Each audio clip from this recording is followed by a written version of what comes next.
Good afternoon, sir. Hello, good afternoon. Sir, this is Khadar Basha from Ramesh Vice. जी, आपको panelist में promote करने के लिए लिंक भेज रहे हैं, एक्सेप्ट कीजिए। अच्छा।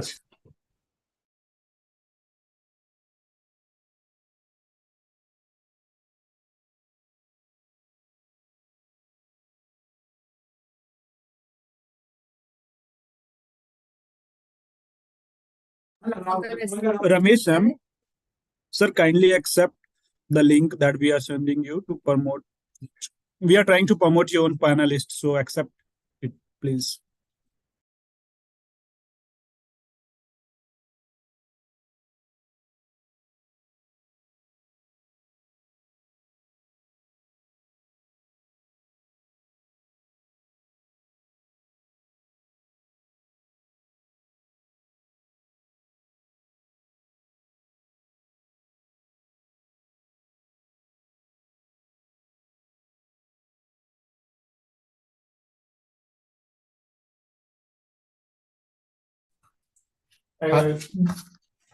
Hello, Thisam ji. We have sent you a request for promoting as you as a panelist. Can you accept that request?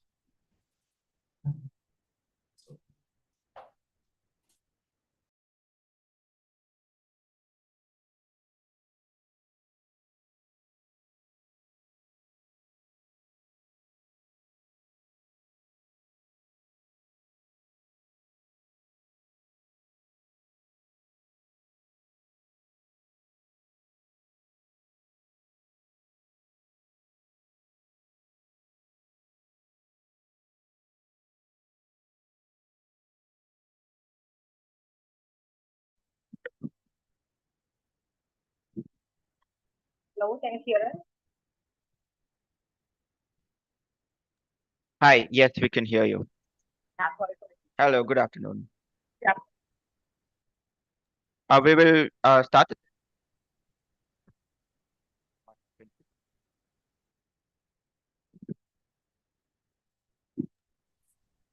Yes, Madappa, you can start.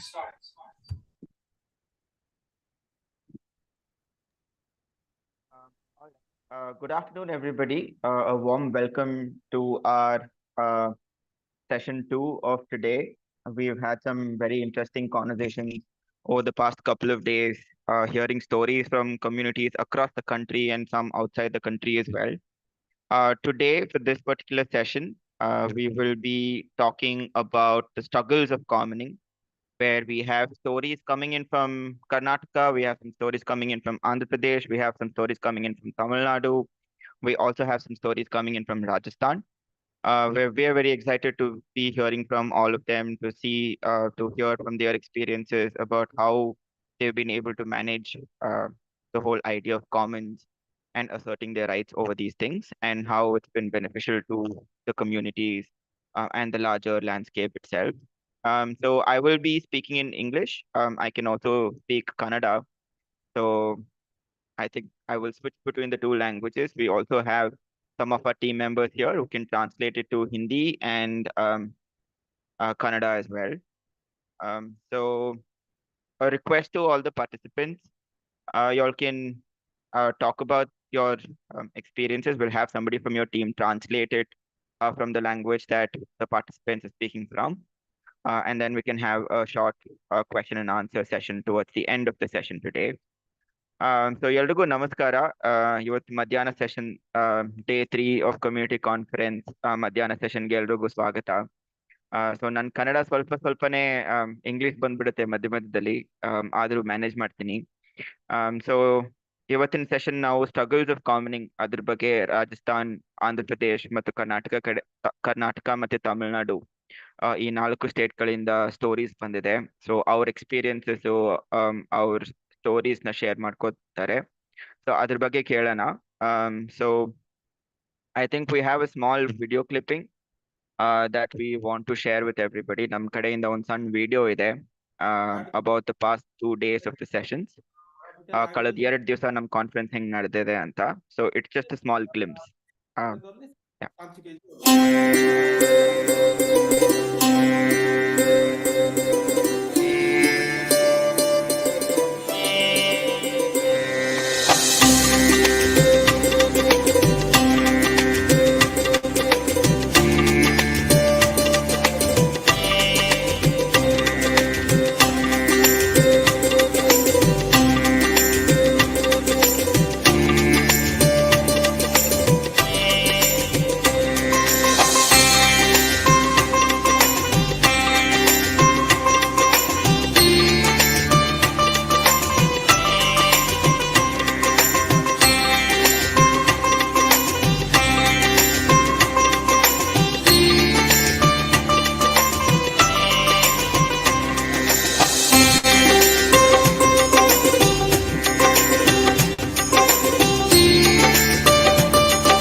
Change କରିକିରି ଏବେ 2000 ଟଙ୍କା 1000 ହେଲା ତାପରେ ଏବେ 2000 Thank you for that video.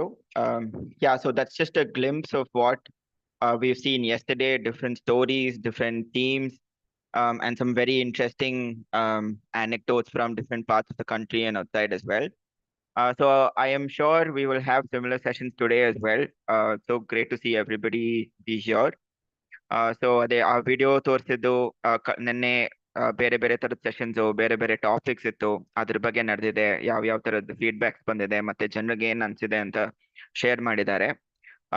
So ಇವತ್ತು ಅದೇ ತರ informative ಆಗಿರುತ್ತೆ ಅಂತ ಅನ್ಕೋತೀನಿ. So without any further delay, I will just introduce what we have planned for today. So we have around 5 presentations where we will have Ebziba. I hope I'm pronouncing your name right.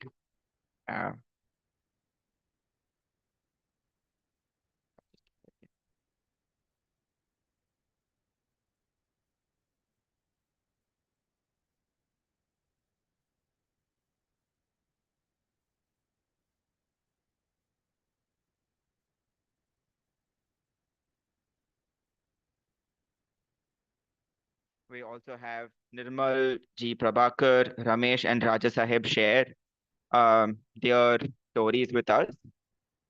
So I will hand it over to our first presenter today so that we can get started with the session.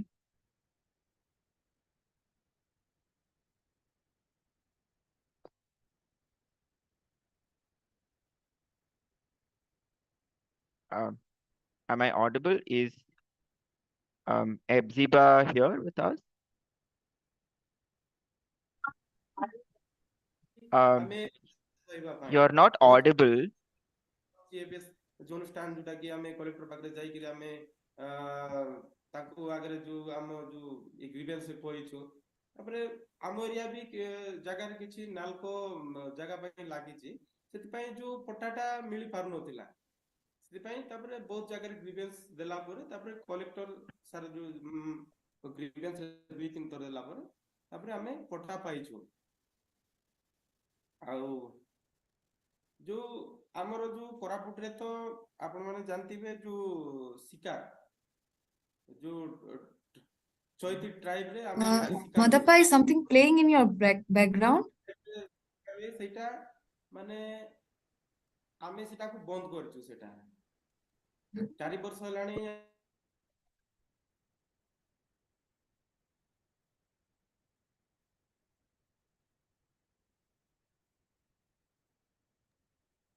Is the audio fine now? Just wanted to check. Samji, can you unmute Yeah. for the time being? Yeah, okay.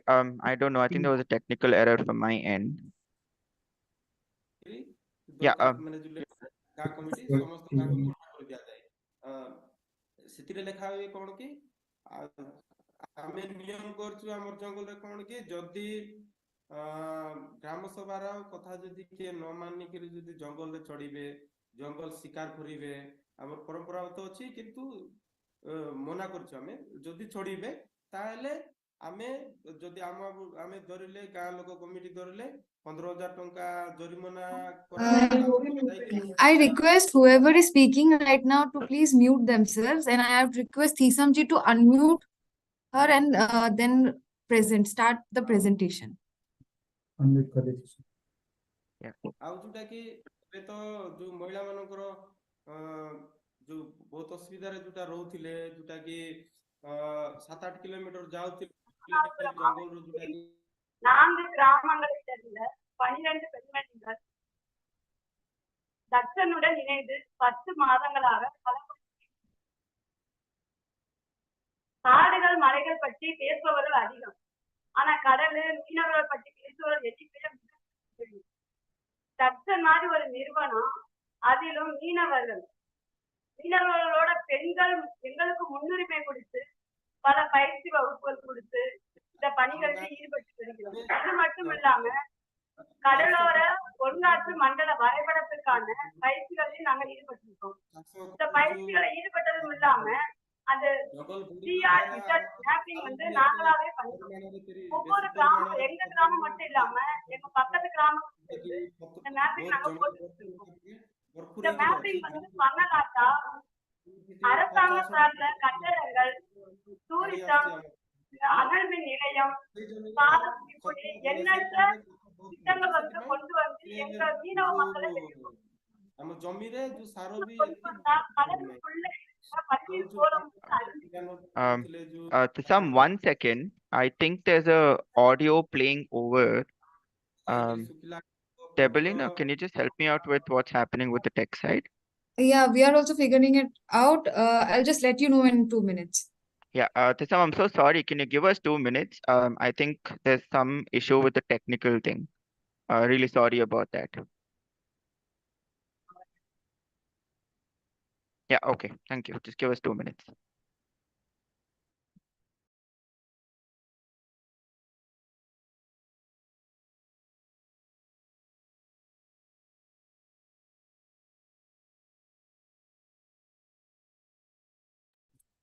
Papa, is it clear now? Tisam, could you unmute and talk to us?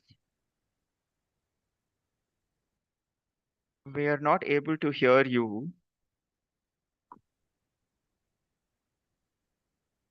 No.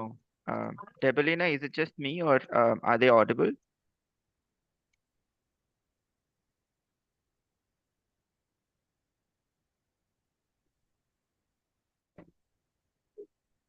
Hello, is it better now? Yeah, it's better now. Yeah, we can hear you. Hello? Yeah, can you hear us? Yeah, I can hear you. Is Okay, it better? great. Yes, it's better now. Yeah, Yeah, so we'll start from the beginning, sir. yes, that sounds great. Can we have the presentations? जो प्रकृति में வணக்கம். आहार भी पाई என் பேர் முத்துலட்சுமி. இந்தியாவின் கடைக்கோடி மாநிலமான தமிழ்நாட்டின் கடைசி புள்ளியில் இருக்கும் ராமநாதபுரம் மாவட்டத்தின் 4 கிராமங்களைச் சேர்ந்த மீனவ பெண்மணிகள் 12 மீனவ பெண்மணிகள் தக்சனுடன் இணைந்து 10 மாதங்களா பணியாற்றி வருகிறோம். தக்சன் கொடுத்த பல பட்டறைகள் பயிற்சி வகுப்புகளில் நாங்க கலந்துக்கிட்டது மட்டும் இல்லாம கடற்கரை ஒழுங்காற்று மண்டல வரைபடத்திற்கான பயிற்சி வகுப்பில் நாங்க ஈடுபட்டு எங்க கிராமங்களுக்கான மேப்பிங் வந்து நாங்க பண்ணிக்கிட்டு இருக்கிறோம். அது மட்டும் இல்லாம பக்கத்துல இருக்க கிராமங்களுக்கான மேப்பிங்கும் நாங்க பண்ணிக்கிட்டு இருக்கோம். இந்த மேப்பிங் பண்ணலாட்டா அரசு சார்ந்த கட்டடங்கள், தொழிற்பேற்றி, அனல் மின் நிலையம், டூரிசம், ஃபாரஸ்ட் இப்படி எண்ணற்ற அரசு திட்டங்கள் வந்து கொண்டு வந்து எங்க மக்களை வந்து வெளியே போறதுக்கான வாய்ப்புகள் வந்து இருக்கு. வெளியே போது நாங்க அந்த மேப்பிங் மூலமா இது எங்களுக்கு இந்த இடம் வந்து எங்களுடையது, எங்க சமுதாயத்தை சேர்ந்தது, எங்க கிராம மக்கள் சேர்ந்ததுங்கிறத நாங்க ஒரு முடிவெடுத்து இந்த இடத்துல நாங்க இருக்கிறோம். ஆண்களுக்கு மட்டுமே இந்த மேப்பிங் பண்றதுக்கான இது வந்து தெரியும். இந்த பயிற்சி வகுப்புல கலந்துக்கிட்டது மூலமா பெண்களாய் எங்களுக்கு வந்து இதுல ஒரு முன்னுரிமை வந்து இருக்குது. இது கடலை வந்து வெளியில இருந்து பாக்குறவங்க வந்து எண்ணிக்கை வந்து குறைவு. அவங்க வந்து அதை பாக்குறத வந்து ஒரு டூரிசமா தான் பிளேஸா பாக்குறாங்க. ஆனா நாங்களும் அதை வந்து எங்களுக்கான வாழ்க்கைக்கான வாழ்வாதாரமா தான் நாங்க அதை பாக்குறோம். எங்களுடைய கண்ணோட்டம் அது. கவர்மெண்டோட கண்ணோட்டம் வந்து இந்த மக்களை வெளியேற்றிட்டு இவங்களுக்கான வாழ்வாதாரம் வேற வேலை வாய்ப்பை ஏற்படுத்தி தரோம் அப்படின்னு சொல்லிட்டு எங்களை வெளியே போய் சொல்றாங்க. ஆனா நாங்க வந்து காலங்காலமா பயன்படுத்திருக்க இடம் மட்டும் இல்லை. இது எங்களுடைய எதிர்கால தலைமுறைக்கான வாழக்கூடிய வாழ்க்கைக்கான சூழல் இது. இங்க வர கடலுக்கு வர சுற்றுலா பயணிகள் இங்க வந்து நெகிழிகளை வந்து நிரப்புறாங்க. இந்த நெகிழியால ஏற்படுற பாதிப்புகள் வந்து விவரிக்க முடியாதவை. அந்த பாதிப்பை வந்து எங்களால் விவரிக்க முடியாது. அந்த விவரிக்க முடியாத விவாதத்தையே நாங்க வந்து குப்பைகளை வந்து வெளியேற்றி அந்த களப்பணிகள்ல நாங்க ஈடுபட்டு இருக்கிறோம். சோ இத வந்து நீங்க பேசக்கான வாய்ப்பை எங்களுக்கு கொடுத்ததுக்கு மிக்க நன்றி. என்னோட தோழமை வந்து பிரமிளா இதை தொடர்வாங்க. அனைவருக்கும் வணக்கம். இந்த கருத்தரங்கு வந்து பாரம்பரிய மீனவர்களுடைய ஒரு பிரதிபலிப்பா இருக்கும். I would like to translate what மக்களோட said. அவங்களோட வெற்றி He started the forest, and as he said, in the year 1970 to 80, there was forest in the village. But as the people were collecting fuelwood from the forest and I'm so shifting sorry. cultivation was practiced, the forests started, and The women of the village Yeah, used to travel is 7 to there 8 any, kilometers to have you collect logged into firewood, another conference due to link which they by faced lots mistake? of difficulties, and sometimes they were also beaten by the people. So after all these things, they decided to form a committee, and Hey, can you hear us properly? Is it some Yeah, other we sound? can, yeah, we can hear you properly, but then there's some overlap with another session that's been going on. So there's a overlap of the conversation that's been happening. You So, can hear us properly, no? So we'll just continue. yeah, but sometimes the other channel, I think there's something with that. So that's why. 1 second, just give me a minute.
Can we start?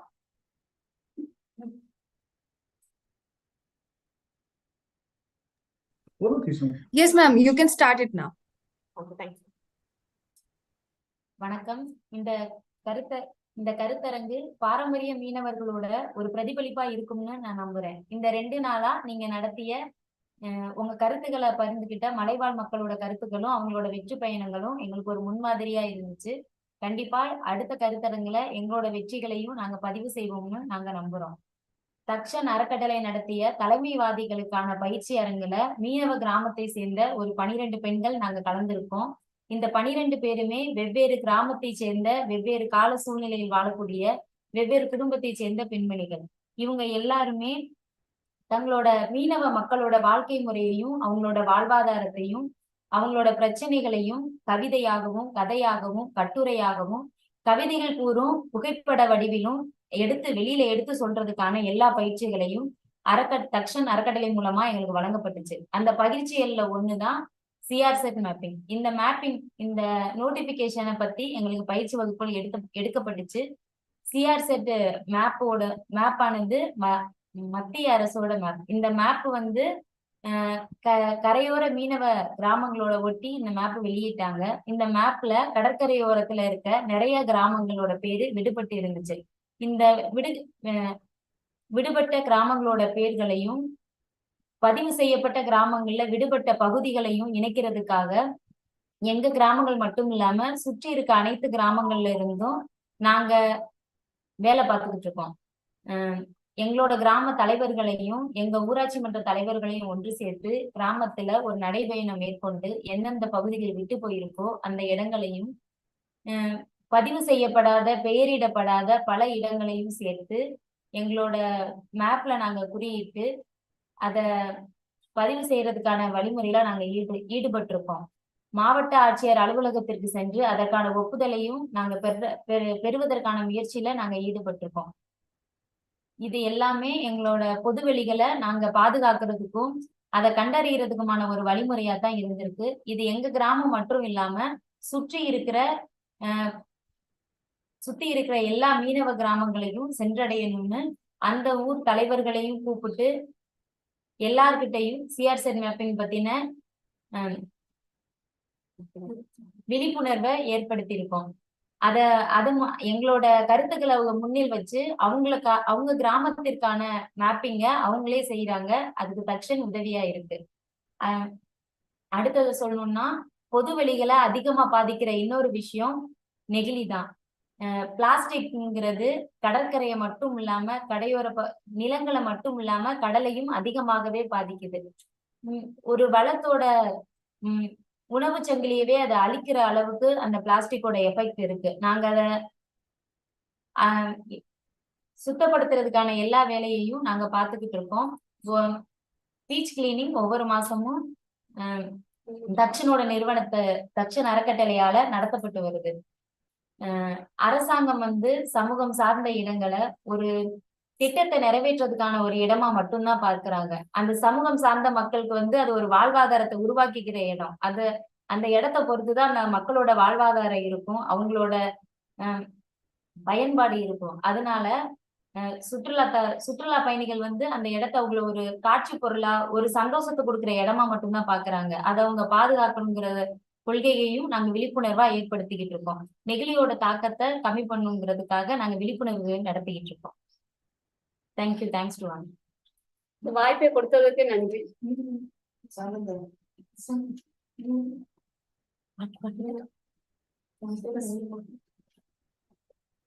So I'll just translate our presentation. So we are from Ramanathapuram district of Tamil Nadu, like from the park-based stretch of Ramanathapuram. So Dakshin Foundation, it's a Bangalore-based organization working in coastal and marine ecosystem. So we are conducting a coastal grassroots fellowship for women from coastal communities here. So we have 12 women joined with us today, and they are working with us for like a 1-year program. So our fellows, they have been working with relation to commons and commons mapping in mainly four coastal villages in this area. So they were really sharing the process in which they are getting to know about this idea and how they are spreading the knowledge that they have received.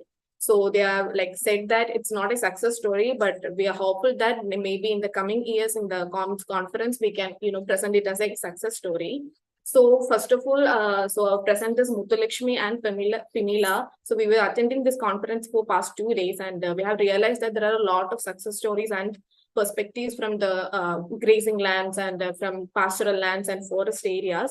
But the stories from coast are very few. So it's a little disappointment, but we are also happy that we are representing a story from the coast. So we are basically from the stories basically from the traditional fishing communities in this area, and how the coastal commons are so much important for the lives and livelihood of the fishers here. So these coastal commons are a bit of contested area, like mainly it has 3 perspectives. That's what our fellows shared. So first of all, government consider this as an underdeveloped or undeveloped areas which needs development programs, big buildings, infrastructure and all that. And then there are communities which are like local communities who see this sea and coastal areas as their livelihood and cultural spaces. And then there are people from outside who consider this, especially the beaches and all that, less like touristy places and all that. So this is a bit of a contested area, and they're really putting the perspectives of coastal communities in this regard. And the issues that they have realized in relation to coastal commons is mainly plastic and the encroachment happening due to all these development programs, and the lack of awareness about the legalities in and around the commons, such as the Coastal Regulation Zone Act and all that. So recently in June 2023, a new notification released in relation to Coastal Regulation Zone Act. So in that, the mapping was not done in a particular perfect way, and so the public hearing was supposed to happen in the past few months, but there are a lot of issues with that, like a lot of spaces were not covered in the map, and also the notifications and all the details came in Hindi and English. It was not in the local languages. So there are a bit of cases going in High Court, and there's a stay order to the public hearing. So actually our fellows and other community members took this opportunity to redo the mapping. So they want to do community maps from the ground level and to give it to the authorities, concerned authorities such as the Assistant Director of Fisheries, and to get the approval from that side. So in that way, we can ensure that each and every coastal commons which are peculiar to the livelihood and coastal lives are included and thus are preserved, and there is no further encroachment or something detrimental will not happen in future. So the activities that our women, so the major attraction or the major like pride that we have, it's a women-led initiative. So we are realizing that mainly this mapping, legalities, common spaces is a men's world. But women are really taking up the spaces here, and Dakshin offering a platform for that. So they learned about the CRZ and other legalities, and they did map reading sessions. They read the land use maps, revenue maps, and CZMP maps. And also the knowledge that they have gathered, they're trying to give it to the community back. So they conducted meetings with local governance structures, which is called Ur Panchayat. So they had meetings with them, and they had other meetings with community members who are all interested in these matters. So they're partnering with other local organizations to spread the word and to conduct mapping in these 4 villages. And further from that, they also contacted to other villages, like the villages not there originally from, and to talk to them about this mapping thing and the importance of it and how to proceed with this, what are the processes, and they're spreading the word in an amazing manner. Also right now they are realized that, so we are in the process of making this village maps. It's not really done now. So there are some existing maps like from 4-5 years before. So we are looking at it and learning what are the missing spaces, which are the mangrove patches which are not included, what are the coral reefs that are not included. So we are trying to include that part like in superposition way. And we are doing it in an inclusive manner. That's we are very concerned about. So we are talking to women from the villages, men from the villages, adult population, young population, and to ensure that every perspective is covered in this mapping exercise. And we are planning to submit it to the concerned authorities in the coming months, like in December and January, and to get the approval. So for that also, we have been trying to get a good connection with the government authorities, like I said, the AD fisheries and all that. So to conclude on a wider sense, what the fellows have been saying is that we need to be aware of what's happening around us, like the new laws and everything. And we need to spread the word to everyone when we need to take the action. So once again, we hope that we can share the success story in the coming conference and all that with all of you guys. And one of our fellows, Josephine, she would like to sing a small like a fishery song. It's about the hurdles and struggles of a local fisher person. If that's not an issue, can I ask her to sing it? Yeah, absolutely. Go for it. Yeah, thank you.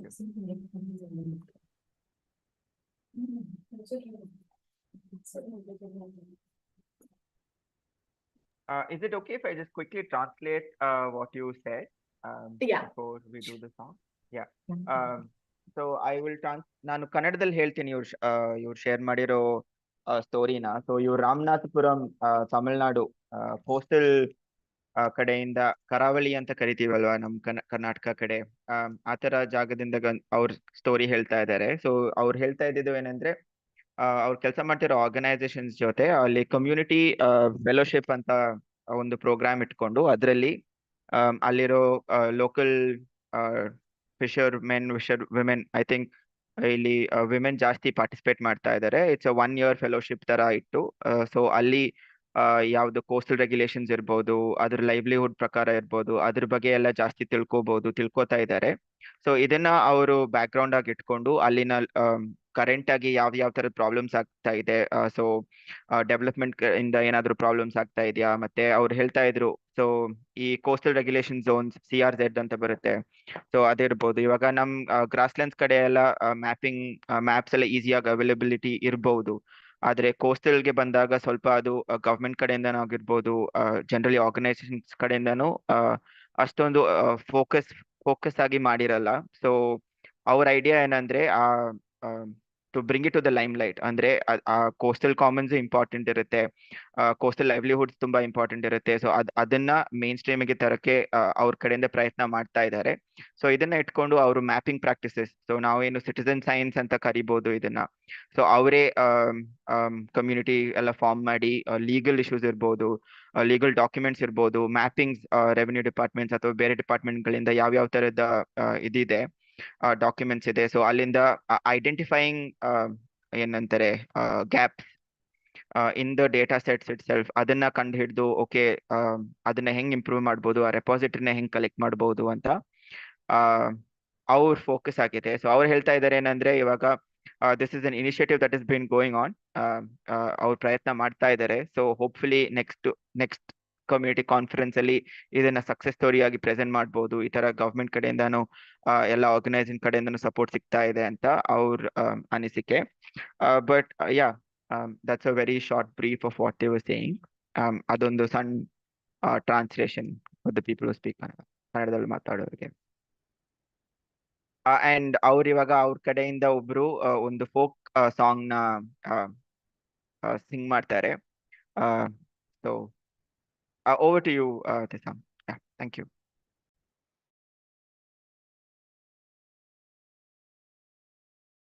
Are we doing Hindi translation as well?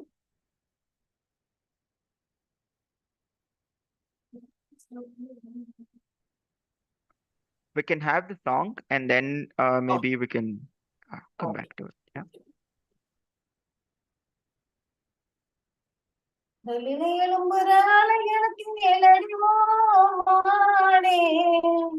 மீனவர் படுகின்ற அவதிகள் கூறிடுமோ மானே, கடல் தண்ணி கரிக்குது காரணம் இருக்குது ஓ மானே, உடல் விட்ட வேர்வைகள் கடல் வந்து கலக்குது ஓ மானே, தையாரே தையர தையர தையா தையா தையாரே தையர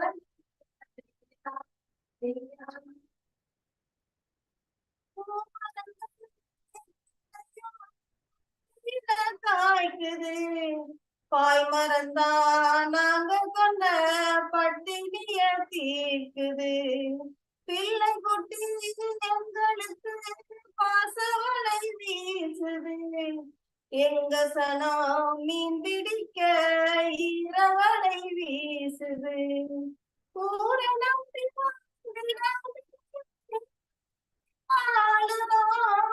கால் விடுச்சு மானே மானே கடலிலே எழும்புறாங்க கேளடி ஓ மானே ஓ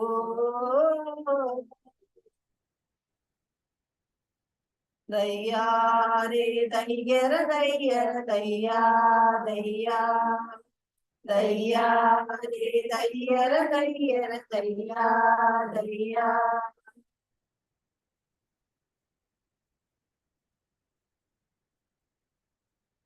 Thank you for this opportunity. Thank you. If you could just very quickly maybe like translate that for us in English. Sorry. If it's possible, could you just translate that song for us? What's the essence of the song? So the essence is about how the fisher people are dependent on the sea, not on the land like most of the people, and what are the challenges and uncertainties that is bringing forth. That's the essence. All right, thank you so much. So we'll open up the panel for questions later towards the end of the session today.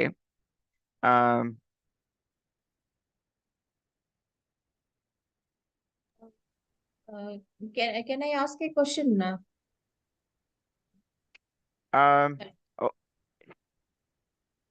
Okay, a quick one is possible. Yeah.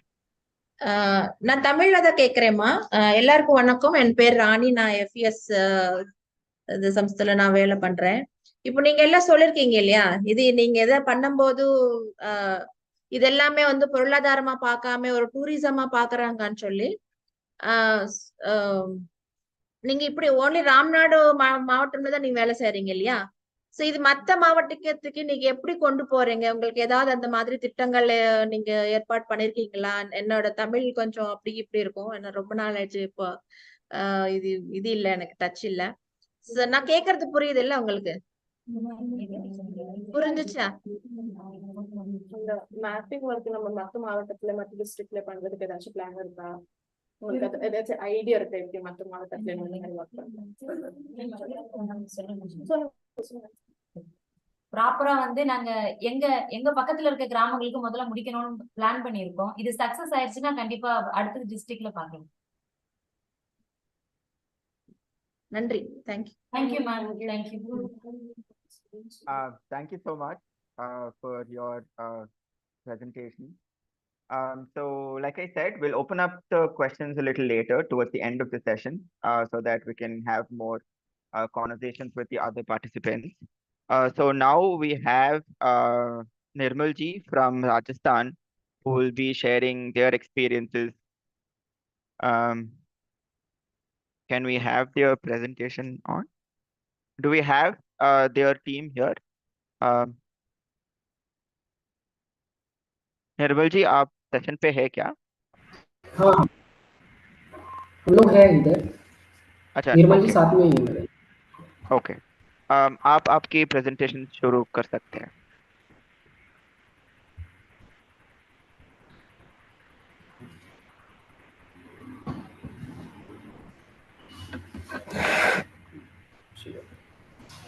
नमस्कार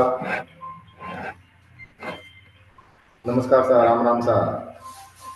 मैं गांव नांदवा से निर्मल जी बोल रहा हूँ। चारागाह विकास समिति नांदवा। हमने समिति संगठन किया 2017 में। आसपास के गांवों में जाकर देखा तो अच्छा चल रहा है, तो मैं गांव में बैठकर हमने समिति संगठन किया 2017 में किया। और गांव में हमने चेक डैम भी बनाए थे, टेंसे भी बनाए और एडीएम भी बनाया।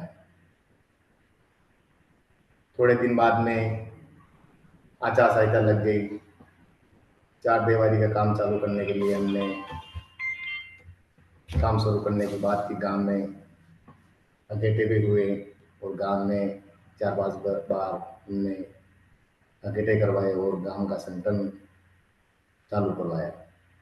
और चार दीवारी की बात चली और आचार संहिता लग गई तो गांव वालों ने, बहुत सारे आदमियों ने वहाँ कब्जा भी कर दिया और जैसे जैसे पत्थर लगवा दिए। तो गांव में हमने हमारी समिति के सभी भाई आए और गांव में बैठकर 2-4 दिन शाम को इकट्ठे हो समिति बनाते और सुबह वापस पत्थर लगवा देते हैं, जिससे हमारे को बहुत तकलीफ पड़ी। और गांव वालों ने समझाया ताकि चार दीवारी हमने चालू करवाई और तो चार दीवारी अभी चल रहा है। और दूसरे डांगरी गांव में जाकर हमने सभी गांवों में देखा तो काम अच्छा चल रहा है। समिति ने हमारे को बहुत समर्थन किया है और चार दीवारी हमारी चल रही है और अधूरा काम है वो भी हो रहा है, अभी तक काम चल रहा है। और गांव में बहुत सारे लोग इसको बंद करवाने के लिए भी बोले थे, पर गांव की समिति संगठन बहुत अच्छा चल रहा है, इसलिए हमारा काम अच्छा हो रहा है। ये समिति बहुत अच्छी चल रही है और चार दीवारी अभी चल रही है। बहुत सारे गांवों में हम जाके देख के आए, डांगरी भी देख के आए, गुरवाड़े भी देख के आए और पालडी के आसपास गांवों में हम भी देख के आए। वहाँ भी अच्छा काम चल रहा है, इसीलिए हम एक दूसरे गांव से देख करके हमने चार दीवारी चालू की। और हमारे गांव वालों ने समझाया कि हमारे गांव में वो चार दीवारी बनाएंगे तो गांव की गायें, भैंसों, बकरियों ये हमारी 5 साल हम रोक देंगे तो हमारी गांव की गायों भैंसों की व्यवस्थित रहेगी और कब्जा नहीं करेंगे। ये हमारा सोच है और बहुत अच्छा हमारे काम में काम चल रहा है। और ट्रेन से भी बन गई हैं और अधिक होगी वो बनवा देंगे। और एडीएम भी हमने बनाया है और बाकी हो जब बनवा देंगे। चार दीवारी का काम चल रहा है, थोड़ा सा अधूरा रहा है, वो काम चालू है, अब तक चल रहा है। और हम शेयर माता के सामने उधर भी देखने को गए थे, उस उस तरफ भी चारागाह का काम चल रहा था और बहुत सारे गाँवों में देख के वहाँ भी अच्छा काम चल रहा है। हमारे गाँव को हमने इकट्ठे करके गाँव में समझाया तो सब बात हमारी मान गए, तो हमारा काम बहुत अच्छा चल रहा है अभी तक। और चल चार दीवारी का काम बहुत अच्छा चल रहा है।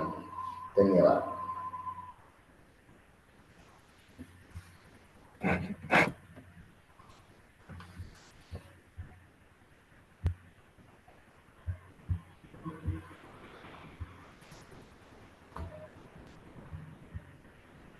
Do you need any translation for this? Yeah, if you could translate it to English, that would be great. Yeah, I'm sure. Thank you. So like we have Nirmal ji. He's from the village called Nandwa. It is just located in Devgarh block, nearby to the Devgarh.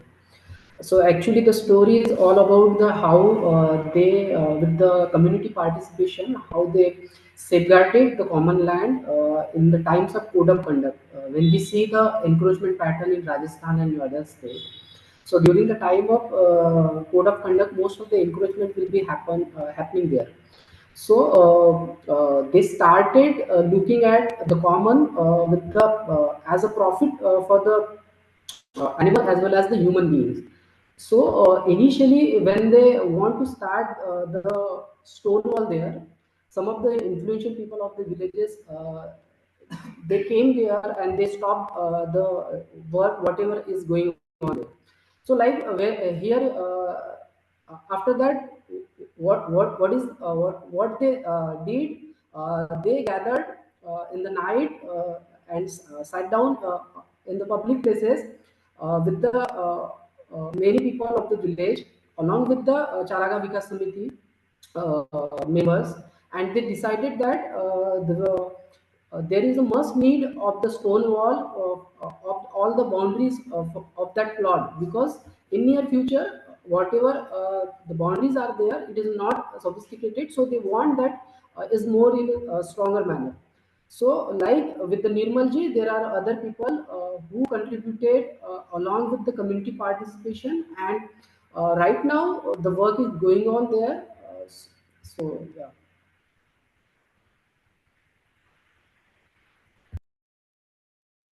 Right. Okay. Thank you so much.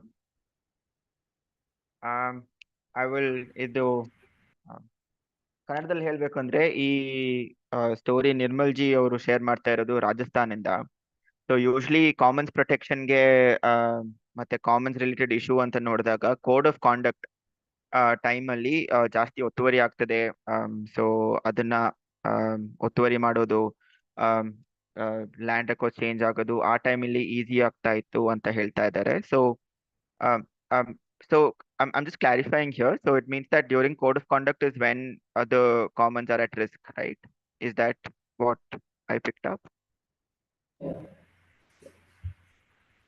Yeah, okay. So ಅದೇ ಟೈಮ್ಗೆ ಹೆಂಗ್ protect ಮಾಡ್ಬೋದು ಈ code of conduct ಇದ್ರೂನು. So ಅಲ್ಲಿರೋ community ಎಲ್ಲ ಜೊತೆ ಬಂದು so Commons ಇರೋ ಅಲ್ಲಿ ಬಾರ್ಡರ್ಸ್ ಅಂತ ಏನಿರುತ್ತೆ ಫೆನ್ಸಿಂಗ್ ಆ ತರ ಅದನ್ನ ಸ್ಟ್ರೆಂಥನ್ ಮಾಡ್ತಾ ಇದ್ದಾರೆ ಇವಾಗ. ಸೊ ಅವರು ಆಕ್ಟಿವ್ ಆಗಿ ಕೋಡ್ ಆಫ್ ಕಾಂಡಕ್ಟ್ ಇದ್ರೂನು ಇಲೆಕ್ಷನ್ ಟೈಮ್ಸ್ ಇರ್ಬೋದು ಅಥವಾ ಯಾವುದೇ ಈ ತರ ರೆಸ್ಟ್ರಿಕ್ಷನ್ಸ್ ಅಂತ ಬಂದಾಗ ಜಾಸ್ತಿ ಕೇರ್ಫುಲ್ ಆಗಿರ್ತಾರೆ. ಮತ್ತೆ ಆ ಫೆನ್ಸಿಂಗ್ ಅಂತ ಏನ್ ಬರುತ್ತೆ ಅದನ್ನ ಸ್ಟ್ರೆಂಥನ್ ಮಾಡ್ತಾ ಎಲ್ಲ ವಿಲೇಜ್ ಇನ್ಸ್ಟಿಟ್ಯೂಷನ್ಸ್ ಅಲ್ಲಿನ ಜನ ಎಲ್ಲ ಸೇರಿ ಈ ಡಿಸಿಷನ್ಸ್ ತಗೋತಾ ಇದ್ದಾರೆ ಅಂತ ಪ್ರೆಸೆಂಟ್ ಮಾಡಿದ್ದಾರೆ. I C one hand up. Gangamani, could you let us know, is it a question that you have for the participant?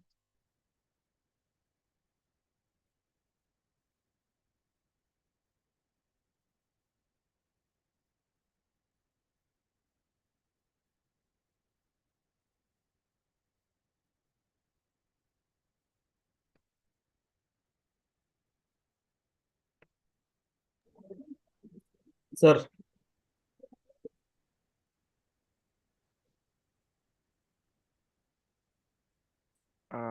Okay. Yeah, Nagraj, Nagraj, you have a question?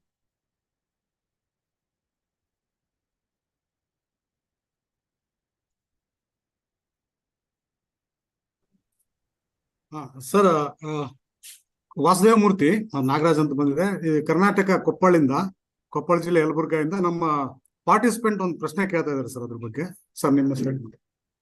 Sir ನಮಸ್ಕಾರ sir, ನಮ್ಮ ಹೆಸರು ಉಗಳಪ್ಪ ಕುಲಕರ್ಣಿ, ಗಿರಿಗೇರಿ ಪಂಚಾಯತಿ ತಲೂರು ಗ್ರಾಮದವರು. ನಾವು ಗ್ರಾಮ ಪಂಚಾಯತ್ ಸದಸ್ಯರು sir. ಗೋಮಾಳನ್ನು ಅದು ಒತ್ತುವರಿ ಮಾಡ್ಕೊಂಡಿರ್ತಾರಲ್ಲ, ಹಂಗೆ ತೆರವು ಯಾವ ರೀತಿ ತೆರವುಗೊಳಿಸ್ಬೇಕು, ಅದಕ್ಕೆ ಪರಿಹಾರ ಏನು ಅಂತ ತಮ್ಮ ಪ್ರಶ್ನೆ ಕೇಳ್ತೀವಿ sir. Okay, thank you sir. ಅದನ್ನ ನಾನು ಅವ್ರಿಗೆ ಇಂಗ್ಲಿಷ್ ಅಲ್ಲಿ ಕೇಳ್ತೀನಿ, ಅವರು ಉತ್ತರ ಹೇಳಿದ್ಮೇಲೆ ನಾನು ನಿಮ್ಗೆ ಟ್ರಾನ್ಸ್ಲೇಟ್ ಮಾಡ್ತೀನಿ, ಆಗುತ್ತಲ್ವಾ? ಹೌದು sir. Nirmal ji, I will need help with the translation here a little bit. So we have a question from Karnataka. So one of the audience wants to know, when we're talking about encroachment of the commons, how are they able to remove such encroachment? What are the processes, and what has been the general sort of solution to address encroachment in that particular place? वो पूछ रहे कि जो जब वो लोग आए तो आपने इंक्रोचमेंट कैसे रोका, क्या क्या किया, कैसा प्रोसेस रहा, कौन कौन लोग आपको मदद किए, तो वो बताएं।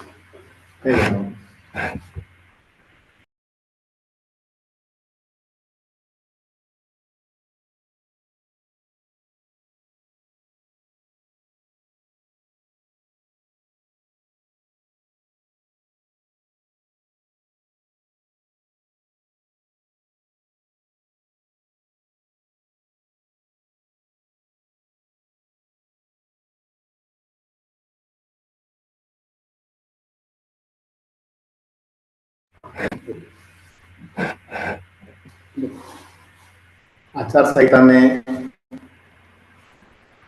गांव वालों ने जमीन को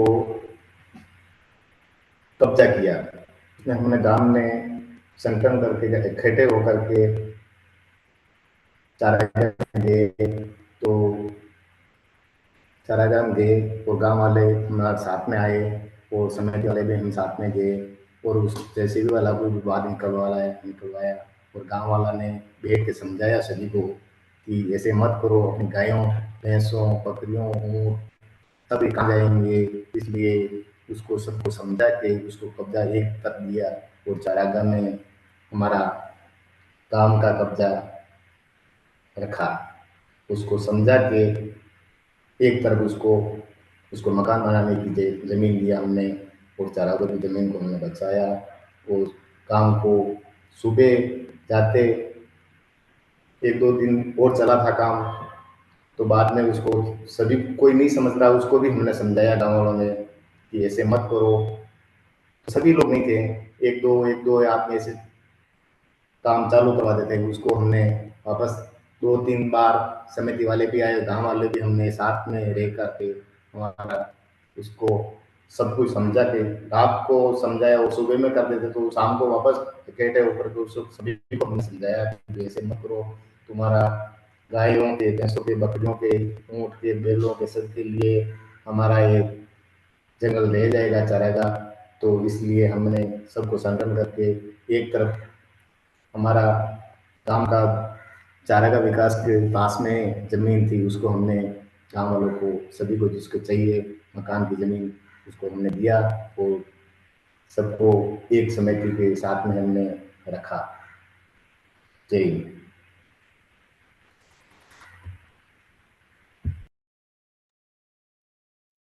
Manoj, could you translate that for us?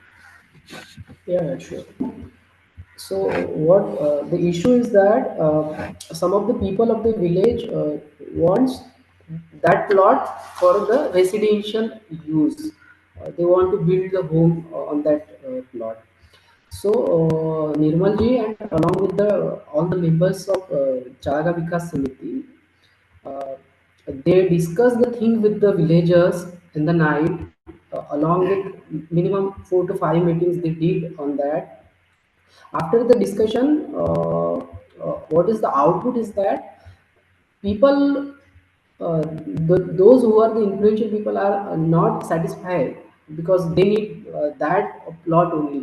But due to the village participation, community gatherness, After the successful meeting and the help of the panchayat, those a few of the panchayat members, they interact with these people, and finally they save that land, and now they are using that complete land as a common land. Yeah. So it's involved a lot of conversations and back and forth with the people who've been encroaching such lands, right? Okay, great. All right, thank you so much for that.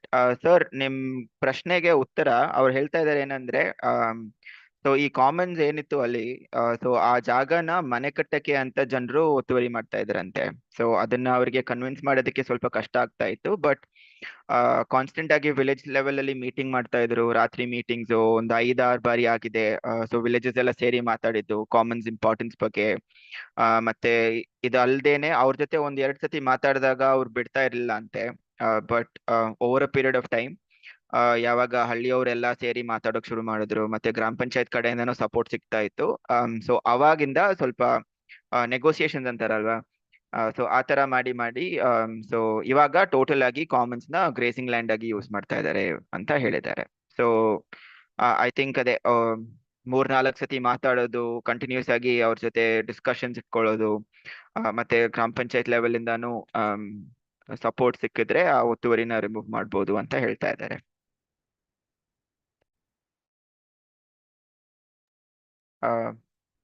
We have a couple of more questions. I think there's one from Shivam. Shivam, will take it towards the end, if that's okay. Kader avare nim hand raise agide. Kader sir, your hand is raised.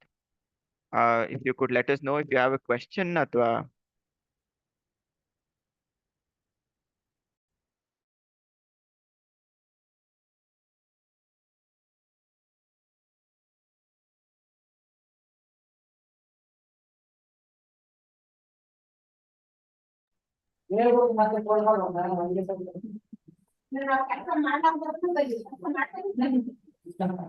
Kader sir, ಕೇಳಿಸ್ತಾ ಇಲ್ಲ. We are not able to hear you.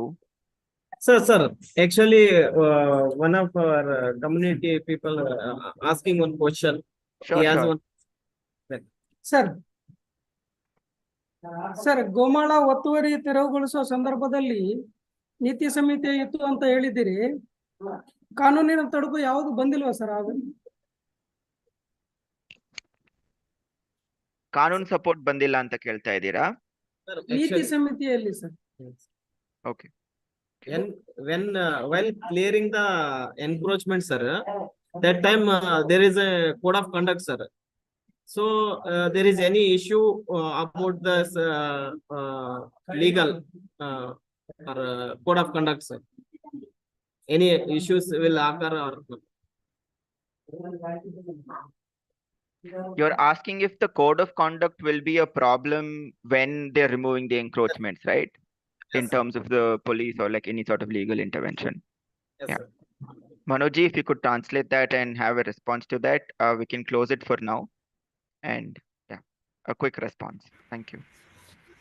Like when we see during the code of conduct, most of the government officials and all the people, machineries are busy in the election process. So it is not easy to have a complaint or to have any advisory from the government during that time. So it is more easy for the powerful people to encroach such a land in very easy manner. So that is the issue when we see the code of conduct, because during that time you don't have the proper mechanism how you are going to be say, or how is the process. So that is the main reason during that time most of the land will encroach in the entire pattern you can see in the different states. So I think that is the thing.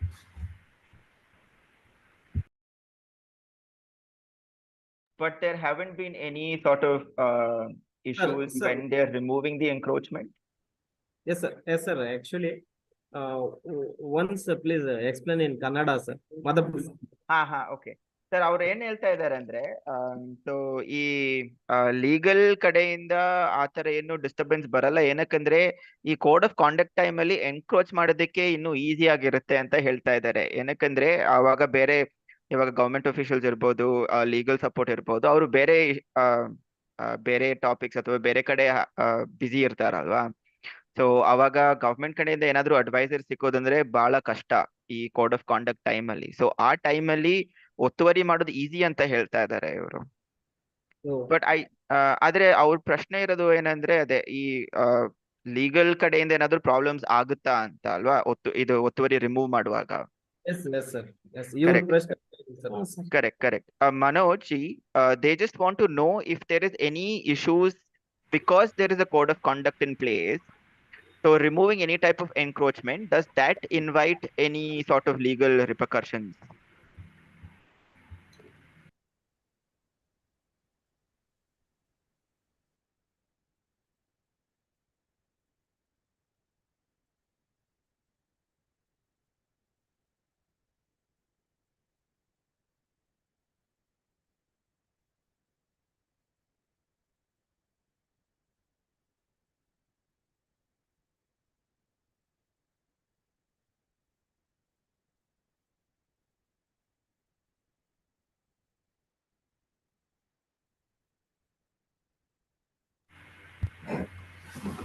गांव वालों ने हमारी आबादी की जमीन पिटा था, वो हमने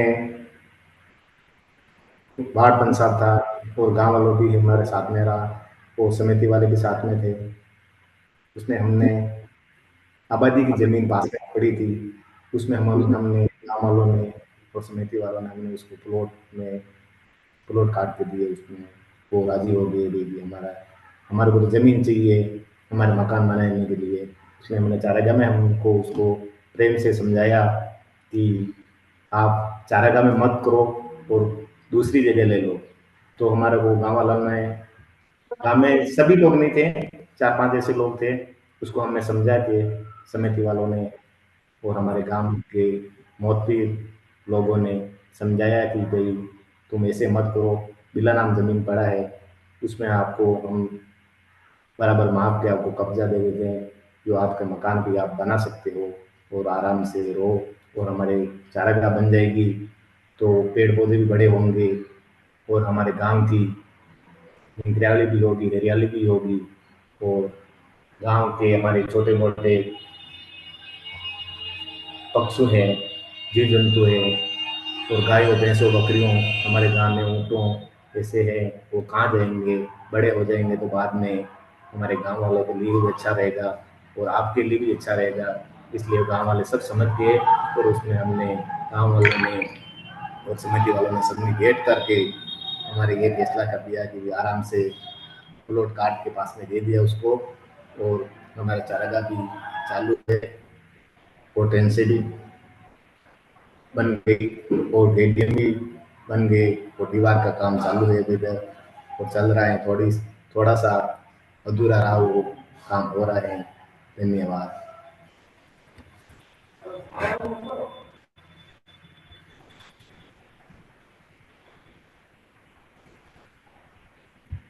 What they did, like they give that influential people the alternative land. So due to that thing, they will manage to operate that common land plot. Yeah, so that is the thing. So they're able to navigate it because the commons is beneficial for others, right? Sir, ನಿಮ್ ಪ್ರಶ್ನೆಗೆ ಉತ್ತರ ಏನಂದ್ರೆ, so ಅವ್ರು ಇವಾಗ ಅದು ಅಲ್ಲಿರೋ ಗೋಮಾಳ ಇರ್ಬೋದು, common lands ಇರ್ಬೋದು, ಅದು ಹಳ್ಳಿಯವ್ರಿಗೆ ಸೇರೋದ್ರಿಂದ ಮತ್ತೆ ಅವ್ರಿಗೆ ಬೇರೆ ತರದ ಬೆನಿಫಿಟ್ಸ್ ಆಗುತ್ತೆ. ಅದ್ರ ಬಗ್ಗೆ ಡಿಸ್ಕಷನ್ಸ್ ನಡೆಯೋದ್ರಿಂದ ಕೋಡ್ ಆಫ್ ಕಾಂಡಕ್ಟ್ ಟೈಮ್ ಅಲ್ಲಿ ಅಷ್ಟೇನು ಪ್ರಾಬ್ಲಮ್ಸ್ ಆಗಲ್ಲ. ಆದ್ರೆ ಇಟ್ಸ್ ಇಂಟರ್ನಲ್, ಅದೇ ಮಾತಾಡ್ಕೊಂಡು ಅವ್ರು ಹೆಂಗ್ ಮ್ಯಾನೇಜ್ ಮಾಡ್ತಾರೆ ಅದ್ರ ಮೇಲೆ ಡಿಪೆಂಡ್ ಆಗ್ತದೆ ಅಂತ ಹೇಳ್ತಾ ಇದ್ದಾರೆ. Thank you sir.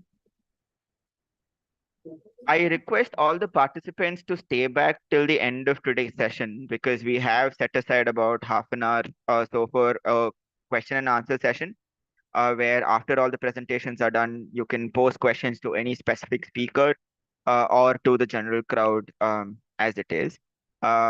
ಎಲ್ರೂ ದಯವಿಟ್ಟು ಈ ಸೆಷನ್ ಮುಗಿಯೋ ತನಕ ಆನ್ಲೈನ್ ಈ ಸೆಷನ್ ಅಲ್ಲಿ ಇರಿ. ಏನಕ್ಕಂದ್ರೆ ಲಾಸ್ಟ್ ಹಾಫ್ ಅನ್ ಅವರ್ ನಾವು ಕ್ವೆಶನ್ ಅನ್ನ ಆನ್ಸರ್ ಸೆಷನ್ ಅಂತ ಇಟ್ಕೊಂಡಿದೀವಿ. ಸೊ ಆವಾಗ ನಿಮ್ಗೆ ಏನಾದ್ರು ಬೇರೆ ಕ್ವೆಶನ್ಸ್ ಇದ್ರೆ ಯಾವ್ದಾದ್ರು ಪ್ಯಾನೆಲ್ಗೆ ಸ್ಪೆಸಿಫಿಕ್ ಆಗಿ ಕೇಳಬೇಕು, ಇವ್ರಿಗೆ ಕೇಳಬೇಕು, ಇಲ್ಲಾಂದ್ರೆ ಜನರಲ್ ಆಗಿ ಏನಾದ್ರು ಕ್ವೆಶನ್ ಕೇಳಬೇಕು ಅಂದ್ರೆ ಕೇಳ್ಬಹುದು.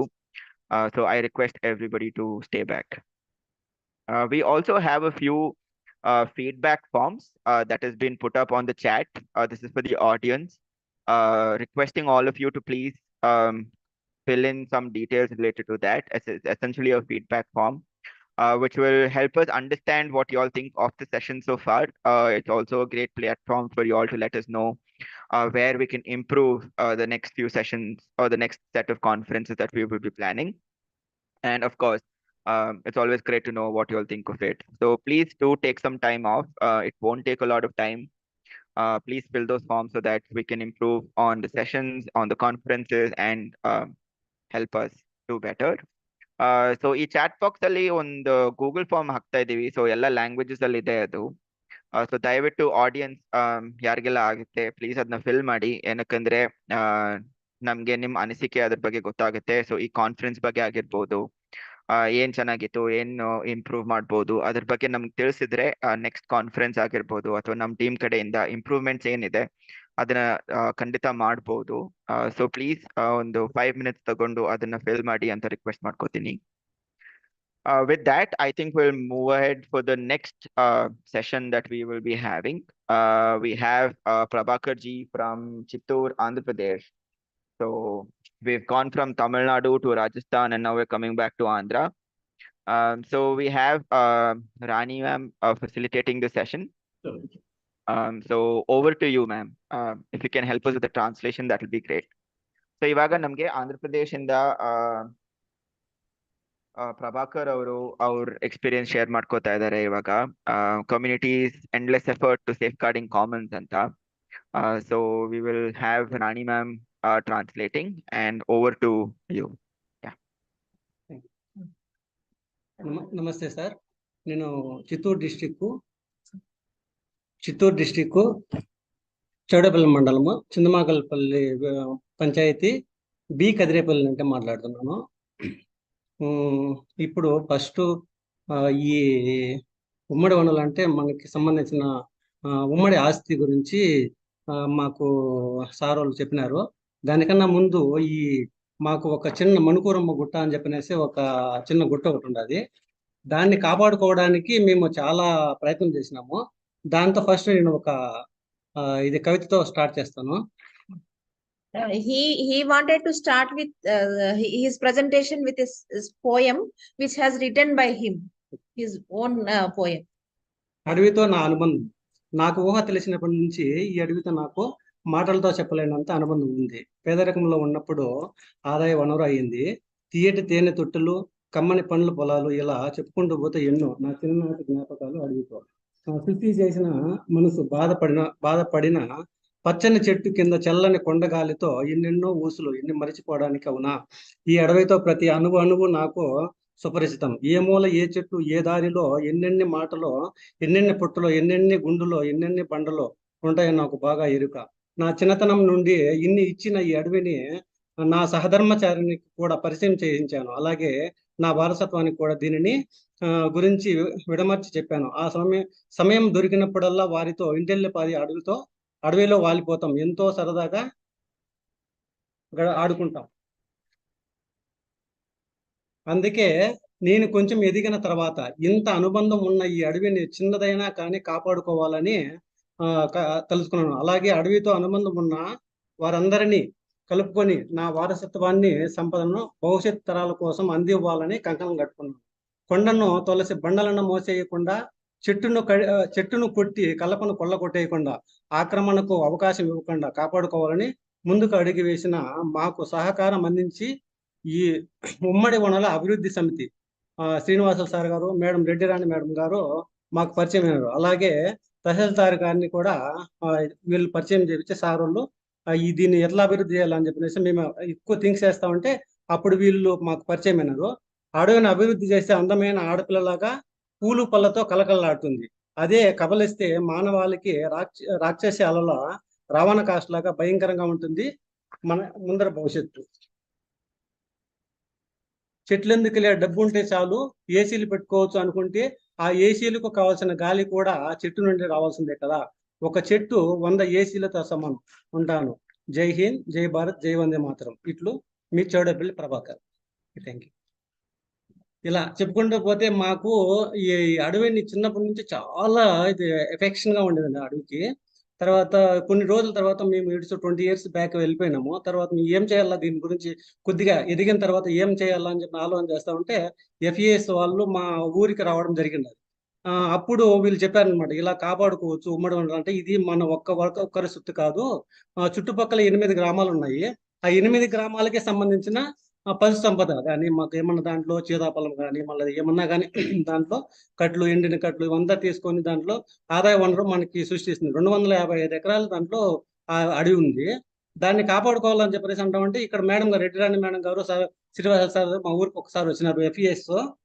మళ్ళీ దాన్ని ఏం చేయాలని చెప్పంటే వాళ్ళు చెప్పినారు, ఇట్లా POV పుస్తకం ఒకటి ఉంటుంది, దాంట్లోకి ఎక్కించి దాని తర్వాత మళ్ళీ POV బుక్లోకి ఎక్కించి దానికి పావు తీసుకోవాలని చెప్పినారు. దాని తర్వాత అంటే సార్ వాళ్ళు చెప్పేసి వెళ్ళిపోయినాక మేము చాలా సార్లు ట్రై చేసాం, కానీ కుదరకుండా పోతే మళ్ళీ వీళ్ళనే పట్టుకున్నాం. వీళ్ళనే సార్ని అడిగితే వీళ్ళు చాలా మాకు చాలా ఓపికగా చాలా రోజులు మా దగ్గరకు వచ్చి అన్ని ప్రతి ఒక్కటి మా దగ్గరుండి చేయించి ఇప్పుడు ఏం చేసినా ఇది ఉపాధి హామీ పథకం కింద కూడా మాకు చెరువులు ఎలా కాపాడుకోవాలి, చెరువుల్లో ఇప్పుడు చెరువుల్లో ఉంటే ఆవులకి, పశు సంపదలకి, గొర్రెలకి అంతా మేపుకోవడానికి, నీళ్ళకి వాటి అందరికి చెరువులు కాపాడుకోవాలి కదా. వాటర్ స్టోరేజ్ మళ్ళీ వచ్చి మనకి బోర్వెల్స్ ఖాళీ అయిపోతున్నాయి. దానికంతా మనం ఏం చేయాలంటే ఈ చెరువులు కూడా కాపాడుకోవాలని చెప్పేసి మనకి మేడం గారు, ఈ సార్ వాళ్ళు, వీళ్ళు టీం చాలా మంది మాకు చాలా ఎక్కువ చాలా హెల్ప్ చేసింది. నిజంగా చెప్పాలంటే వీళ్ళ వల్లనే ఇప్పుడు ఇంతవరకు నేను రావడము, దీని గురించి ఇట్లా తెలుసుకోవడం అంటే దీన్ని కాపాడుకోవాలంటే కూడా మనకి బ్యాక్ సపోర్ట్ ఎవరు. రాజకీయంగా మీకు తెలుసు, రాజకీయంగా చాలా ప్రెజర్స్ ఉంటాయి కదా. అక్కడ వచ్చి మా కొండ వచ్చి ఇది దాంట్లో ఈ గ్రానైట్ చాలా వాల్యుబుల్ గ్రానైట్ ఉంది. ఆ గ్రానైట్ ని కాపాడుకోవాలని చెప్పి మేము అనుకున్నాము, కానీ రాజకీయ ప్రెజర్స్ ఎక్కువైపోయినాయి. కానీ మనకి వీళ్ళు FES వాళ్ళు చాలా ప్రెజర్ చేసి దాన్ని POV బుక్లోకి ఎక్కేసినారు. POV బుక్లోకి ఒకటి ఎక్కిస్తే సరిపోదు కదా. ఆ ఎక్కించిన తర్వాత దానికి మళ్ళా ఏదో ఇది రిజిస్ట్రేషన్ చేయాలని చెప్పి చెప్పినారు. దానికి మళ్ళా తిరిగినాం. దాని మళ్ళా తిరిగితే ఏమీ కాకుండా అంటే మళ్ళా కొన్ని రాజకీయ ఒత్తిళ్ళ వల్ల చేయలేకపోతే తర్వాత మనకి విలేకరులు ఉంటారు కొందరు, ఇది మనకి ఇది గన్ను కన్నా పెన్ను చాలా పవర్ కదా. ఆ పెన్నుతో మనము కొంచెం కొన్ని పాయింట్లంతా ఇది చేసి మా ఫ్రెండ్స్ సార్ మాకు సపోర్ట్ ఉంటే దీనివల్ల మేము చేసి ప్రతి ఒక్కటి మన చిత్తూరు డిస్టిక్ లోని 3 డిస్టిక్లు అనుకుంటా. 3 డిస్టిక్ల్లో ఫస్ట్ మన POV బుక్ లేక ఎక్కడమో మా చిత్తూరు డిస్టిక్ మాకు ఇదే మా బి కదిరేపల్లి మణుకూరమ్మ గుట్ట అనమాట. దాన్ని ఎక్కేసిన తర్వాత మాకు నిజం చెప్పాలంటే మా పుట్టినప్పటి నుంచి ఇంత ఆనందం ఎప్పుడు లేదు. ఎందుకంటే ఇంత ఆనందం మా పిల్లలు కానీ ఇప్పుడు ఏమన్నా ఒక లీవ్లో వచ్చి మా అమ్మాయి వచ్చి బిడ్డ చదువుతున్నారు, వాళ్ళు వచ్చినారంటే ఒక 2 days 3 days వచ్చినారంటే డాడీ కొండ గోదాం ట్రెక్కింగ్ కదాము, అలా ఏమన్నా దొరుకుతాయి, అట్లా హ్యాపీగా కూర్చోకుండా పొద్దున్నే వెళ్ళిపోయినామంటే క్యారీలు వేసుకుని వెళ్ళిపోయిన ఉంటే మొత్తం అంతా ఆడబిడ్డలు అయినా కూడా మాకు బాగా ఫుల్ కొండ ఎక్కుతారు, అంతా చేస్తారు. వాళ్ళతో గడిపే వచ్చేసినామంటే 1 month 2 months మాకు హ్యాపీగా గడిపేస్తుంది. అలా మాకు చాలా అనుబంధం. ఎలా అంటే మా అమ్మ తర్వాత ఆ అడవి నాకు తల్లి అటువంటి అనుబంధము. దీన్ని కాపాడుకోవడానికి ఏమో చేస్తామని చెప్పంటే వీళ్ళు సారాల్లో మనకి బాగా సహకారం అందిస్తున్నారు. ఇంకా ఏమైనా చేయాలి, ఇంకా అంటే దాంట్లో ఆక్రమణలు మళ్ళీ వచ్చి దాన్ని ఇంకా అభివృద్ధి చేయాలి. దానిలో ఈ కసువు గింజలు అంటే ఏమంటారు గడ్డి విత్తనాలు, మళ్ళీ వచ్చి సీతాఫలము చాలా డౌన్ అయిపోయింది. అందులో ఈ పక్షులు ఇవంతా ఈ అడవి పందులు ఇవంతా కానీ ఊర్లపైకి వచ్చేస్తున్నాయి. అవంతా రాకుండా మనం కట్టడి చేయాలని చెప్పంటే వాటికి ఏం చేయాలని చెప్పంటే పైనే అంటే వాటర్ సోర్సెస్, మళ్ళీ వచ్చి దానికి తినడానికి ఏమన్నా కొద్దిగా చెట్లు పొలాలు నాటేస్తే 90% 90% లేకుండా 50% అన్నా మనము అక్కడికి ఇది క్యాచ్ చేయగలుగుతాం. అంటే మన పంటలకి ఇది లేకుండా చేయగలుగుతాము. అందువల్ల వీళ్ళకి సారాలకు అందరికీ చెప్తే దానికి వీళ్ళు వచ్చి ఉపాధి హామీ పథకం కింద మాకు చాలా ఎక్కువ వర్క్స్ మాకు ఇది శాంక్షన్ చేయించడానికి ట్రై చేస్తున్నారు. ఇది అయిన తర్వాత ఇంకా కొంచెం అభివృద్ధి, ఇది ఈ రోజుతో అయిపోదు, ఇంకా చాలా అభివృద్ధి చేయాలని చెప్పనేసి వీళ్ళని మేము ఇది రిక్వెస్ట్ చేసుకుంటే వాళ్ళు చెప్పినారు మీ ఇట్లా వాళ్ళ కోసమే మేము ఉండేది, మీరు అంత మాత్రం మాకు సపోర్ట్ చేసినట్టు మేము ఈ ఉమ్మడి వనరులను చాలా రక్షించుకోవాలి. ఎందుకంటే ఈ ఉమ్మడి వనరులు అనేది నా ఒక్కరికి సొత్తు కాదు, రేపు పొద్దున్నే గాలిగడ కొనుక్కోవాల్సి వస్తుంది కదా. అందువల్ల ఇప్పటి నుంచి మనము ఈ వనరులను కాపాడుకొని మన బిడ్డలకి ఫ్రెష్ ఎయిర్, మంచి ఇది నేచురల్ ఫుడ్స్ ఎలా ఉండాలి అని చెప్పనేసి మనము టీవీల్లోనే ఇలాంటి ఎవరైనా చెప్తే వింటాం. నెక్స్ట్ మనం కూడా చేసుకోవాలని చెప్పుకుంటే ఇలాంటివి కాపాడుకోవాలన్నమాట. కాపాడుకుంటూ ఈ గ్రానైట్ అనేది వాళ్ళు వచ్చిన గ్రానైట్ వాళ్ళు అలా వచ్చినారంటే ఒక రాయితో పూర్వం కనీసం అంటే కొన్ని ఇది ఒక 20-30 లోపల కన్నా ఇది ఏమంటారు మట్టిలో ఉంటుంది, దాన్ని అంత లోపలికి తొలిచేసి ఎత్తుకొని వెళ్ళిపోతారు. పోనీ ఎత్తుకొని వెళ్ళిపోతే పోనీ దాన్ని మళ్ళీ ఫిల్ చేస్తారంటే లేదు, మళ్ళీ దాంట్లో ఎవరో పిల్లోళ్ళు మనకేం తెలియకుండా ఉంటారు, వాళ్ళ పిల్లోళ్ళు పోయి దాంట్లో పడిపోవడము, అది వాళ్ళకి ఈత రాకుండా వాళ్ళు చనిపోవడం, ఇలాంటివి మనం ఎన్నో కామన్ గా టీవీలో చూస్తుంటారు, ఇవన్నీ చూస్తుంటారు. రాజకీయ నాయకులు వస్తారు, వాళ్ళు ఏం చెప్తారు, అయ్యో ఇది నేను పూర్తి చేయాల్సింది, మీరు అంతా చూసుకోవాల్సింది, మీ పిల్లల్ని ఎందుకు ఇచ్చి పెట్టినారు అని చెప్పి అంటారు. కానీ ఎందుకు అలా జరిగింది అని చెప్పంటే ఆ గ్రానైట్ తోడేయడం వల్ల, ఆ రాళ్ళు ఎత్తుకొని వెళ్ళిపోవడం వల్ల, రాళ్ళు ఎత్తుకోపోయిన వాళ్ళు బాధ్యతగా దాన్ని పూర్తి చేస్తే ఏం కాదు, అలా చేయరు కదా, అలా వెళ్ళిపోతుంది. మళ్ళీ ఉమ్మడి ఉన్నారు మళ్ళా ఇది ఒకప్పుడు ఇక్కడ కొండ ఉండేది అని చెప్పే పరిస్థితి రాకుండా మేము కాపాడుకోవాలి ఈ కొండని. ఈ చుట్టుపక్కల 8 గ్రామాలలో కలిసి, అంటే నాలాగా ఎవరో అంటే నాకు అంటే ఇట్లా అనుబంధం ఉండే వాళ్ళు మా వెనకాల ఇక్కడ ఇక్కడ వీళ్ళందరూ ఉన్నారు కదా, ఇట్లా వాళ్ళు చాలా మంది కలిసి మేము గ్రూప్స్ అంటే సంఘాలు ఒక కమ్యూనిటీ లాగా ఏర్పడేసి దీన్ని ఖచ్చితంగా కాపాడాలి, లేదంటే మన పిల్లలకి కన్నా ఇట్లా ఇదే భవిష్యత్తు లేకుండా పోతుందని చెప్పేసి మేము ఒక ముందరికి అడిగేసి వీళ్ళు ఎఫ్ఏఎస్ వాళ్ళ అభివృద్ధితో మేము ఇటు వరకు ఇంకా చేసి ఇంకా ఇది చెట్లు వీళ్ళు మేడం వాళ్ళు సార్ వాళ్ళు చెప్తా ఉన్నారు, ఇంకా చెట్లు అంతా మీకు గ్రీన్స్ ఇవంతా ఇస్తాము మీరు నాటించని చెప్పిన దానికి కూడా మేము ఓకే రెడీగా ఉన్నాము. ఇంకా ఇది మీ తరఫున నుండి అదే మేము ఇంకా అంతకు ముందు వచ్చి మేము ఇది ఈ గుట్టని ఆక్రమించడానికి చాలా మంది వచ్చినారు. దాంట్లో మేము ఊరంతా కలిసి, ఊరంతా అంటే మా ఊరే కాదు చుట్టుపక్కల ఏరియాల్లో చాలా ఊర్లు ఉన్నాయి, ఆ ఊర్లో అంతా కలిసి ఇది మాకు చాలా చిన్న అడవి, దీనిపైన పడద్దండి, మీరు ఏమన్నా కావాలంటే ఇంకేమన్నా చూసుకోండి, మాకు ఇది ఖచ్చితంగా మాకు ఈ జీవనాధారము, దీన్ని కొట్టేస్తే ఆవులు ఈ గొర్రెలు ఇవంతా మేము ఎక్కడ మెప్పుకుండేది అని చెప్పనేసి మేము గట్టిగా పోరాడితే అప్పటిగా వెళ్ళిపోయినారు. ఇంకా ఈ పిఓబి బుక్ లెక్క ఎక్కితే ఇంకేం రారు అని చెప్పనేసి ఇది ఒక ఇది మాకు ధైర్యం ఇస్తున్నారు సార్ వాళ్ళు. ఇవి అంటే దీంతోనే కాకుండా ఇంకా అభివృద్ధి చేయాలని చెప్పనేసి మేము చేసుకుంటాం. Rani ma'am, could you translate what he shared so far, and then again they can share their experience if that's okay. Okay. See, his name is G. Prabhakar. He belongs to B. Kadarepalli village, 29A Chittamakulpalli Panchayat and Chaudepalli Mandal in Chittoor district. So he started with a poem which is written by him own. In the gist of that poem is he said that I cannot explain my bondage with the forest.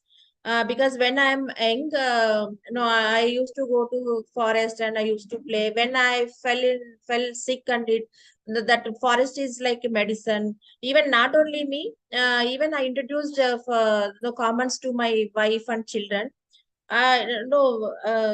Common is like a mother to me. So that's why that only made me to work towards this commons protection and all.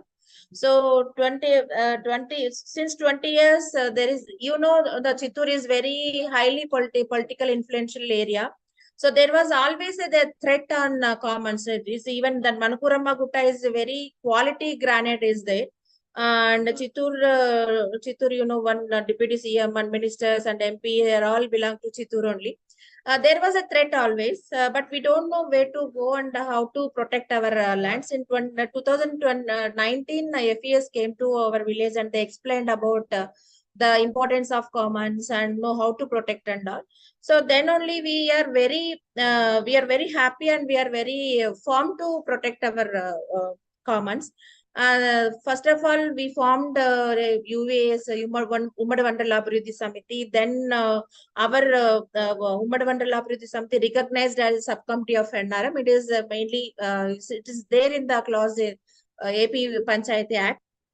Then we approached so many times to MRO, but it didn't work. Again, we approached FES. So they helped us, and at last we succeeded in getting the POB letter. So, but we didn't satisfied with the letter. So we wanted literally entered into our comments in the book, POB book. So he said that even the 3 districts now, that Chittoor divided into three districts. And now that only Chavadepal, our village only literally entered into the comments book. That is first village. Then what to do? It is a 255 acres, but we don't know how many. We got 166 acres of land, but we don't know where is that. So then we asked FES, how do we recognize our POB land? Again, we approached MRO office. Then we demarcated our lands. Even you can see that photos. Then demarcation, after demarcation, for that confirm that we received a certificate from the MR Tahsildar. So after that so it is comments are in the panchayat, but panchayat has no stake on the comments, but all comments are under custody of revenue department. So again we went and approached Gram Panchayat to enter our common lands into their asset register. This is also first time happened. That also we received the comments, and to notify for not only our village, even other villages which belong to that particular panchayat. So we one copy we pasted in the notice board to see others. That is what he told, and also that comments that wild animals, that threat is there.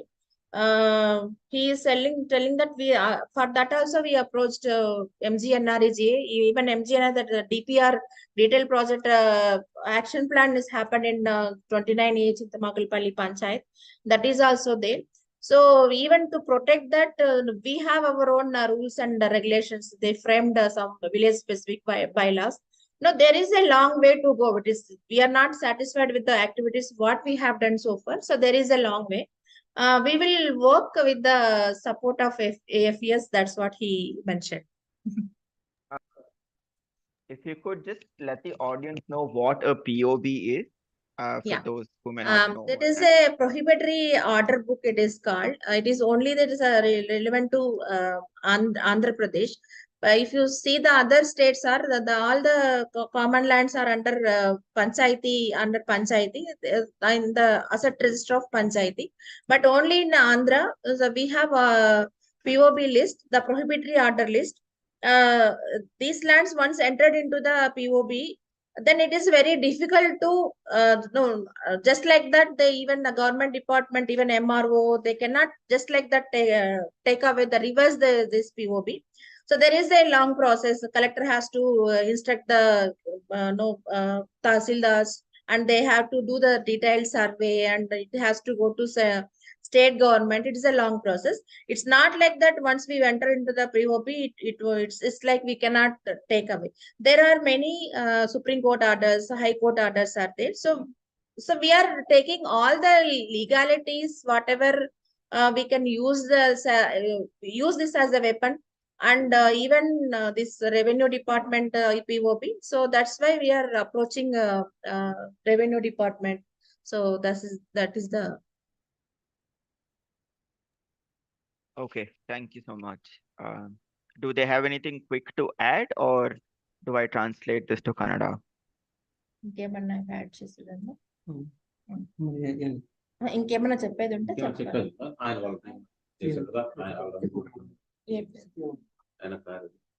మీరేమన్నా చెప్తారా?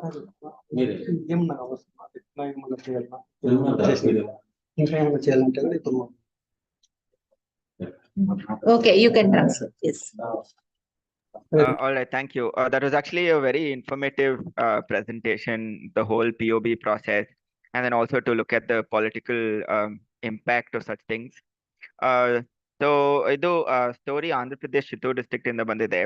So ಅವ್ರು ಹೇಳ್ತಾ ಇದ್ದಾರೆ ಅಲ್ಲಿ so ಆಂಧ್ರದಲ್ಲಿ POB ಪ್ರಾಹಿಬಿಟರಿ order books ಅಂತ ಒಂದು unique system ಇದೆ.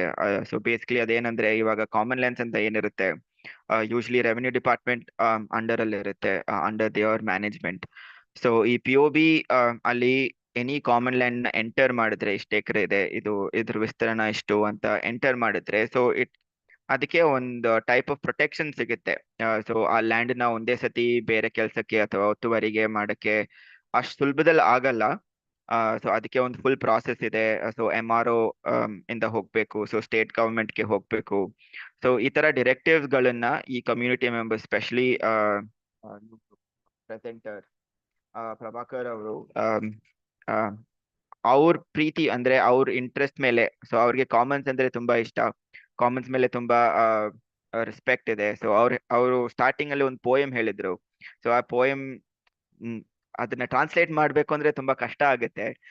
ಬಟ್ ಅದರದ್ದು ಏನಂತಾರೆ, ಒಂದು ಜಿಸ್ಟ್ ಅಂತ ಹೇಳ್ತಾರೆ. ಸೊ ಇಟ್ಸ್ ಬೇಸಿಕಲಿ ಅವರು ಕಾಮನ್ಸ್ ಅಥವಾ ನೇಚರ್ನ ಅವ್ರ ತಾಯಿ ತರ ನೋಡ್ತಾರೆ.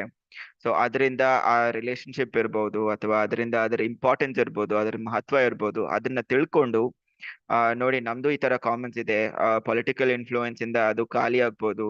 ಇವರು ಕೆಲಸ ಮಾಡ್ತಿರೋ ಜಾಗದಲ್ಲಿ ಗ್ರಾನೈಟ್ ತುಂಬಾ ವ್ಯಾಲ್ಯೂ ಇರೋದ್ರಿಂದ ಸೊ ಎನ್ಕ್ರೋಚ್ಮೆಂಟ್ಸ್ ಒತ್ತುವರಿ ಜಾಸ್ತಿ ಇತ್ತು. ಸೊ ಅದನ್ನೆಲ್ಲ ಹೆಂಗ್ ಪ್ರೊಟೆಕ್ಟ್ ಮಾಡ್ಬೋದು, ಅದನ್ನ ಪ್ರೊಟೆಕ್ಟ್ ಮಾಡಿದ್ರೆ, ಅದನ್ನ ಕಾಪಾಡಿದ್ರೆ ಜನರಿಗೂ ಯೂಸ್ ಆಗುತ್ತೆ, ಪ್ರಾಣಿ ಪಕ್ಷಿಗಳಿಗೂ ಯೂಸ್ ಆಗುತ್ತೆ.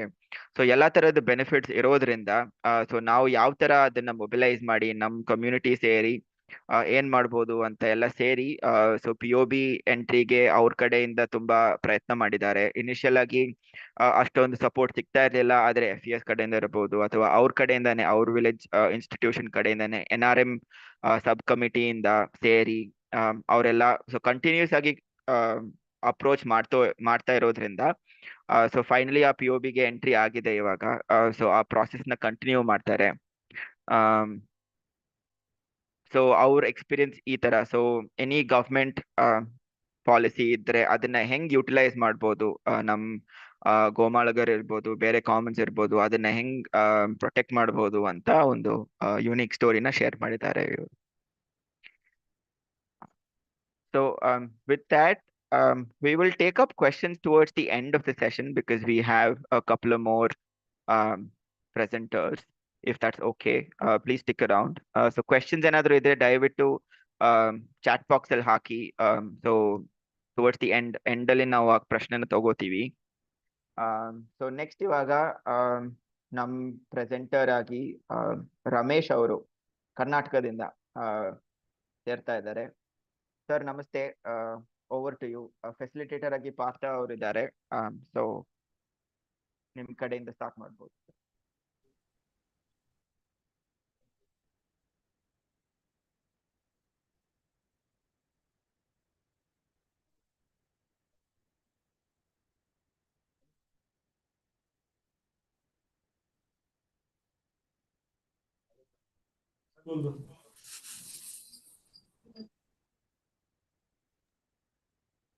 Can you hear me? Yes, you're audible. You're audible. I was saying that before going ahead with the conference, can we translate this story coming from Andhra Pradesh in Hindi? Yeah, sure. We can do that. I'll do that. Yeah. Great. Sorry about that. Yeah. Sir ಒಂದ್ ನಿಮಿಷ, ಈ ಆಂಧ್ರದಿಂದ ಬಂದಿರೋ story ಅವರು ಹಿಂದಿಯಲ್ಲಿ translate ಮಾಡ್ತಾರೆ ಒಂದ್ಸತಿ, ಅದಾದ್ಮೇಲೆ ಈ ಪ್ರೆಸೆಂಟೇಶನ್ ಸ್ಟಾರ್ಟ್ ಮಾಡುವಂತೆ. Hello. Can I do that? Yeah, go ahead. Okay, thank you. तो मैं यहाँ पर प्रभाकर जी की स्टोरी को हिंदी में ट्रांसलेट करूंगा. जी प्रभाकर जी जो है कादिरेपल्ली विलेज गांव से आते हैं, चित्तूर डिस्ट्रिक्ट आंध्र प्रदेश से.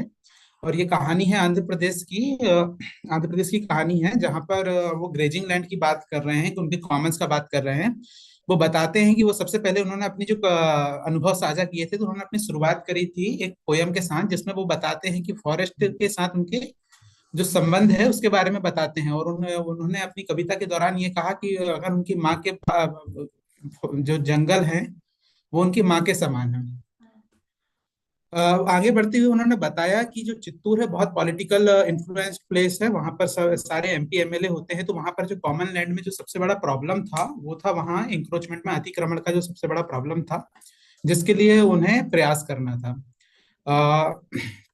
इसके बाद उन्हें कुछ साल पहले एफईएस संस्था के बारे में पता चला। वो एफईएस कुछ साल पहले उन्हें एफईएस संस्था के बारे में पता चला और वो एफईएस संस्था से मिले। एफईएस संस्था से मिलने के बाद उन्हें यूवीएस कमेटी फॉर्मेशन के लिए बताया गया।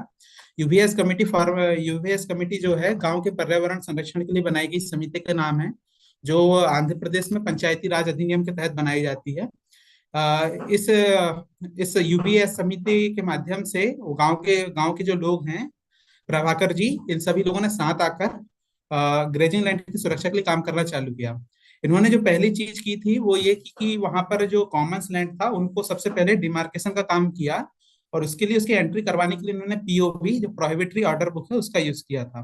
Prohibitory order book Andhra Pradesh का एक ऐसा बुक है जहां पर जो वहाँ के जो कॉमन लैंड होते हैं, वहाँ के जो सामुदायिक संसाधन होते हैं, जैसे जल और भू सामुदायिक संसाधन है, उनको पीओबी में एंट्री दिलवाने के बाद उन संसाधनों का डायवर्सन रुक जाता है। मतलब विदाउट परमिशन आप उन कॉमन लैंड्स पर अतिक्रमण नहीं कर सकते हैं। तो जब पीओबी में बहुत सारे संघर्षों के प्रयास के बाद जब पीओबी में उनका कॉमन लैंड एंट्री हुआ, तो उन्हें जो सर्टिफिकेट मिला था वो 255 एकड़ का मिला था, वो बताते हैं। लेकिन जब उन्होंने असल में ग्राउंड में ये चीज देखी तो केवल उनके पास 100 एकड़ of land they were able to see. तो उसके बाद उन्होंने गांव के लोगों ने साथ में आकर और पंचायत के साथ मिलकर वहां गए और फिर उन्होंने पूरा डिमार्केशन किया, पूरा मैपिंग करी, सीमाकरण किया उस पूरे पीओबी लैंड का, कॉमन लैंड का। और उसके बाद वो यहाँ तक नहीं रुके, उन्होंने ना केवल अपना जो कॉमन लैंड है, अपने जो सामुदायिक संसाधन है उसे सिक्योर किया है, कम्युनिटी की ऑनरशिप में लाया है, बल्कि अब वो नरेगा का यूज करके, महात्मा गांधी नरेगा फंड का यूज करके उसे रिस्टोर भी करने का काम कर रहे हैं और उसमें मल्टीपल एक्टिविटीज वो कर रहे हैं। Thank you Madappa, you can go ahead. Thank you so much, Shivam, for the translation. That was very helpful. Partha sir and team, over to you now.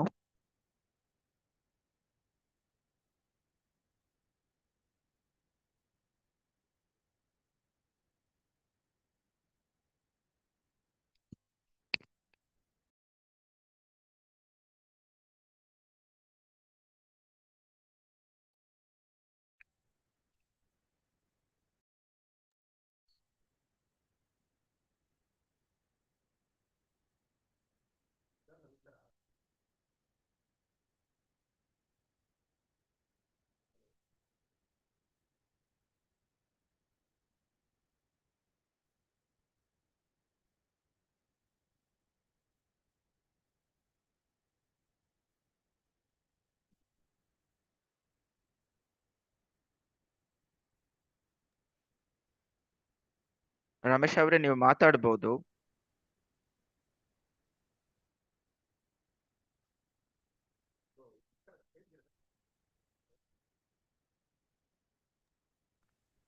Sir, ನಿಮ್ ವಾಯ್ಸ್ ಕೇಳಿಸ್ತಾ ಇಲ್ಲ. ಕಂಪ್ಯೂಟರ್ ಹತ್ರ ಇಟ್ಕೊಳಕ್ಕಾಗುತ್ತಾ?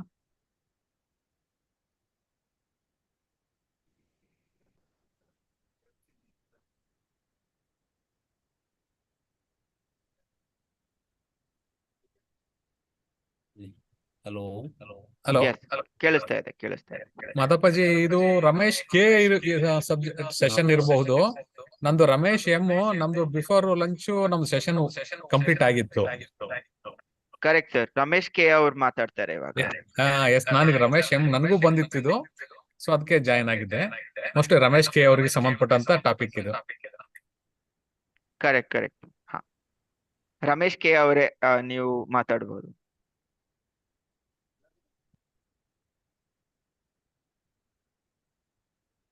Sir, ನಿಮ್ audio ಕೇಳಿಸ್ತಾ ಇಲ್ಲ. ಇನ್ನೂ ಕೇಳಿಸ್ತಾ ಇಲ್ಲ. ನೀವು ಮ್ಯೂಟ್ ಅಲ್ಲಿ ಇದ್ದೀರಾ ಕಾಣುತ್ತಲ್ಲ ಸರ್. ಈಗ ಹಾ, ಕೇಳಿಸ್ತಾ ಇದೆ. ಈಗ ಕೇಳಿಸ್ತಾ ಇದೆಯಲ್ಲ sir? Okay, thank you. Thank you. Hello, ಎಲ್ಲರಿಗೂ ನಮಸ್ಕಾರ. ಸೊ ನನ್ನ ಹೆಸರು ರಮೇಶ್ ಅಂತ. ನನ್ನ ಜೊತೆ ನಮ್ಮ ಪರಿಸರ ಹಿತರಕ್ಷಣಾ ಸಮಿತಿ ಅಧ್ಯಕ್ಷರು ಮತ್ತೆ ನಮ್ಮ ಖಜಾನ್ಸಿ ಅವರು ಮತ್ತೆ ನಮ್ಮ ಸ್ನೇಹಿತರೆಲ್ಲರೂ ಇಲ್ಲಿ ಭಾಗವಹಿಸಿದ್ದಾರೆ ಈ ಕಾರ್ಯಕ್ರಮದಲ್ಲಿ. ಮುಖ್ಯವಾಗಿ ಇವತ್ತು ನನ್ನ ಪ್ರೆಸೆಂಟೇಶನ್ ಏನಪ್ಪಾ ಅಂತ ಹೇಳಿದ್ರೆ, ನಮ್ಮ ಬೆಂಗಳೂರಿಂದ ಒಂದು 100 ಕಿಲೋಮೀಟರ್ ಡಿಸ್ಟೆನ್ಸ್ ಅಲ್ಲಿ ಕೋಲಾರ ಪಕ್ಕದಲ್ಲಿ ಮುಳಬಾಗಿಲು ತಾಲೂಕಿನ ದೇವರಾಯ ಸಮುದ್ರ ಅನ್ನೋ ಗ್ರಾಮದ ಹತ್ರ ಒಂದು ಋಷಭಾದ್ರಿ ಬೆಟ್ಟ. ಸೊ ಋಷಭಾದ್ರಿ ಬೆಟ್ಟದ ಸುಮಾರು 1300 ಎಕರೆಯಷ್ಟು ಒಂದು ಏಕಶಿಲಾ ಬೆಟ್ಟ ಅದು. ಆ ಬೆಟ್ಟ ಸುತ್ತಮುತ್ತಲು ಇರ್ತಕ್ಕಂಥ ಸುಮಾರು ಒಂದು 25-30 ಕೆರೆಗಳಿಗೆ ಆಗುವಷ್ಟು ನೀರನ್ನ ಪ್ರತಿ ವರ್ಷ ಅದು ನೀರನ್ನ ಕೊಡ್ತಿರುತ್ತೆ. ಸೊ 2013ರಲ್ಲಿ ಕರ್ನಾಟಕ ಸರ್ಕಾರದ ಕಡೆಯಿಂದ ಹಾಗೂ ಜಿಲ್ಲಾಧಿಕಾರಿಗಳ ಕಡೆಯಿಂದ ಅದನ್ನ ಎಂಸ್ಯಾಂಡ್ ಮಾಡ್ಲಿಕ್ಕೆ ಒಂದಷ್ಟು ಕ್ರೆಷರ್ಸ್ಗೆ ಪರ್ಮಿಷನ್ ಅನ್ನ ಕೊಡ್ತಾರೆ. ಸೊ ಆವಾಗ ಸಾಕಷ್ಟು ಸಾರ್ವಜನಿಕರ ವಿರೋಧ ಕೂಡ ಆಗತ್ತೆ. ಅದ್ರ ಜೊತೆಗೆ ಪಂಚಾಯತಿ ಅಧ್ಯಕ್ಷರು, ಉಪಾಧ್ಯಕ್ಷರು ಮತ್ತೆ ಎಲ್ಲಾ ಸದಸ್ಯರು ಸೇರಿ ಒಟ್ಟಿಗೆ ಪಂಚಾಯತಿಯಲ್ಲಿ ಒಂದು ರೆಸೊಲ್ಯೂಷನ್ ಅನ್ನು ಪಾಸ್ ಮಾಡ್ತಾರೆ. ನಮ್ಮ ಒಂದು ಜಾಗದಲ್ಲಿ ಯಾವುದೇ ರೀತಿ ನೀವು ಗಣಿಗಾರಿಕೆಯನ್ನ ನಡೆಸಬಾರದು ಅಂತೇಳಿ. ಸೊ ಅಲ್ಲಿಂದ ಮುಖ್ಯಮಂತ್ರಿಗಳಿಗೆ ಮತ್ತೆ ಸಂಬಂಧಪಟ್ಟ ಅಧಿಕಾರಿಗಳಿಗೆ, ಜಿಲ್ಲಾಧಿಕಾರಿಗಳಿಗೆ ಎಲ್ಲರಿಗೂ ನಡುವೆ ಇವರು ತಮ್ಮ ಅಹವಾಲನ್ನ ಕೊಡ್ತಾರೆ, ವಿರೋಧ ವ್ಯಕ್ತಪಡಿಸ್ತಾರೆ. ಈ ಭಾಗದಲ್ಲಿ ಯಾವುದೇ ಕಾರಣಕ್ಕೂ ನೀವು ಗಣಿಗಾರಿಕೆಯನ್ನ ಮಾಡಬಾರ್ದು ಅಂತ. ಯಾಕಂದ್ರೆ ಕೋಲಾರ ಜಿಲ್ಲೆ ಬರದ ಜಿಲ್ಲೆ ಆದ್ರೂ ಕೋಲಾರ ಜಿಲ್ಲೆಯಲ್ಲಿ ಸಾಕಷ್ಟು ಈ ಭಾಗದಲ್ಲಿ ಅತಿ ಹೆಚ್ಚು ಭತ್ತ ಬೆಳೆಯುವಂತ ಒಂದು ಪ್ರದೇಶವಾಗಿರುತ್ತೆ. ಯಾಕಂದ್ರೆ ಈ ಒಂದು ಏಕಶಿಲಾ ಬೆಟ್ಟ, ಈ ಬೆಟ್ಟ ಗಣಿಗಾರಿಕೆ ಕೊಟ್ಟಿದ್ದೆ. ಆದ್ರಲ್ಲಿ ಈ ಸುತ್ತಮುತ್ತ ಇರ್ತಕ್ಕಂಥ 17 ಹಳ್ಳಿಯಿಂದ ಸುಮಾರು 20 ಹಳ್ಳಿಯಿಂದ 1300 ಒಂದು 800ರಷ್ಟು ಫ್ಯಾಮಿಲಿಗಳು ಇಲ್ಲೇನಪ್ಪ ಆಗುತ್ತೆ ಅಂದ್ರೆ ಏನು ಅವರಿಗೆ ನಿರ್ಗತಿಕರಾಗುವಂತ ಒಂದು ಪರಿಸ್ಥಿತಿ ಬಂದು ಒದಗುತ್ತೆ. ಹಾಗಾಗಿ ಆಗ ಸಾಕಷ್ಟು ಜನ ಅದರ ವಿರುದ್ಧ ಒಂದಷ್ಟು ಪ್ರತಿಭಟನೆಯನ್ನ ಮತ್ತೆ ಹೋರಾಟಗಳನ್ನ ಮಾಡ್ತಾರೆ, ಪಂಚಾಯತಿ ಸದಸ್ಯರು ಮತ್ತೆ ಗ್ರಾಮ ಪಂಚಾಯತ್ ಸದಸ್ಯರು ಸೇರಿ. ಆದ್ರೆ ಸರ್ಕಾರದ ಕಡೆಯಿಂದ ಯಾವುದೇ ಮಾನ್ಯತೆ ಸಿಗೋದಿಲ್ಲ. ತದನಂತರ 2017ರಲ್ಲಿ ಜಿಲ್ಲಾಧಿಕಾರಿಗಳ ಒಂದು ಕಚೇರಿಗೆ ಮುತ್ತಿಗೆಯನ್ನು ಕೂಡ ಹಾಕ್ತಾರೆ, ಯಾವುದೇ ಕಾರಣಕ್ಕೂ ನೀವು ಗಣಿಗಾರಿಕೆಯನ್ನು ಕೊಡಬಾರ್ದು ಅಂತ. 1 ವರ್ಷ 2 ವರ್ಷದ ಕಾಲ ಅದನ್ನ ಸೈಲೆಂಟ್ ಆಗಿ ಇರುವಂತ ಒಂದು ಪರಿಸ್ಥಿತಿ ಆಗತ್ತೆ. ಮತ್ತೆ ಯಥಾಸ್ಥಿತಿ ಮತ್ತೆ ಶುರು ಮಾಡ್ತಾರೆ, ಕ್ರೆಷರ್ಸ್ ಅನ್ನ ಪ್ರಾರಂಭ ಮಾಡ್ಲಿಕ್ಕೆ ಮತ್ತೆ ಸ್ಟಾರ್ಟ್ ಮಾಡ್ತಾರೆ. ಆವಾಗ ಆಕ್ಚುಲಿ ಮತ್ತೆ ಏನಾಗುತ್ತೆ, ಒಂದಷ್ಟು ನಾವು ಎಲ್ಲನೂ ಸೇರಿ ಬರೀ ಇದನ್ನ ಇದಕ್ಕೊಂದು ವ್ಯವಸ್ಥೆಯಾದಂತ ಒಂದು ಹೋರಾಟವನ್ನು ಮಾಡಬೇಕು ಅಂತ ಹೇಳಿ ಒಂದು ಪರಿಸರ ಹಿತರಕ್ಷಣಾ ಸಮಿತಿಯ ಒಂದು ಸಂಸ್ಥೆಯನ್ನ ಹುಟ್ಟು ಹಾಕಿ ಅದರ ಮುಖಾಂತರ ಹೋರಾಟವನ್ನ ನಾವು ಪ್ರಾರಂಭ ಮಾಡ್ತೀವಿ. ಸೊ ಆ ನಿಟ್ಟಿನಲ್ಲಿ 2020ರಿಂದ ಪರಿಸರ ಹಿತರಕ್ಷಣಾ ಸಮಿತಿ ಮಾನ್ಯ ಕರ್ನಾಟಕ ಹೈಕೋರ್ಟ್ ಹಾಗೂ ನ್ಯಾಷನಲ್ ಗ್ರೀನ್ ಟ್ರಿಬ್ಯುನಲ್ ಕೋರ್ಟ್ ಅಲ್ಲಿ ಒಂದು ಸಾರ್ವಜನಿಕ ಹಿತಾಸಕ್ತಿ ಅರ್ಜಿಯನ್ನು ಕೂಡ ಸಲ್ಲಿಸಿ ಅದರ ಜೊತೆಗೆ ಈ ಒಂದು ಬೆಟ್ಟ ಉಳಿಸ್ಕೊಳ್ಬೇಕಾದ್ರೆ ಏನೆಲ್ಲ ನಾವು ಪ್ರಯತ್ನಗಳು ಮಾಡಬೇಕು ಅಂತ ಸಾಕಷ್ಟು ಸಭೆಗಳನ್ನ ಮಾಡಿ ಈ ಸ್ಥಳೀಯ ಇರ್ತಕ್ಕಂಥ ಸುತ್ತಮುತ್ತಲು ಇರ್ತಕ್ಕಂಥ ಎಲ್ಲಾ ಹಳ್ಳಿಯ ಜನರಿಗೆ ಒಂದಷ್ಟು ಅವೇರ್ನೆಸ್ ಕ್ಯಾಂಪ್ಸ್ ಅನ್ನ ಕಂಡಕ್ಟ್ ಮಾಡ್ತೀವಿ. ಈ ಬೆಟ್ಟದ ಮಹತ್ವದ ಬಗ್ಗೆ ತಿಳಿಸ್ಕೊಡ್ತೀವಿ. ಈ ಬೆಟ್ಟ ಇಲ್ಲ ಅಂದ್ರೆ ರೈತರು ಮತ್ತೆ ಕೆರೆಗಳಿಗೆ ನೀರು, ಯಾಕಂದ್ರೆ ನಮ್ಮ ಕೋಲಾರ ಜಿಲ್ಲೆಗೆ ಯಾವುದೇ ನದಿ ಮೂಲಗಳಿಲ್ಲ. ಈ ರೀತಿಯಿಂದ ಬೆಟ್ಟದಿಂದ ಬರ್ತಕ್ಕಂಥ ನೀರೇ ನಮಗೆ ಒಂದು ಜೀವಾಳ. ಈ ಬೆಟ್ಟನು ನಾವು ಕಳ್ಕೊಂಡ್ಬಿಟ್ಮೇಲೆ ಸುತ್ತಮುತ್ತ ಇರ್ತಕ್ಕಂಥ ಸುಮಾರು 17-20 ಹಳ್ಳಿಗಳ ಜನರ ಪರಿಸ್ಥಿತಿ ಏನಾಗ್ಬೇಕು ಅಂತಕ್ಕಂಥದ್ದು ತುಂಬಾ ಗಂಭೀರವಾಗಿ ತಗೊಂತೀವಿ. ಆ ನಿಟ್ಟಿನಲ್ಲಿ ನಾವು ಸುತ್ತಮುತ್ತ ಇರ್ತಕ್ಕಂಥ ಹಳ್ಳಿಯ ಜನರಿಗೆ ಇದನ್ನ ಮಾಹಿತಿಯನ್ನ ಕೊಟ್ಟು ಏನ್ ನಡೀತಿದೆ ಇಲ್ಲಿ ಗಣಿಗಾರಿಕೆ, ಯಾವ ರೀತಿ ಒಂದು ಪಿತೂರಿ ನಡೀತಾ ಇದೆ, ಅದ್ರ ಜೊತೆಗೆ ಪ್ರತಿ ಹಳ್ಳಿಯಲ್ಲೂ ಒಂದೊಂದು ಪರಿಸರ ಹಿತರಕ್ಷಣಾ ಸಮಿತಿ ಯುವ ಸೇನೆಗಳನ್ನ ಸ್ಥಾಪನೆ ಮಾಡ್ಬೇಕಂತ ಹೇಳಿ ನಮ್ಮ ಪರಿಸರ ಹಿತರಕ್ಷಣಾ ಸಮಿತಿ ಒಂದು ಕಾರ್ಯಕಾರಿ ಸಮಿತಿ ನಿರ್ಧಾರ ಮಾಡುತ್ತೆ. ಅದ್ರ ಜೊತೆಗೆ ಪ್ರತಿ ಹಳ್ಳಿಯಲ್ಲೂ 18ರಿಂದ 35 ವರ್ಷದೊಳಗೆ ಇರ್ತಕ್ಕಂಥ ಯುವಕರನ್ನ ಸಂಘಟನೆ ಮಾಡಿ ಅಲ್ಲಿ ಒಂದು ಪರಿಸರ ಹಿತರಕ್ಷಣಾ ಸಮಿತಿ ಯುವ ಸೇನೆಯನ್ನ ರಚನೆ ಮಾಡಿ, ಈ ರಚನೆ ಮಾಡುವಂತ ಮೂಲ ಉದ್ದೇಶ ಏನಪ್ಪಾ ಅಂತ ಹೇಳಿದ್ರೆ, ಈ ಬೆಟ್ಟ ಮತ್ತೆ ಈ ಇಷ್ಟೂ ಜಾಗ ಅದು ನಮಗೆ ಸೇರಿದ್ದು, ಅದರ ಒಡೆತನ ನಮ್ಮದು, ಇದು ನಮ್ಮದು, ಯಾರು ಇದನ್ನ ಏನು ಮಾಡ್ಲಿಕ್ಕೆ ಕಡಿಲಿಕ್ಕೆ ಸಾಧ್ಯ ಇಲ್ಲ, ಇಲ್ಲಿ ನಮ್ಗೆ ಮೈನಿಂಗ್ ಬೇಡ ಅನ್ನೋ ವಿಚಾರವಾಗಿ ಯುವಕರು ಈ ಒಂದು ಹೋರಾಟದಲ್ಲಿ ಭಾಗವಹಿಸಬೇಕು ಅಂತೇಳಿ ಯುವ ಸೇನೆಗಳನ್ನ ರಚನೆ ಮಾಡಿದ್ದು.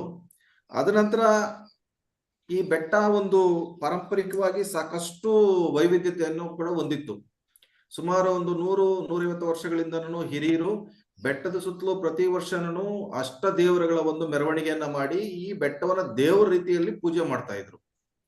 ಸೊ ಹಾಗಾಗಿ ನಾವೇನ್ ಮಾಡಿದ್ವಿ, ಅದ ಕೆಲವು ವರ್ಷಗಳ ನಂತರ ಅದು ಜನರ ಒಂದು ಕೋಆಪರೇಷನ್ ಕಡಿಮೆಯಾಗಿ ಆ ಒಂದು ಪದ್ಧತಿ ನಿಂತೋಗಿತ್ತು. ಪರಿಸರ ಹಿತರಕ್ಷಣಾ ಸಮಿತಿ ಮತ್ತೆ ಪ್ರವೇಶ ಮಾಡಿ ಮತ್ತೆ ಈ ಅಷ್ಟ ದೇವರುಗಳನ್ನ ಬೆಟ್ಟದ ಸುತ್ತಲೂ ಒಂದು ಒಂದು ಕಾರ್ಯಕ್ರಮವನ್ನ ಮಾಡಿಸಿದ್ದಾದ್ಮೇಲೆ ತದನಂತರ ಬಂದಿದ್ದು ನಾವು ಬೆಟ್ಟಕ್ಕೆ ಒಂದು ಬೆಟ್ಟದ ಹಬ್ಬ ಮಾಡ್ಬೇಕು ಅಂತ. ಯಾಕಂದ್ರೆ ಬೆಟ್ಟನೇ ನಮಗೆ ಜೀವಾಳ, ಬೆಟ್ಟ ಇಲ್ಲಾಂದ್ರೆ ನಮ್ಗೆ ನೀರಿಲ್ಲ. ಹಾಗಾಗಿ ಸುತ್ತಮುತ್ತಲಿನ ಜನ ಪ್ರತಿ ವರ್ಷನೂ ಹಸ್ತಾಮಳೆ ದಿನ ಈ ಒಂದು ಬೆಟ್ಟಕ್ಕೆ ಒಂದು ದೇವರ ರೀತಿ ಪೂಜೆ ಮಾಡಿ ಇಲ್ಲಿಂದ ದೀಪಗಳನ್ನು ಹೊತ್ಕೊಂಡು ಹೋಗಿ ಅಲ್ಲಿ ಪೂಜೆ ಮಾಡುವಂತ ಪದ್ಧತಿ ಇತ್ತು. ಹಾಗಾಗಿ ಕೇವಲ ಒಂದು ಹಳ್ಳಿಯ ಜನರು ಮಾತ್ರ ಮಾಡ್ತಿದ್ರು ದೇವರ ಸಮುದ್ರದಿಂದ. ನಮ್ಮ ಪರಿಸರ ಹಿತರಕ್ಷಣಾ ಸಮಿತಿ ಅಧ್ಯಕ್ಷರು ಹಾಗೂ ನಾವು ಪದಾಧಿಕಾರಿಗಳೆಲ್ಲ ಸೇರಿ ಚರ್ಚೆ ಮಾಡಿದ್ವಿ, ಬರೀ ಒಂದು ಹಳ್ಳಿ ಅಲ್ಲ, ಪ್ರತಿ ಎಲ್ಲಾ ಹಳ್ಳಿಗಳವರು ಈ ಒಂದು ಬೆಟ್ಟದ ಹಬ್ಬದಲ್ಲಿ ಭಾಗವಹಿಸೋ ರೀತಿ ಮಾಡೋಣ ಅಂತೇಳಿ.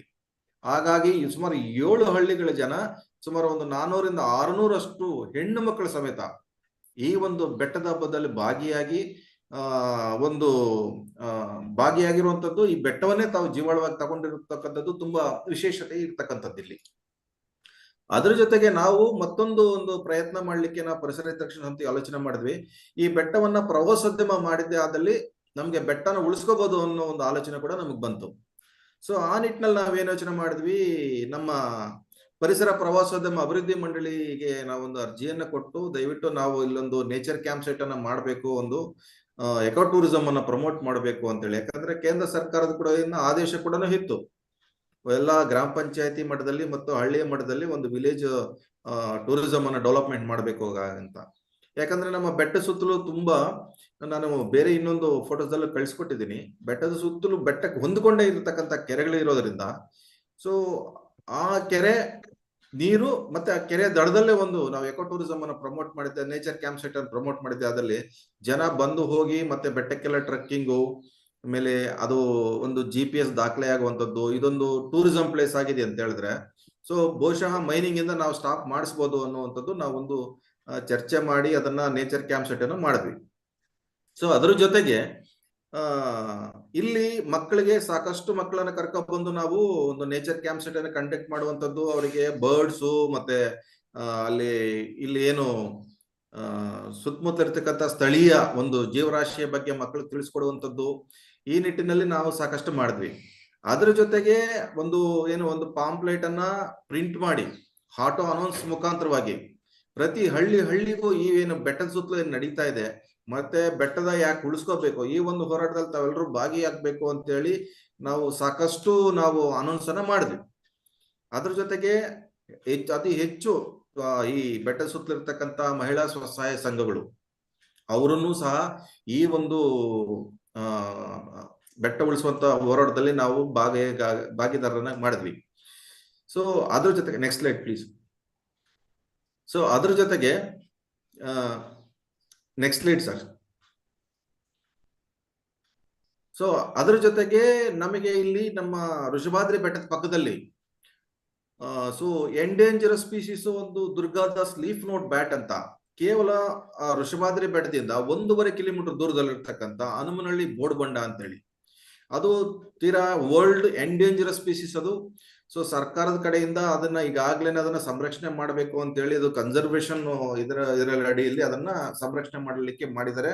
ಆ ಬ್ಯಾಟ್ಸುನುವೆ ಸಾಕಷ್ಟು ಈ ನಮ್ಮ ಋಷಭಾದ್ರಿ ಬೆಟ್ಟಕ್ಕೆ ಬರ್ತಾ ಇರ್ತವೆ. ಯಾಕಂದ್ರೆ ಒಂದು ಬ್ಯಾಟು ಒಂದು ರಾತ್ರಿಗೆ ಕನಿಷ್ಠ 5 ಕಿಲೋಮೀಟರ್ ಜರ್ನಿ ಮಾಡುತ್ತೆ ಅಂತ ಹೇಳಿ ತಜ್ಞರು ಹೇಳಿದ್ದಾರೆ. ಹಾಗಾಗಿ ಈ ಬೆಟ್ಟದಲ್ಲೂ ಸಾಕಷ್ಟು ಲೀಫ್ ನೋಟ್ ಬ್ಯಾಟ್ ಇದಾವೆ. ಯಾವುದೇ ರೀತಿ ಇಲ್ಲಿ ನೀವು ಗಣಿಗಾರಿಕೆ ಮಾಡಬಾರದು ಅಂತ ಹೇಳಿ ನಾವು ಮಾನ್ಯ ನ್ಯಾಷನಲ್ ಗ್ರೀನ್ ಟ್ರಿಬ್ಯುನಲ್ ಕೋರ್ಟ್ಗೆ ಅಪೀಲು ಮಾಡಿದೀವಿ.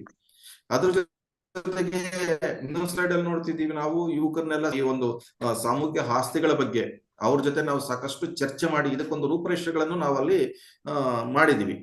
So next slide please. Next slide please.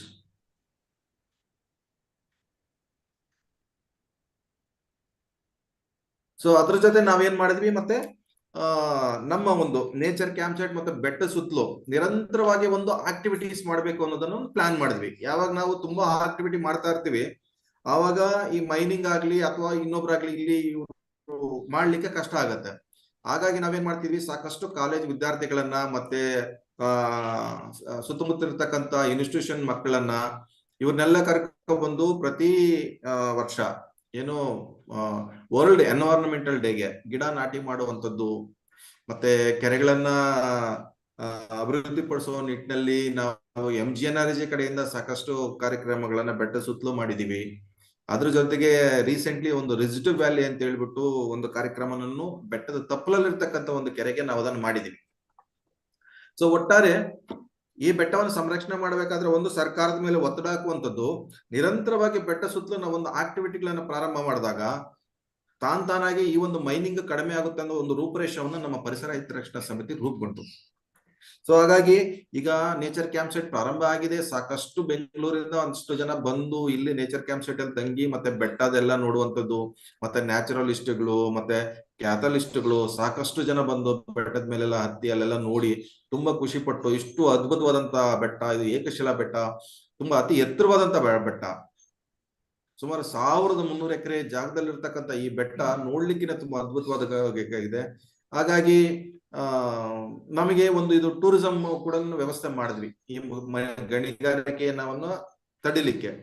ಅದ್ರ ಜೊತೆಗೆ ಸಾಕಷ್ಟು ಅಧಿಕಾರಿಗಳನ್ನ ಈ ಬೆಟ್ಟ ಸುತ್ತಲೂ ನಾವು ತರಿಸ್ಬೇಕು, ಇಲ್ಲಿ ಕಾರ್ಯಕ್ರಮಗಳನ್ನ ರೂಪಿಸ್ಬೇಕು. ಈಗ MGNRG ಯಲ್ಲಿ ನಾವು ರಿಸಿಟಿವ್ ವ್ಯಾಲಿ ಪ್ರೋಗ್ರಾಮ್ ಅನ್ನ ಮಾಡ್ಲಿಕ್ಕೆ ಬಂದಾಗ ನಮ್ಮ ಕಾರ್ಯನಿರ್ವಾಹಕರು, ಉಪ ಕಾರ್ಯನಿರ್ವಾಹಕರು, ಜಿಲ್ಲಾ ಪಂಚಾಯತ್ ಅವರೆಲ್ಲ ಬಂದು ಇದೆಲ್ಲ ನೋಡಿ ಇಷ್ಟು ಬೆಟ್ಟ ಚೆನ್ನಾಗಿದೆಯಲ್ಲ ಅಂತ ಹೇಳಿ ಅವ್ರ ಅಭಿಪ್ರಾಯನ ತಗೊಂಡು ಮತ್ತೆ ಅವ್ರ ಸಪೋರ್ಟ್ ತಗೊಂಡು ನಾವು ಈ ಬೆಟ್ಟವನ್ನ ಉಳಿಸುವಂತ ನಿಟ್ಟಿನಲ್ಲಿ ನಾವು ಒಂದಷ್ಟು ಹೆಜ್ಜೆ ಹಾಕಿದೀವಿ. ಅದ್ರ ಜೊತೆಗೆ ಕೆಲವು ದಾನಿ ಸಂಸ್ಥೆಗಳ ಕಡೆಯಿಂದ ಕೆರೆಗಳಲ್ಲಿ ಹೂಳು ತೆಗೆಯುವಂತ ಕಾರ್ಯಕ್ರಮವನ್ನು ಮಾಡಿದ್ವಿ. ಬೆಟ್ಟದ ಸುತ್ತಲೂ ಸಾಕಷ್ಟು ಕೆರೆಗಳಲ್ಲಿ ಹೂಳು ತೆಗೆದು ಕೆರೆಗಳ ಪುನರ್ಚೇತನ ಒಂದು ಕಾರ್ಯದಲ್ಲಿ ನಾವು ಭಾಗಿಯಾಗಿದ್ವಿ. ಸೊ ಹಾಗಾಗಿ ಒಟ್ಟಾರೆ ಈ ಒಂದು ವೃಷಭಾದ್ರಿ ಬೆಟ್ಟ ಐತಿಹಾಸಿಕ ಬೆಟ್ಟ, ಅದ್ರ ಜೊತೆಗೆ ಈ ವೃಷಭಾದ್ರಿ ಬೆಟ್ಟಕ್ಕೆ ಹೊಂದಿಕೊಂಡಂತೆ ಹಾವಳಿ ಜವಳಿ ಬೆಟ್ಟಗಳಾದಂತ ಹಾವಣಿ ಬೆಟ್ಟ ಕೂಡ ಇದೆ ಅಲ್ಲಿ. ಸೊ ಇಲ್ಲಿ ಹಾವಣಿ ಬೆಟ್ಟದ ತಪ್ಪಲಲ್ಲಿ ರಾಮಲಿಂಗೇಶ್ವರ ಟೆಂಪಲ್ ಒಂದಿದೆ, ಅಲ್ಲಿ ಅದು ನ್ಯಾಷನಲ್ ಮಾನ್ಯುಮೆಂಟ್ ಆಗಿರೋದ್ರಿಂದ ಅದು ಅದರದ್ದು ಒಂದು ನಾವು ತಗೊಂಡ್ವಿ. ಕಾನೂನಾತ್ಮಕವಾಗಿ ಏನೆಲ್ಲ ನಾವು ಮಾಡ್ಬೋದು, ನ್ಯಾಷನಲ್ ಮಾನ್ಯುಮೆಂಟ್ಗೆ ಏನು ಒಂದು ಆಕ್ಟ್ ಇದೆಯಲ್ಲ ಅದು ತಗೊಂಡು. ಅದ್ರ ಜೊತೆಗೆ ನಾವು ಮುಖ್ಯವಾಗಿ ಇನ್ನೊಂದನ್ನು ಮಾಡಿದ್ವಿ. ವೃಷಭಾದ್ರಿ ಬೆಟ್ಟದ ತಪ್ಪಲಲ್ಲಿ ಸಾಕಷ್ಟು ನಾವು ವೈಲ್ಡ್ ಲೈಫ್ ಡಾಟಾನ ಮಾಡಿದ್ವಿ.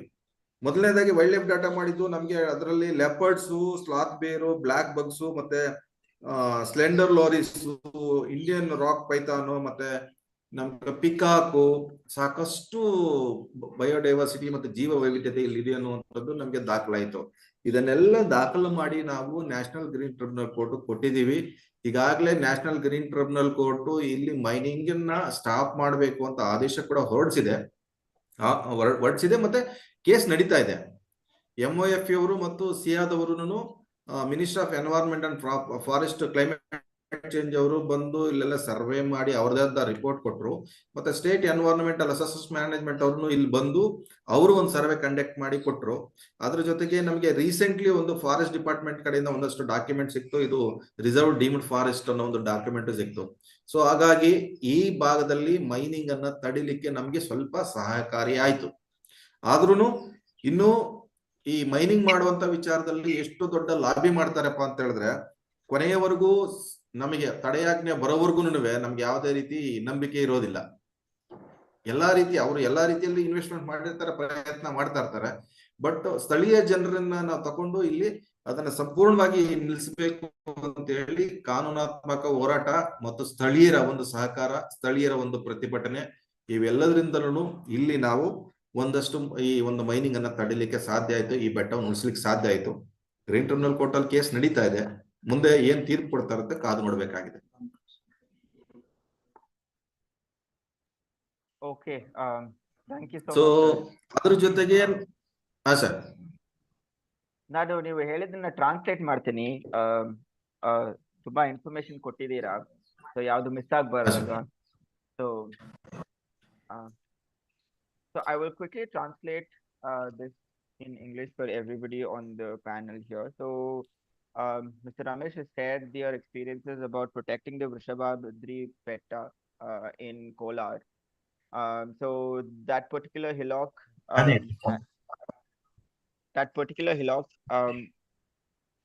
is responsible for water for almost 30 lakes in and around that particular place.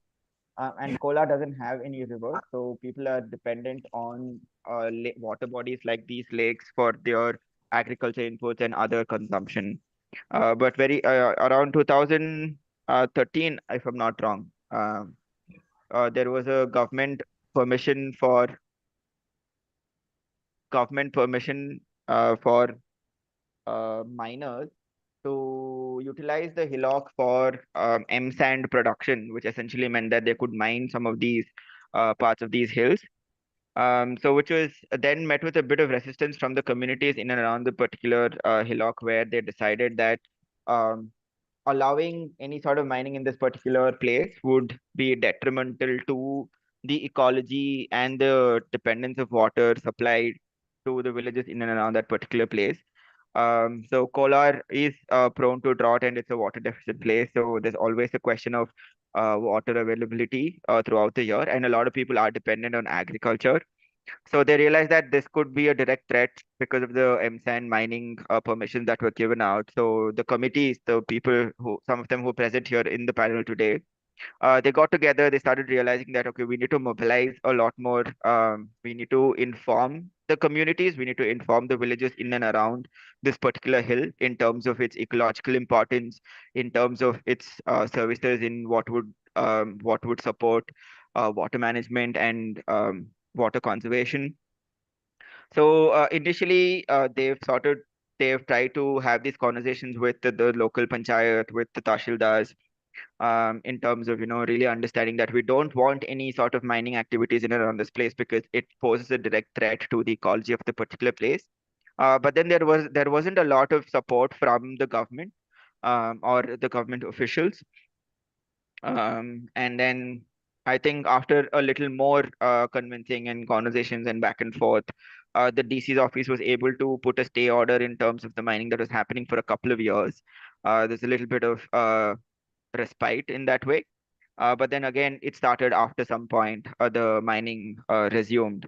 And that is when the committee sort of came together, the Parisara Hita Rakshana Samiti, and then they filed a PIL in the High Court, if I'm not wrong, and with the NGT, the National Green Tribunal, to sort of say that, okay, look, this place has a lot of ecological importance. And we as a committee, we as people who live and are dependent on this particular hillock would not like the mining to continue. So this is when they started to do a lot of these awareness programs. They realized that, okay, we need to also talk to our villagers. We need to talk to people. We need to engage with the youth as well. We need to engage with schools. So that's when they started to do that. They started to interact with the community. They also realized that the youth are also very important stakeholders in the whole conversations. And then they were able to set up Yuva Senas. And just generally come to the understanding that these are common property resources. This is for everybody. This is important to whoever is living around these particular places. So this is when they started mobilizing communities. At the same time, they also started to explore the cultural values of this particular hillock. So there have been traditional practices where temple jatras or the yatras that happen around the particular place used to take place yearly, and then that had been stopped for a bit. So they started to revive this. So they started engaging with the local communities. They even engage with women from self-help groups to continue these processes. And they have this thing. They have this cultural festival that happens every year. And then they also realized that we need to celebrate the hill itself as a part of the cultural identity that we have. And they came up with something called the Betta the Habba, which brought together about 7 villages, about 400 to 700 villages who would be participating in these cultural events, these traditional practices that were already existent. So this way they were able to strengthen the presence of the community and the relationship with the particular hillock. So this also translated to, let's say, exploring a ecotourism angle to the whole thing, that, when we know that these things are possible, why not do it? So they started to approach centers to have some of these ecotourism aspects as well. And then slowly they also started to do biodiversity mapping of some of these places, just to identify and record the flora and fauna where they realized that the kolar leaf nose bat, which is an endangered species, is also present about 1.5 kilometers from the particular hillock that we're talking about. And then they were also able to identify slender lorises, Indian rock pythons, leopards, a good set of fauna and flora, which again strengthened their argument towards protecting the particular place. And I think very recently that they've been able to also get independent studies done by the Ministry of Environment and Forestry. Also, the NGT has also been coming up with a couple of reports of the place. The Forest Department has also been giving some documents which have been supporting their overall argument. And very recently, they've been able to get a NGT order staying the mining process that is happening. And then they're saying that this is a fight that has not ended yet. This is something that needs to continue going on, and that they will continue to do these efforts in the hillock and the hillocks nearby, and ensure that this particular hillock is protected. So quite an informative session, a lot of work that has happened. So it was very nice. Shivam, do you want to translate this to Hindi? Yeah, sure, Madhappa. I will translate in Hindi. तो हमारे पास जो कहानी आ रही है रमेश जी की, वो आते हैं कर्नाटका में देवराय समुद्रम गांव से, मुलबागल ब्लॉक से, कोलार डिस्ट्रिक्ट कर्नाटका से। इनकी जो कहानी है वो कहानी है एक हिलक के बारे में, एक पहाड़ के बारे में, जो मोनोलिथिक पहाड़ था, मतलब जो पत्थरों का पहाड़ है बेसिकली देखा जाए तो बेसिकली जो वो पहाड़ था वो जो है लगभग 1200 से 1300 एकड़ में फैला हुआ एक हिल है, एक पर्वत है, जिसमें देखा जाए तो जिससे जो स्रोत है, कम से कम 20 जो ऐसी झीलों के लिए पानी का एक स्रोत बनता है। कोलार को देखा जाए तो कोलार जो जियोग्राफिकली देखा जाए तो वहां पर पानी के लिए लोगों की डिपेंडेंसी लेक पर ही है, पर 2013 के आसपास देखा जाए तो गवर्नमेंट ऑर्डर के कारण इस हिल पर माइनिंग एक्टिविटीज चालू हुई थी, और ये माइनिंग एक्टिविटीज लगातार बढ़ते रही 2013 के बाद से। देवराय समुद्रम गांव की बात करें तो जब फर्स्ट टाइम 2013 में जब माइनिंग स्टार्ट हुई, वहां पर जब स्टोन माइनिंग स्टार्ट हुई तो वहां के गांव के लोगों ने साथ में आकर इसको रजिस्टर किया, वहां पर कम्युनिटी के लोगों ने इसे रजिस्टर किया, क्योंकि ये वहां से आने लोगों ने इस चीज को समझ पाया कि अगर ये यहाँ पर माइनिंग होगा तो हमारे जो जल स्रोत हैं वो प्रभावित होंगे, वो प्रदूषित होंगे, जिससे हमारा खेती बाड़ी से लेकर हमारा जनजीवन प्रभावित होगा। इसके बाद इनके कई प्रयासों के बाद लगातार इनके प्रयासों से देखा जाए तो डिस्ट्रिक्ट कलेक्टर के द्वारा एक स्टे ऑर्डर लगाया गया माइनिंग एक्टिविटीज में, पर वो कुछ सालों तक ही रहा। उसके बाद फिर से माइनिंग एक्टिविटीज उस में चालू हो गई। इसके बाद देखा जाए तो इन्होंने जो कमेटी थी उसको फिर से स्ट्रेंथन किया, जैसे परिसर हित संरक्षण समिति इन्होंने बोला, विलेज कमेटी, और इन्होंने साथ में आकर एक पब्लिक इंटरेस्ट लिटिगेशन फाइल किया कोर्ट में। तो कोर्ट में ये पहुंचे, लेकिन इसके साथ ही साथ इन्होंने कम्युनिटी का जो एंगेजमेंट है उस कॉमन्स को लेकर उसको स्ट्रेंथन करने का काम चालू किया। तो इन्होंने सबसे पहले देखा जाए तो ये युवा सेना का निर्माण किया, युवा सेना के माध्यम से उनको एंगेज करने का प्रयास किया कॉमन्स से। इसके अलावा इन्होंने कम्युनिटी एंगेजमेंट में कल्चरल प्रैक्टिसेस को बढ़ावा दिया। वहां पर जो सांस्कृतिक विरासत थी उस पर्वत से जुड़ी हुई, जो सांस्कृतिक विरासत थी वहां के समुदाय से जुड़ी हुई उस पर्वत को लेकर उसको बढ़ावा दिया। वहां पर उन्होंने मेलों का आयोजन किया, साथ ही साथ उन्होंने वार्षिक उत्सव के आयोजन करे पर्वतों को लेकर। उस पर्वत को एक जो सांस्कृतिक विरासत को उन्होंने पुनः स्थापित करने का प्रयास किया। इसके साथ ही उन्होंने इको टूरिज्म, जिसे हम पर्यावरण हितैषी पर्यटन बोलते हैं, इसको लेकर बहुत सारे काम किए और इसको बहुत सारा बढ़ावा दिया। आसपास की स्कूलों के बच्चों को से सहित युवाओं से सभी को इसमें साथ लाने का प्रयास किया। फाइनली उनके कई सारे प्रयासों से अभी देखा जाए तो जो नेशनल ग्रीन ट्रिब्यूनल है उन्होंने एक स्टे ऑर्डर लगाया है, पर वो ये मानते हैं कि ये लड़ाई अभी खत्म नहीं हुई है और ये लड़ाई चलती रहेगी कॉमन्स को बचाने की। शुक्रिया। Thank you Madappa, you can go ahead. Yeah, thanks so much, Shivam.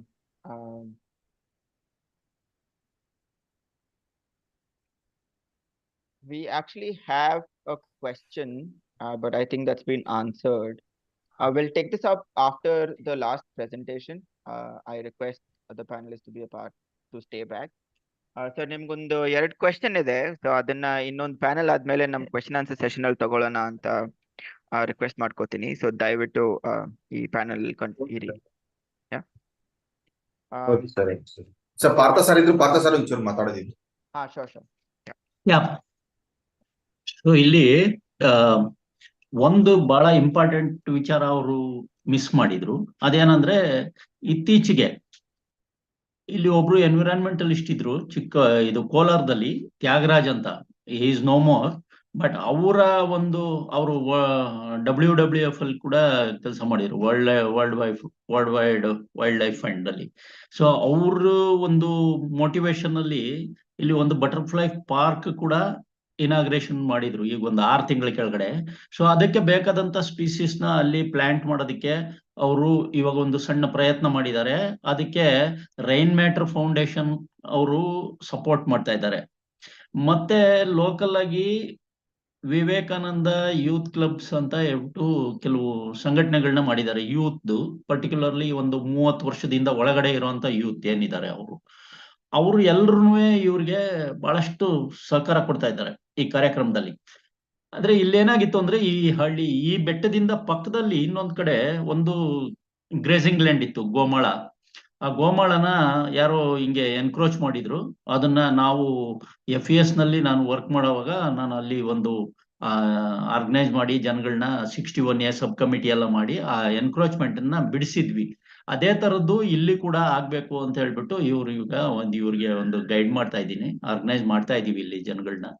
So 61A ಸಬ್ ಕಮಿಟಿಯಲ್ಲಿ ಇದಾದ್ರೆ ಈ ವಿಚಾರಗಳೆಲ್ಲ ಡಿಸ್ಕಸ್ ಆಗಿ ಜನಗಳ ಕಡೆಯಿಂದ ಇದಕ್ಕೆ ಪ್ರೋತ್ಸಾಹ ಸಿಕ್ಕಿತ್ತಂದ್ರೆ ಖಂಡಿತವಾಗಿ ಗ್ರಾಮ ಪಂಚಾಯಿತಿಯಲ್ಲಿ ಇದನ್ನ ಉಳಿಸ್ಕೊಳ್ಳೋದಕ್ಕೆ ಬಹಳಷ್ಟು ಸಪೋರ್ಟ್ ಸಿಗುತ್ತೆ ಅನ್ನೋದು ಒಂದು ವಿಚಾರ ಇದೆ. ಆ ವಿಚಾರನ ರಮೇಶ್ ಅವ್ರ ಪ್ರೆಸೆಂಟೇಶನ್ ಅಲ್ಲಿ ಬಿಟ್ಟಿದ್ರು.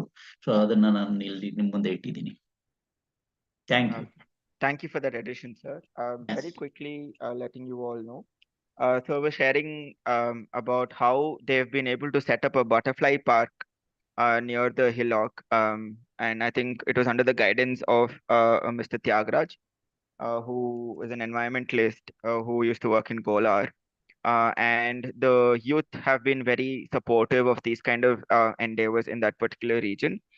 And then the idea is to continue their efforts to ensure that they protect the hillock and the ecology around it. And Partha sir was sharing their experience about doing something similar with the Gomala, which is a common land near the village, near the hillock a few years ago when he was actively working. And then they've been able to mobilize people for it. So the idea is to have something similar to continue their engagement and to engage people to protect the larger commons that exist. So with that, we come to the last presentation for today. I invite Mr. Rajasaheb to join us again from Karnataka. So ಇವಾಗ ನಾವು ಈ ದಿನದ್ದು last ಪ್ರೆಸೆಂಟೇಷನ್ಗೆ move ಆಗ್ತಾ ಇದ್ದೀವಿ. Sir ಇಲ್ಲಿ ರಾಜಸಾಹೇಬ್ ಅವರು ಇದ್ರೆ ದಯವಿಟ್ಟು ನಿಮ್ ಸೆಷನ್ ಸ್ಟಾರ್ಟ್ ಮಾಡ್ಬೋದು. ಖಾದರ್ ಸರ್ ನೀವು ಗೈಡ್ ಮಾಡ್ಬೋದು.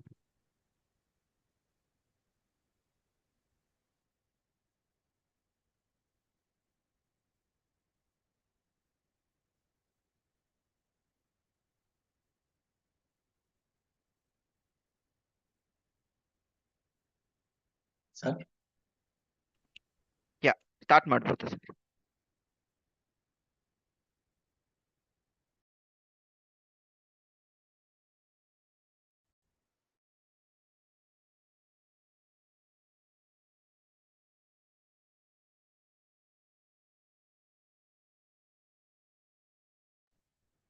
ನೀವು ಮಾತಾಡ್ತಾ ಇರೋದಾದ್ರೆ ಕೇಳಿಸ್ತಾ ಇಲ್ಲ. ಸರ್ ನಮಸ್ತೆ ಸರ್. ಹಾ ಕೇಳಿಸ್ತಾ ಇದೆ ಖಾದರ್ ಅವರೇ, ಮಾತಾಡಿ. ಸರ್ ಕೇಳಿಸ್ತಾ ಇದೆ sir. Sir I would like to introduce Rajesh Saab presenter. He is from Naglapur village, sir. Somanwadi Panchayat, Yedurga Taluk, Raichur district, sir. Let him to explain about this. Naglapur. Sir, first sir ನಮಸ್ತೆ sir. ನಮ್ಮ ಹೆಸರು ರಾಜೇಶ್ ಅಂತ, ನಾಗಲಾಪುರ ಅವರು, ಸೋಮನಮಾಡಿ ಗ್ರಾಮ ಪಂಚಾಯತಿಂದ.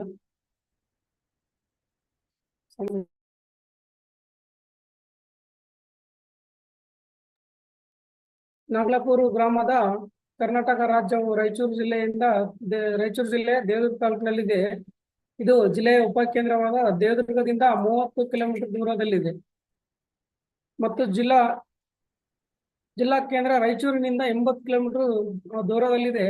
ಸೋಮನಮಾಡಿ ಗ್ರಾಮ ಪಂಚಾಯಿತಿಯ ವ್ಯಾಪ್ತಿಯಲ್ಲಿ ಬರುವಂತ ನಾಗಲಾಪುರ ಗ್ರಾಮದ ಸರ್ವೆ ನಂಬರ್ 20, ವಿಸ್ತೀರ್ಣ 297.19 ಎಕರೆ ಮತ್ತು ಸರ್ವೆ ನಂಬರ್ 32 ರಲ್ಲಿ 99.38 ಎಕರೆ ಗೋಮಾಳ ಭೂಮಿ ಇದೆ.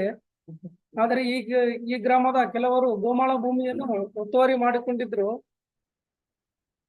ಅಕ್ರಮವಾಗಿ ಕೃಷಿ ಮಾಡುತ್ತಿರುವುದನ್ನು ಕಂಡು ಜಮೀನು ರಹಿತ ಕೃಷಿ ಕಾರ್ಮಿಕರು ಹಾಗೂ ಜಾನುವಾರು ಸಾಕಣೆ ಮಾಡುವವರು ಗ್ರಾಮದ ಸಮುದಾಯದವರಿಗೆ ಹುಲ್ಲಿನ ಅವಶ್ಯಕತೆ ಪೂರೈಸಲು ಗೋಮಾಳ ಒತ್ತುವರಿ ತೆರವುಗೊಳಿಸಲು ಶ್ರೀ ಹನುಮಂತರಾಯ ಪಾಟೀಲ್ ಎಂಬುವರು ಚಿಂತಿಸ್ತಾ ಇದ್ರು. ಗೋಮಾಳ ಭೂಮಿಯ ಒತ್ತುವರಿ ತೆರವಿಗೆ ಸಂಬಂಧಿಸಿದಂತೆ ನಾಗಲಾಪುರ ಗ್ರಾಮದ ಗ್ರಾಮಸ್ಥರಾದ ಸಾಹೇಬ್ ಪಾಟೀಲ್, ಸಾಬಣ್ಣ, ಬಸವರಾಜ್ ನಾಯಕ್, ಶಿವರಾಜ್ ನಾಯಕ್, ಬಸವರಾಜ್, ಅಮರೇಶ್ ನಾಯಕ್, ಚಂಬಣ್ಣ ಅವರೊಂದಿಗೆ ಊರಿನ ಹಿರಿಯರೆಲ್ಲ ಅವರೊಂದಿಗೆ ಚರ್ಚಿಸಿ ಅವರೆಲ್ಲರೂ ಗೋಮಾಳ ಒತ್ತುವರಿ ತೆರವಿಗೆ ನಿರ್ಧರಿಸಿದರು. ಹಾಗೆ ನಾಗಲಾಪುರ ಗ್ರಾಮದ ಕೆಲ ಗ್ರಾಮಸ್ಥರು ಗೋಮಾಳ ಭೂಮಿಯನ್ನು ಅಕ್ರಮವಾಗಿ ಒತ್ತುವರಿ ಮಾಡಿಕೊಂಡಿರುವುದನ್ನು ತೆರವುಗೊಳಿಸುವಂತೆ ದೇವದುರ್ಗ ತಾಲೂಕಿನ ತಹಸೀಲ್ದಾರರಿಗೆ ಮನವಿ ಸಲ್ಲಿಸಲಾಯಿತು. ಗೋಮಾಳದ ಅಕ್ರಮ ಒತ್ತುವರಿ ತೆರವುಗೊಳಿಸುವಂತೆ ತಹಸೀಲ್ದಾರ್ಗೆ ಮನವಿ ಸಲ್ಲಿಸಿದ ನಂತರ ಕಂದಾಯ ಇಲಾಖೆಯು ಕ್ರಮ ಕೈಗೊಂಡು ಗೋಮಾಳ ಜಮೀನಿಗೆ ಭೇಟಿ ನೀಡಿ ಅಕ್ರಮ ಒತ್ತುವರಿ ಮಾಡಿಕೊಂಡವ ಒತ್ತುವರಿ ಮಾಡಿಕೊಂಡು ಕೃಷಿ ಮಾಡುತ್ತಿರುವುದನ್ನು ಕಟ್ಟುನಿಟ್ಟಿನ ತಾಕೀತು ಮಾಡಿ ಕೃಷಿ ಮಾಡದಂತೆ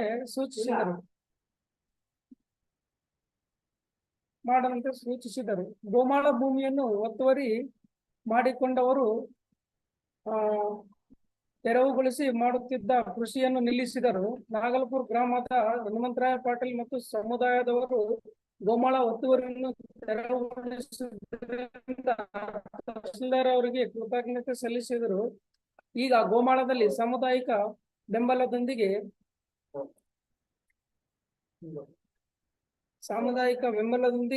ಗ್ರಾಮ ಪಂಚಾಯತಿಯಿಂದ NGNREG ಅಡಿಯಲ್ಲಿ ಕಂದಕಗಳಂತಹ NRM ಕಾಮಗಾರಿಗಳು ಮಾಡುತ್ತಿದ್ದು ಸಮುದಾಯವು ಗೋಮಾಳದಲ್ಲಿ ಹೆಚ್ಚಿನ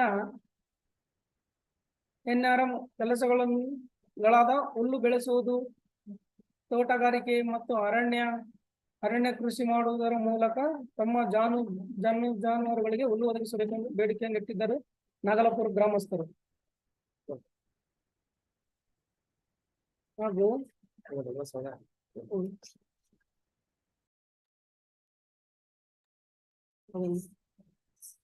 sir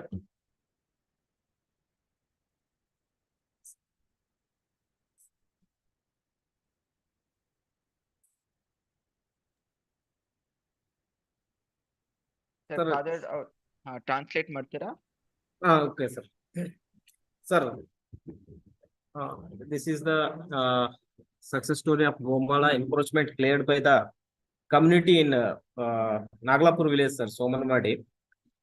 Naglapur village, sir, in the Naglapur village, there was a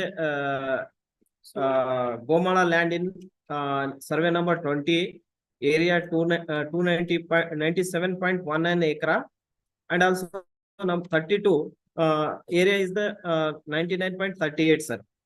But some of the villagers they were encroached the Gomala land and doing illegally agriculture, sir.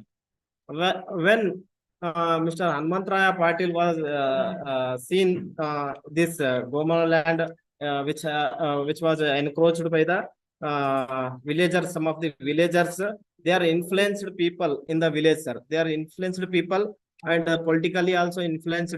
So Hanumantrao Patil, he thought to clear the encroachment and make it to the grazing land for the community who are landless agriculture laborers and doing cattle farming, doing cattle farming. So he has discussed with the Naglapur villagers regarding clearing the encroachment of Gomala land. Then he discussed with the Saheb Patil villagers, Saheb Patil, Sabanna, Basaraj Nayak, Shivraj Nayak, and Basaraj, Amresh Nayak, and Jambana, sir. He expressed his opinion in front of these peoples. Then these peoples also agreed to decided to clear the encroachment of Gomala land. Then they have decided to will give one request application to the Tahsildar for the clear the encroachment who has encroached by the some of the villagers, sir. So then they have decided, and also paper cutting also there, sir. They have given requesting application to the Devdurga Tahsildar. Then after given the request application for the clearing the illegal encroachment of Gomala land, then Tahsildar Revenue Department take action against this encroachment of Gomala land and strictly warned to those who were illegally doing agriculture in that particular lands. Then and the revenue people told them to stop the illegally agriculture and clear the encroachment. Then they have stopped the doing agriculture and clear the encroachment, sir. Then Hanumantrao Patil and community of Naglapur village thanked to the Tahsildar, sir, for clear the encroachment. Now in that particular Gomala, now under Narega proposed the NRM works, sir, and also doing you can see in the slide also, sir. They are proposed the community works like trenches, sir, trenches and other NRM works, sir. But community wants in that particular Gomala more NRM works like growing grasses, horticulture plantation and forest plantation in the Gomala. It should be provide grass for their cattle. Naglapur villagers and neighboring villagers expressed happiness for cleared encroachment and implemented the NRM works in the Gomala field, sir. If from this clearing the encroachment, sir, it influenced to the neighboring villages also, sir. Now it's influenced to the neighboring villages. They are also started to clear the encroachment who are illegally encroached the government land, sir. Now they are also starting to giving this application to the revenue department for clearing the this illegal encroachment, sir. Now it's one of the motivational story or motivational thing to the other neighboring villages, sir.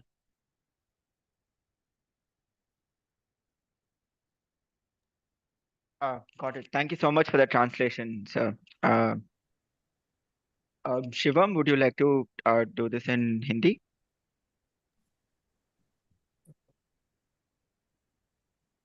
Yes, madam, I'll do. Can you hear me? Okay. शुक्रिया माधप्पा, मुझे हिंदी में translate करने का मौका देने के लिए। तो ये कहानी है राजेश साहब जी की, जो हमारे साथ जुड़े हुए हैं नागलपुरा गांव, देवा दुर्गा ब्लॉक, रायचूर, कर्नाटका से। ये कहानी है वहां के चारागाह की, जिसे वहां की साधारण जनसामान्य की भाषा में गोमाला कहा जाता है। गोमाला वो स्थान होते हैं जहां पर लोग अपने पशुओं को चराने के लिए ले जाते हैं। ये वहां के सामुदायिक चारागाह है, सामुदायिक संसाधन है। तो इनके गांव का में जो ये बता रहे हैं कि करीबन 400 एकड़ का गौमाला लैंड था, 400 एकड़ का सामुदायिक चारागाह था, जिससे लोगों के द्वारा अतिक्रमण कर दिया, जिस पर लोगों के द्वारा अतिक्रमण किया गया था।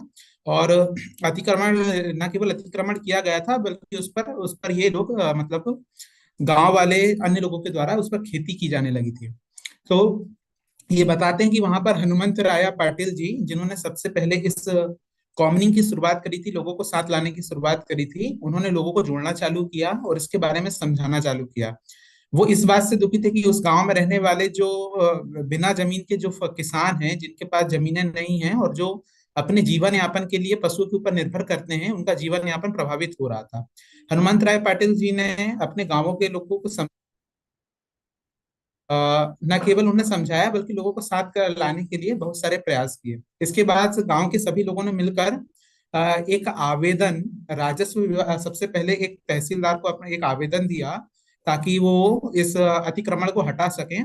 और तहसीलदार के साथ ही साथ उन्होंने राजस्व विभाग को भी एक आवेदन दिया इस अतिक्रमण को हटाने के लिए। इनके लगातार किए गए प्रयासों से तहसीलदार और राजस्व विभाग के द्वारा इस गौमाला पर, इस चारागाह पर अतिक्रमण को हटाया गया। लेकिन ये यहाँ नहीं रुके, बल्कि ये आगे बढ़े और इन्होंने जो नरेगा से आने वाला फंड है, महात्मा गांधी नरेगा स्कीम के तहत जो फंड आ रहा था, उससे इसके ऊपर इन्होंने नेचुरल रिसोर्स मैनेजमेंट से रिलेटेड एक्टिविटीज करी। और जैसा कि हम जानते हैं कि बहुत सारी एक्टिविटीज कॉमन लैंड पर, चारागाह पर की जाती है, जैसे ट्रेंचेस बनाना, प्लांटेशन, वृक्षारोपण, ये सारी चीज उन्होंने की और इसके जरिए से इसको पुनः से जीवित किया इस चारागाह को। देखा जाए तो आज ये बताते हैं कि ये जो चारागाह है, इससे गांव के जो पशु हैं उनके लिए पर्याप्त चारा उपलब्ध हो रहा है। लेकिन ये मानते हैं कि ये केवल गांव को चारा उपलब्ध नहीं करवा रहा है, ये कहानी एक प्रेरणादायक कहानी है आसपास के गांवों के लिए भी। और इनकी इस कहानी से आसपास के गांव के लोग प्रेरणा ले रहे हैं और अपने गांव में भी वो अतिक्रमण को हटाने के लिए उन्होंने भी अब तहसीलदार और राजस्व विभाग के पास अपने आवेदन देने शुरू कर दिए हैं। शुक्रिया Madhappa, I hope I met in. Yeah, thank you for that, Shivam. I have a couple of requests from everybody here. I request the participants to switch on your cameras because we'll have the question and answer sessions now. Also, we'll have to take a group photo. So I request everybody to switch on your cameras.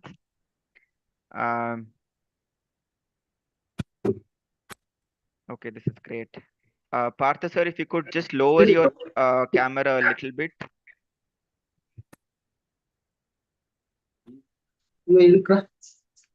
Yes, that's great. Yeah, thank you. Okay. All right. Okay, this is great. All right. Okay. A big thanks to everybody for participating today. I think with that presentation, we conclude the panel's discussions for today. And we'll also be culminating the conference with this particular panel. I think it was very informative for all of us. It was also great to see the Coastal Commons story all the way from Tamil Nadu. So I think quickly summarizing some of the key takeaways I would probably take away with me would be to also to understand when we're looking at the general narrative of struggles of commoning, I think the role of government and governance becomes very important. This could reflect in the way the documents are maintained in the case of the Coastal Commons.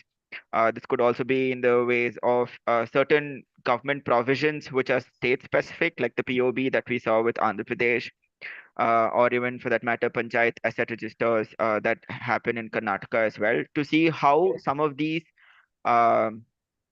provisions become very important to build evidence and build the larger narrative of protecting commons and preserving commons. We saw that with the citizen science and the women collectives from the Coastal Commons cases that were presented today, where the community itself takes it on themselves to ensure that the kind of documents that are available are accurate, and to also to push for better ways of maintaining such records. And then we also saw some of how constant monitoring and engaging with different stakeholders, as we like to call it. It could be the women, it could be SHG groups, it could be especially the youth, and schools, colleges outside that particular village, which we saw with the case of Tirusha Bavadri Hill, where it becomes important to engage with people on multiple levels, to build that awareness amongst people, saying that, look, this is important, and this is something that we need to do as a group, as a collective, to ensure that our resources are protected well, and also to see very interestingly what certain restrictions like the code of conduct could mean when we're looking at protecting our commons, right? So I think these are some very key important aspects, also to see how certain institutions like the National Green Tribunal could play an important role in protecting some of these interests. Also to see women and the youth be very central to some of these discussions. I think those are some great learnings for us from these discussions. With those few observations, I'd like to open up the session for questions. This is for everybody. Whoever is attending, you can ask questions to any of the presenters today. The presenters can ask questions to the other presenters if you all have any questions related to anything that some of these have presented, and any specific learning, exchange, all of that. So quickly, ಕನ್ನಡದಲ್ಲಿ ಹೇಳ್ಬೇಕಂದ್ರೆ ಈ session ತುಂಬಾ interesting ಆಗಿತ್ತು. So unique problems ಇರ್ಬೋದು, solutions ಇರ್ಬೋದು, ನಾವು ನೋಡಿದೀವಿ. So government roll ಏನಿರುತ್ತೆ ಈ ತರ ಸ್ಟ್ರಗಲ್ಸ್ ಆಫ್ ಕಾಮನ್. ಸೊ ಒಂದೊಂದ್ಸತಿ ಏನಾಗುತ್ತೆ ಅಂದ್ರೆ ಇವಾಗ ಗವರ್ಮೆಂಟ್ ರೆಕಾರ್ಡ್ಸ್ ಕರೆಕ್ಟ್ ಆಗಿರಲ್ಲ. ಸೊ ಅದರಿಂದ ಯಾವ ತರ ತೊಂದರೆ ಆಗುತ್ತೆ, ಮತ್ತೆ ಅದನ್ನ ಹೆಂಗ್ ಮ್ಯಾನೇಜ್ ಮಾಡ್ಬೋದು ಅಂತ ನಾವು ಈ ತಮಿಳ್ನಾಡು ಕೇಸ್ ಇಂದ ನೋಡಿದ್ವಿ. ಮತ್ತೆ ಈ ಸರ್ಟನ್ ಪ್ರಾವಿಷನ್ಸ್ ಅಂದ್ರೆ POB ಇರ್ಬೋದು ಅಥವಾ ಅಸೆಟ್ ರಿಜಿಸ್ಟರ್ ಇರ್ಬೋದು, ನಿಯಮ ನಿರ್ಬಂಧಗಳು ಇರ್ಬೋದು, ಆ ತರ ಇದ್ರೆ ಅದನ್ನ ಹೆಂಗೆ ಯೂಸ್ ಮಾಡಿ ನಮ್ ಕಾಮನ್ಸ್ ಇರ್ಬೋದು, ನಮ್ ಕೋಮಾಳಗಳಿರ್ಬೋದು, ಅದನ್ನ ಹೆಂಗ್ ಪ್ರೊಟೆಕ್ಟ್ ಮಾಡ್ಬೋದು ಅಂತ ತಿಳ್ಕೊಂಡಿದೀವಿ. ಮತ್ತೆ ಜನರಲ್ ಆಗಿ ಯೂತ್ ಆಗಿರ್ಬೋದು, ಮಹಿಳೆಯರಾಗಿರ್ಬೋದು, ಸ್ಕೂಲ್ಸ್, ಕಾಲೇಜಸ್, ಬೇರೆ ಜನರಾಗಿರ್ಬೋದು, ಅವ್ರನ್ನ ಇನ್ವಾಲ್ವ್ ಮಾಡಿ ಅವ್ರಿಗೆ ಅವೇರ್ನೆಸ್ ಕ್ರಿಯೇಟ್ ಮಾಡೋದಿರ್ಬೋದು, ಅಥವಾ ಅವ್ರ ಕಡೆಯಿಂದ ಇನ್ಫಾರ್ಮೇಶನ್ ಜನರೇಟ್ ಮಾಡ್ಬೋದು. ಸೊ ಇದನ್ನೆಲ್ಲ ನಾವು ಯುಟಿಲೈಸ್ ಮಾಡಿದ್ರೆ, ನಾವು ಜನರ ಜೊತೆ ಕಾನ್ಸ್ಟೆಂಟ್ ಆಗಿ ಡಿಸ್ಕಷನ್ಸ್ ಇರ್ಬೋದು, ಮೀಟಿಂಗ್ಸ್ ಇರ್ಬೋದು, ಇದನ್ನೆಲ್ಲ ಮಾಡ್ತಾ ಇದ್ರೆ ಯಾವ ತರದ ಹೊಸ ಚಾಲೆಂಜಸ್ ಅನ್ನ ಮ್ಯಾನೇಜ್ ಮಾಡ್ಬೋದು ಅಂತ ತಿಳ್ಕೊಬಹುದು. ಸೊ ಹಂಗೆ ಈ ಪ್ಯಾನಲ್ ಡಿಸ್ಕಷನ್ಸ್ ಮುಗ್ದಿದೆ ಇವತ್ತಿಗೆ, ಆದ್ರೆ ಕ್ವೆಶನ್ ಆನ್ಸರ್ ಸೆಷನ್ ಓಪನ್ ಮಾಡ್ತಾ ಇದೀವಿ ಇವಾಗ. ಸೊ ನಿಮ್ಗೆ ಏನಾದ್ರು ಕ್ವೆಶನ್ಸ್ ಇದ್ರೆ ಬೇರೆ ಪಾರ್ಟಿಸಿಪೆಂಟ್ಸ್ ಇರ್ಬೋದು ಅಥವಾ ಜನರಲ್ ಆಡಿಯನ್ಸ್ ಇಂದ ಇರ್ಬೋದು, ಏನಾದ್ರು ನಿಮ್ ಕಡೆಯಿಂದ ಏನಾದ್ರು ಸ್ಪೆಸಿಫಿಕ್ ಆಗಿ ನಾವು ಇವತ್ತು ಈ ಸೆಷನ್ ನಾವು ಇದು ಹೊಸದು ಕಲ್ತಿದೀವಿ ಅಂತ ಏನಾದ್ರು ಅನ್ಸಿದ್ರೆ, ಸೊ ನೆಕ್ಸ್ಟ್ 10-15 minutes ಅಲ್ಲಿ ಶೇರ್ ಮಾಡ್ಬೋದು ಅಂತ ಓಪನ್ ಮಾಡ್ತಾ ಇದ್ದೀನಿ. Shivam, if you could open up the floor for discussion, that would be great.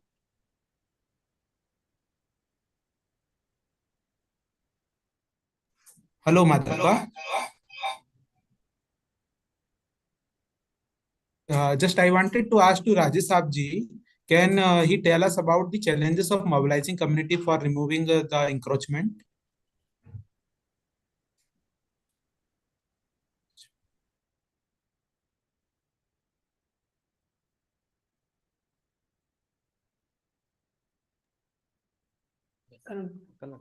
Yes sir.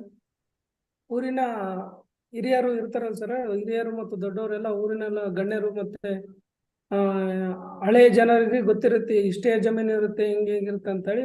ಅದ್ರ ಬಗ್ಗೆ ಜಮೀನಿನ ಬಗ್ಗೆ ಎಲ್ಲ ಜನರಿಗೆಲ್ಲ ತಿಳುವಳಿಕೆ ಕೊಟ್ಟು ಜನರನ್ನೆಲ್ಲ ಕರೆಸಿಬಿಟ್ಟು ಎಲ್ಲ ಹೇಳ್ಬಿಟ್ಟು ಮಾತಾಡಿ ಈ ಒಂದು ಲೆಟರ್ನ ತಹಸೀಲ್ದಾರ್ ಅವರಿಗೆ ಕೊಟ್ಟಿವಿ sir.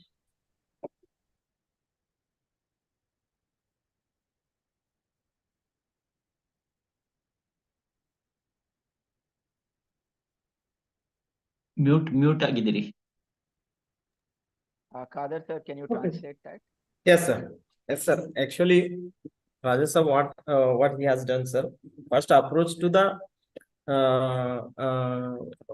elders in the village. Elders in the village, sir, who has known about this the government land. Because of that, old people's who has elders is there in the village, sir. they known about much about this the Gomala land, sir. Then he convenienced to the villagers also, community convenienced, this much of land is there, so we have to make it a grazing land. It helps to the landless people who are doing cattle farming, and also it helps to the our neighbor villages also. Then they convenienced and they agreed to the give the requesting application to the Tahsildars.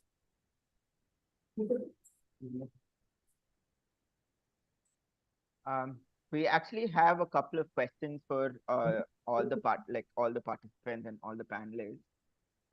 We would like to know, has it been easy to involve women and youth in these interventions? So basically the question is, ನೀವು ಮಾಡ್ತಾ ಇರೋ ಕೆಲಸದಲ್ಲಿ ಮಹಿಳೆಯರು ಮತ್ತು ಯುವಕ ಯುವತಿಯರನ್ನು engage ಮಾಡೋದ್ರಲ್ಲಿ ಯಾವ ತರ ಚಾಲೆಂಜಸ್ ಇತ್ತಾ, ಈಸಿ ಆಗಿದ್ಯಾ? ಸೊ ನಿಮ್ಮ ಅನಿಸಿಕೆಗಳೇನು? This is open to all the panelists. Tisamji, if you could help us understand Can I speak? Sure. Yeah, this is open for everybody who presented today. Yeah. So ಇಲ್ಲಿ ತಾವು ಏನ್ ಕೇಳ್ತಾ ಇದ್ದೀರಿ, ಮಹಿಳೆಯರು ಮತ್ತೆ ಯುವಕರನ್ನ ಹೇಗೆ ಇದ್ರೊಳಗೆ ಇನ್ವಾಲ್ವ್ ಮಾಡಬೇಕು ಅನ್ನೋದು, ಇದು ನಿಜವಾಗ್ಲೂ ಒಂದ್ ದೊಡ್ಡ ಚಾಲೆಂಜ್. ಯಾಕೆಂತಂದ್ರೆ ಇಲ್ಲಿ ಕಾಮನ್ಸ್ ನ ಎನ್ಕ್ರೋಚ್ ಮಾಡೋಂಥವ್ರು ಯಾರಿದ್ದಾರೆ, ಸೊ ಅವರು ಹೊರಗಡೆಯಿಂದ ಬಂದಿರೋರಾದ್ರೆ ಅವ್ರನ್ನ ಡೈರೆಕ್ಟ್ ಆಗಿ ಫೇಸ್ ಮಾಡ್ಬೋದು. ಆದ್ರೆ ಇಲ್ಲಿರೋರು ಒಳಗಡೆ ಇರೋರು ಫೇಸ್ ಮಾಡ್ತಾರೆ, ಇದು ಎನ್ಕ್ರೋಚ್ಮೆಂಟ್ ಮಾಡ್ತಾ ಇರೋರು. ಸೊ ಇವ್ರನ್ನ ಫೇಸ್ ಮಾಡೋವಾಗ ಅನೇಕ ಅಡ್ಡಿಗಳಿರ್ತದೆ, ಚಾಲೆಂಜಸ್ ಬಹಳ ಇರ್ತದೆ. ಸೊ ಹಾಗಾಗಿ ಮಹಿಳೆಯರಿಗೆ ಇದ್ರ ಬಗ್ಗೆ ನಾವು ಹೆಚ್ಚು ತಿಳುವಳಿಕೆ ಕೊಟ್ಟಾಗ ಏನಾಗುತ್ತೆ ಅಂತಂದ್ರೆ, ಮಹಿಳೆಯರ dependency on the commons is more compare to the men. So ಹಾಗಾಗಿ ಅವ್ರಿಗೆ ಇದ್ರ ಬಗ್ಗೆ ಹೆಚ್ಚು ತಿಳುವಳಿಕೆ ಕೊಡೋದ್ರಿಂದ ನಾವು ಈ ಒಂದು ಚಾಲೆಂಜ್ ನಾವು ಈಸಿಯಾಗಿ ಫೇಸ್ ಮಾಡ್ಬೋದು. ಒಂದು. ಎರಡನೇದು, ಯುವಕರು ಏನಿದ್ದಾರೆ ಇವತ್ತು, ಅವರ ಒಂದು ಸ್ಥಿತಿ ಏನಿದೆ ಅಂತ ಹೇಳಿದ್ರೆ, ಅಡಿಕ್ಷನ್ಸ್ 2-3 ತರ ಅಡಿಕ್ಷನ್ಸ್ ನಾವು ಮಾತಾಡ್ಬೋದು. ಒಂದು ಪಾನ್ ಗುಟ್ಕಾ ಇರ್ಬೋದು, ಇನ್ನೊಂದು ಮೊಬೈಲ್ಸ್. ಸೊ ಇವೆರಡೂನು ಇವತ್ತು ಯೂತ್ ಏನಿದ್ದಾರೆ ಅವ್ರಿಗೆ ತಮ್ಮ ಹಳ್ಳಿ ಬಗ್ಗೆ ತಿಳುವಳಿಕೆಯಿಂದ ದೂರ ಇಡುವಂತ ಕೆಲಸ ನಡೀತಾ ಇದೆ. ಸೊ ಅದು ಎರಡನ್ನೂ ನಾವು ಸೀರಿಯಸ್ ಆಗಿ ನಾವು ಗಮನಿಸಿದಾಗ ಅವ್ರನ್ನ ಮೋಟಿವೇಟ್ ಮಾಡುವಂಥದ್ದು, ಮತ್ತೆ ಅವ್ರಿಗೆ ಎಜುಕೇಟ್ ಮಾಡುವಂಥದ್ದು, ಅವ್ರ ಕಾಮನ್ಸ್ ಬಗ್ಗೆ ಹೇಳುವಂಥದ್ದು, natural resources of the villages ಬಗ್ಗೆ ಹೇಳುವಂಥದ್ದು ಬಹಳ ಇಂಪಾರ್ಟೆಂಟ್ ಆಗುತ್ತೆ. ಸೊ ನಾವಿವಾಗ ಅದೇ ಕೆಲಸದಲ್ಲಿ ತೊಡಗಿದೀವಿ. ಇವಾಗ ಉದಾಹರಣೆಗೆ ರಮೇಶ್ ಅವರು ಈಸ್ ಎ ಯಂಗ್ಸ್ಟರ್. ಸೊ ಅವರು ತಮ್ಮ ಹಳ್ಳಿಯ ಒಂದು ಬೆಟ್ಟದ ಬಗ್ಗೆ ಅಷ್ಟು ಆಸಕ್ತಿ ತಗೊಂಡಿದ್ದಾರೆ ಅಂತ ಹೇಳಿದ್ರೆ, so it is A model for all the youth in the village. ಅವ್ರ ಜೊತೆಗೆ ಏನ್ ಮಾಡ್ತಾ ಇದ್ದಾರೆ ಅಂದ್ರೆ, ಅವ್ರ ಹಳ್ಳಿ ಸುತ್ತಮುತ್ತ ಇರೋ ಯೂತ್ನ ಇದರಲ್ಲಿ ತರ್ತಾ ಇದ್ದಾರೆ. ಈಗ ನಾವು ಕೂಡ ಟಾರ್ಗೆಟ್ ಮಾಡ್ತಾ ಇರುವಂತದ್ದು ಈ ಪರ್ಟಿಕ್ಯುಲರ್ ಒಂದು 25 ಗ್ರಾಮ ಪಂಚಾಯತಿಯಲ್ಲಿ ನಾವು ಪರ್ಟಿಕ್ಯುಲರ್ ಆಗಿ ಟಾರ್ಗೆಟ್ ಮಾಡ್ತಾ ಇರುವಂತದ್ದು ಮಹಿಳೆಯರು, ಯುವಕರು, ರೈತರು, ಇವ್ರನ್ನೇ ನಾವು ಟಾರ್ಗೆಟ್ ಮಾಡ್ತಾ ಇದೀವಿ. ಯಾಕೆ ಅಂತ ಹೇಳಿದ್ರೆ, ಇವ್ರನ್ನ ನಾವು ಸರಿಯಾದ ರೀತಿಯಲ್ಲಿ ಮೋಟಿವೇಟ್ ಮಾಡಿ ಅವ್ರಿಗೆ ಕಾಮನ್ಸ್ ಬಗ್ಗೆ ಎಜುಕೇಟ್ ಮಾಡಿದ್ರೆ ಡೆಫಿನೆಟ್ ಆಗಿ ಅವರು ಅದರಿಂದ ಉತ್ತೇಜಿತರಾಗಿ ತಮ್ಮ ಹಳ್ಳಿಯ ಕಾಮನ್ಸ್ ಅನ್ನ ಉಳಿಸ್ಕೊಳ್ಳೋದಕ್ಕೆ ಖಂಡಿತವಾಗಿ ಇದು ಮಾಡ್ತಿದ್ದಾರೆ. ಮತ್ತೆ ಕಾಮನ್ಸ್ ರಿಲೇಟೆಡ್ ಏನು ನಿಯಮಗಳಿದಾವೆ, ಸರ್ಕಾರದ ನೀತಿ ನಿಯಮಗಳಿದಾವೆ, ಇವು ಜನರಿಗೆ ಪ್ರಚಾರ ಆಗ್ಬೇಕು. ಸೊ ಅದರಲ್ಲಿ ಕೆಲವು ಕೊರತೆಗಳಿದಾವೆ. ಸೊ ಆ ಕೊರತೆಗಳು ಒಂದಷ್ಟು ದೂರ ನಾವು ತಗೊಂಡೋದ್ವಿ. ನಾವು FES ನಲ್ಲಿ ಇದ್ದಾಗ ನನಗೆ ಚೆನ್ನಾಗಿ ಜ್ಞಾಪಕ ಇದೆ, ಅದನ್ನ ಒಂದಷ್ಟು ದೂರ ತಗೊಂಡೋದ್ವಿ. ಆದ್ರೆ ಮಧ್ಯದಲ್ಲಿ ನಾವು ಅದನ್ನ ಎಲ್ಲೋ ಒಂದ್ ಕಡೆ ಮುಂದುವರ್ಸಕ್ ಆಗ್ತಾ ಇಲ್ಲ. ಕಾರಣ ಅದಕ್ಕೆ ಬೇರೆ ಇದೆ. ಆ ಕಾರಣದಲ್ಲಿ ಸರಿಯಾದಂತ ರೀತಿಯಲ್ಲಿ ತರಬೇತಿ ಕೊಡುವಂಥದ್ರಲ್ಲಿ ಕೊರತೆ ಇರ್ಬೋದು, ಹಣಕಾಸಿನ ತೊಂದರೆ ಇರ್ಬೋದು, ಇವು ಕೂಡ ನಮ್ಗೆ ಅಡ್ಡಿ ಬರ್ತವೆ. ಸೊ ಆ ಅಡ್ಡಿಗಳನ್ನ ನಾವು ನಿವಾರಿಸ್ಕೊಂಡಿದ್ದೆ ಆದ್ರೆ ಇನ್ನೊಂದಷ್ಟು ಕಾಮನ್ಸ್ ನ ಸಮುದಾಯಕ್ಕೆ ವಾಪಸ್ ಕೊಡ್ಬೋದು ಅನ್ನೋದ್ರೊಳಗೆ ಇದೇನಿಲ್ಲ. ಈ ಉದಾಹರಣೆಗೆ ಈಗ ಮೊನ್ನೆ ಸುಪ್ರೀಂ ಕೋರ್ಟ್ ಆದೇಶದ ಆಧಾರದ ಮೇಲೆ ಒಂದಷ್ಟು ಅರಣ್ಯ ಭೂಮಿಗಳನ್ನ ತೆರವುಗೊಳಿಸುವಂತ ಕೆಲಸ ನಡೀತು ಶ್ರೀನಿವಾಸಪುರ ತಾಲೂಕಲ್ಲಿ. ಸುಮಾರು 800+ ಏಕರ್ಸ್ ಆಫ್ ಲ್ಯಾಂಡ್. ಸೊ ಬಹಳ ವರ್ಷಗಳಿಂದ ಒತ್ತುವರಿ ಆಗಿರುವಂತದ್ದನ್ನ ಬಿಡಿಸಿ ವಾಪಸ್ ಕೊಟ್ಟಾಗ ಏನಾಗುತ್ತೆ ಅಂದ್ರೆ ಅದನ್ನ ಕಮ್ಯುನಿಟಿ ಹೆಂಗೆ ಉಳಿಸ್ಕೋತಾರೆ ಅನ್ನೋದು ಒಂದು ಕ್ವಶನ್ ಆಗ್ಬಿಡ್ತದೆ. ಎನ್ಕ್ರೋಚ್ಮೆಂಟ್ ತೆರವುಗೊಳಿಸಿ ಉಳಿಸ್ಕೊಳ್ಳೋದು ಹೆಂಗೆ ಅನ್ನೋದು ಒಂದು ಕ್ವಶನ್ ಆಗ್ಬಿಡ್ತದೆ. ಈಗ ರಮೇಶ್ ಅವ್ರ ಮುಂದೆ ಅದೇ ಪ್ರಶ್ನೆ ನಿಂತಿದೆ ಇವಾಗ. ಗ್ರೀನ್ ಟ್ರಿಬ್ಯುನಲ್ ಆಯ್ತು, ಮತ್ತೊಂದಾಯ್ತು, ಎಲ್ಲ ಆಯ್ತು. ಇದನ್ನ ಜನಕ್ಕೆ ವಾಪಸ್ ತಂದು ಕೊಟ್ಟಾಗ ಸಮುದಾಯ ಇದನ್ನ ಹೆಂಗೆ ಮುಂದೆ ಉಳಿಸ್ಕೊಂಡು ನಿಭಾಯಿಸ್ಕೊಂಡು ಹೋಗ್ತಾರೆ ಅನ್ನೋದು ಆ ಕ್ವಶನ್ಗೆ ಏನಪ್ಪ ಮಾಡೋದು. ಅವ್ರು ರಾತ್ರಿ ನನ್ಗೆ ಯಾವಾಗ ಫೋನ್ ಮಾಡ್ತಾರೆ, 1 ಗಂಟೆ 2 ಗಂಟೆ ಮಾತಾಡ್ತಾರೆ ನನ್ನ ಜೊತೆ. ಸರ್ ಇದೇನೋ ನಾವೇನೋ ಮಾಡ್ತಾ ಇದೀವಿ, ಇದು ವಾಪಸ್ ಬಂದ ನಂತರ ಇದನ್ನ ಉಳಿಸ್ಕೊಂಡು ಹೋಗೋದು ಹೇಗೆ, ಇದಕ್ಕೆ ಏನೇನೆಲ್ಲ ಸ್ಟ್ರಾಟಜಿ ಮಾಡ್ಬೇಕು ಅಂತ. ಸೊ ಅದರಲ್ಲಿ ಒಂದು ಭಾಗ ಇದು ಬೆಂಗಳೂರಿಂದ ವೀಕೆಂಡ್ಸ್ ಕ್ಯಾಂಪ್ಸ್ ಏನ್ ಮಾಡ್ತಾ ಇದ್ದಾರೆ, ಬ್ಯಾಂಗ್ಳೂರಿಂದ ಸ್ಟೂಡೆಂಟ್ಸ್ ಬರ್ತಾ ಇದ್ದಾರೆ. ಅವರೊಂದಷ್ಟು ಅಲ್ಲಿ ಇರ್ತಾರೆ, ಶ್ರಮದಾನ ಮಾಡ್ತಾರೆ, ಒಂದಷ್ಟು ಟ್ರೆಕ್ಕಿಂಗ್ ಮಾಡ್ತಾರೆ. ಅದ್ಭುತವಾದಂತ ಒಂದು ಲೊಕೇಶನ್ ಡೆವಲಪ್ ಆಗ್ತಾ ಇದೆ ಅಲ್ಲಿ, ಟೂರಿಸಂ ಸ್ಪಾಟ್. ಸೊ ಈ ವಿಚಾರದಲ್ಲಿ ಸ್ವಲ್ಪ FES ಇದನ್ನ ಏನು ನೀವು ಆರ್ಗನೈಸ್ ಮಾಡ್ತಾ ಇದ್ದೀರಿ ನಿಮ್ಮ ಸ್ನೇಹಿತರೆಲ್ಲ ಸೇರಿ, ಸೊ ತಾವೆಲ್ಲರೂ ಒಂದ್ ಸ್ವಲ್ಪ ಇದಕ್ ಕಡೆಗೆ ಗಮನ ಕೊಟ್ಟು ಇದು ನಿರಂತರವಾಗಿ ನಡೆಯೋ ಅಂತ ಕೆಲಸ ಆಗ್ಬೇಕು. ಒಂದ್ ದಿವಸ ಮಾಡ್ಬಿಟ್ಟು ಮುಗಿಸ್ಬಿಡೋ ಅಂತ ಕೆಲಸ ಆಗ್ಬಾರ್ದು ಇದು ಅನ್ನೋದು ನನ್ನ ಕಳಕಳಿಯ ಮನವಿ. ಸೊ ಯಾಕಂದ್ರೆ ನಾನು ಕೂಡ FES ಅಲ್ಲಿ ಇದ್ದವನೇ. 3 ವರ್ಷದ ನಂತರ ನಾನು ಇವಾಗ ಮತ್ತೆ ಈ ತರದ ವಿಚಾರದಲ್ಲಿ ನಾನು ಕೈ ಹಾಕಿದ್ದೀನಿ. ಇವಾಗ ಮತ್ತೆ ಮಾಡ್ತಾ ಇದ್ದೀನಿ ಈ ಕೆಲಸ. ಯಾಕಂದ್ರೆ ಇದು out of my personal interest. ನಾನು FES ಅಲ್ಲಿ ಕಲ್ತಿದ್ದನ್ನ ನಾನು ಇಲ್ಲಿ ಕಮ್ಯುನಿಟಿ ಜೊತೆಗೆ ಹಂಚ್ಕೋತಾ ಇದ್ದೀನಿ. ಸೊ ಈ ತರದ ಕೆಲಸಗಳು ಆಗ್ಬೇಕು, ಇದು ನಿಲ್ಬಾರ್ದು. Thank you so much. It is actually very informative what you said. Just quickly translating it for everybody. The question is, how has it been easy to involve women and youth in these interventions? And Partha sir was sharing his personal experiences on working on these things, and he was talking about how it's actually a very difficult thing to engage both women and the youngsters, especially for various reasons. But then he was citing that women are more dependent on common. So engaging with women is a much more it's a more important aspect of how we deal with such interventions and such programs, because you're creating some sort of awareness there.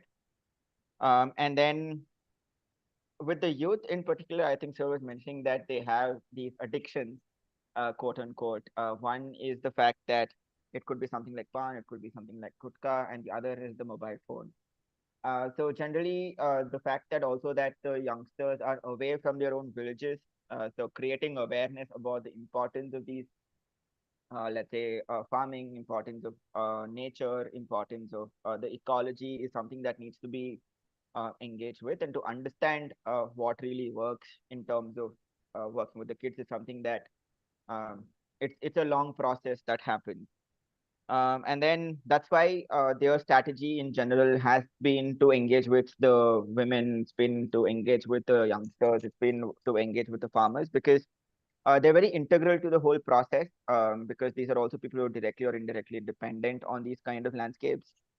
And then he's also sharing about how besides this, the other challenge is also that the information that is available in terms of securing tenure, the legal languages, or like documents from the government, that needs to be made more accessible to people. That there needs to be a sense of awareness in order to get people talking about some of these things. And I think that is a challenge that sir is mentioning that needs to be addressed a little more rigorously.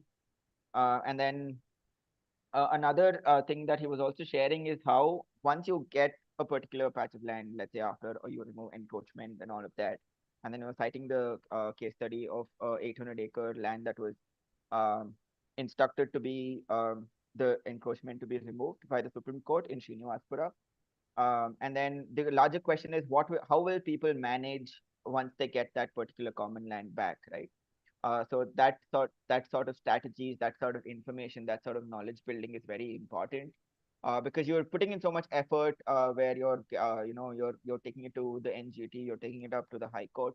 And then once you actually have that resource back to you, how will communities really manage those things, and what are the strategies that you can develop? And then these are very quickly saying what sir was talking to us about.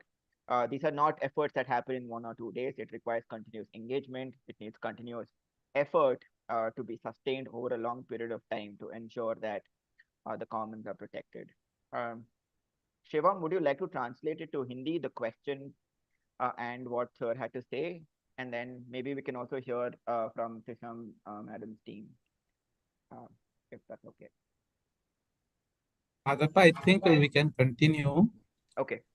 Actually, I was not there actually. All right, no problem.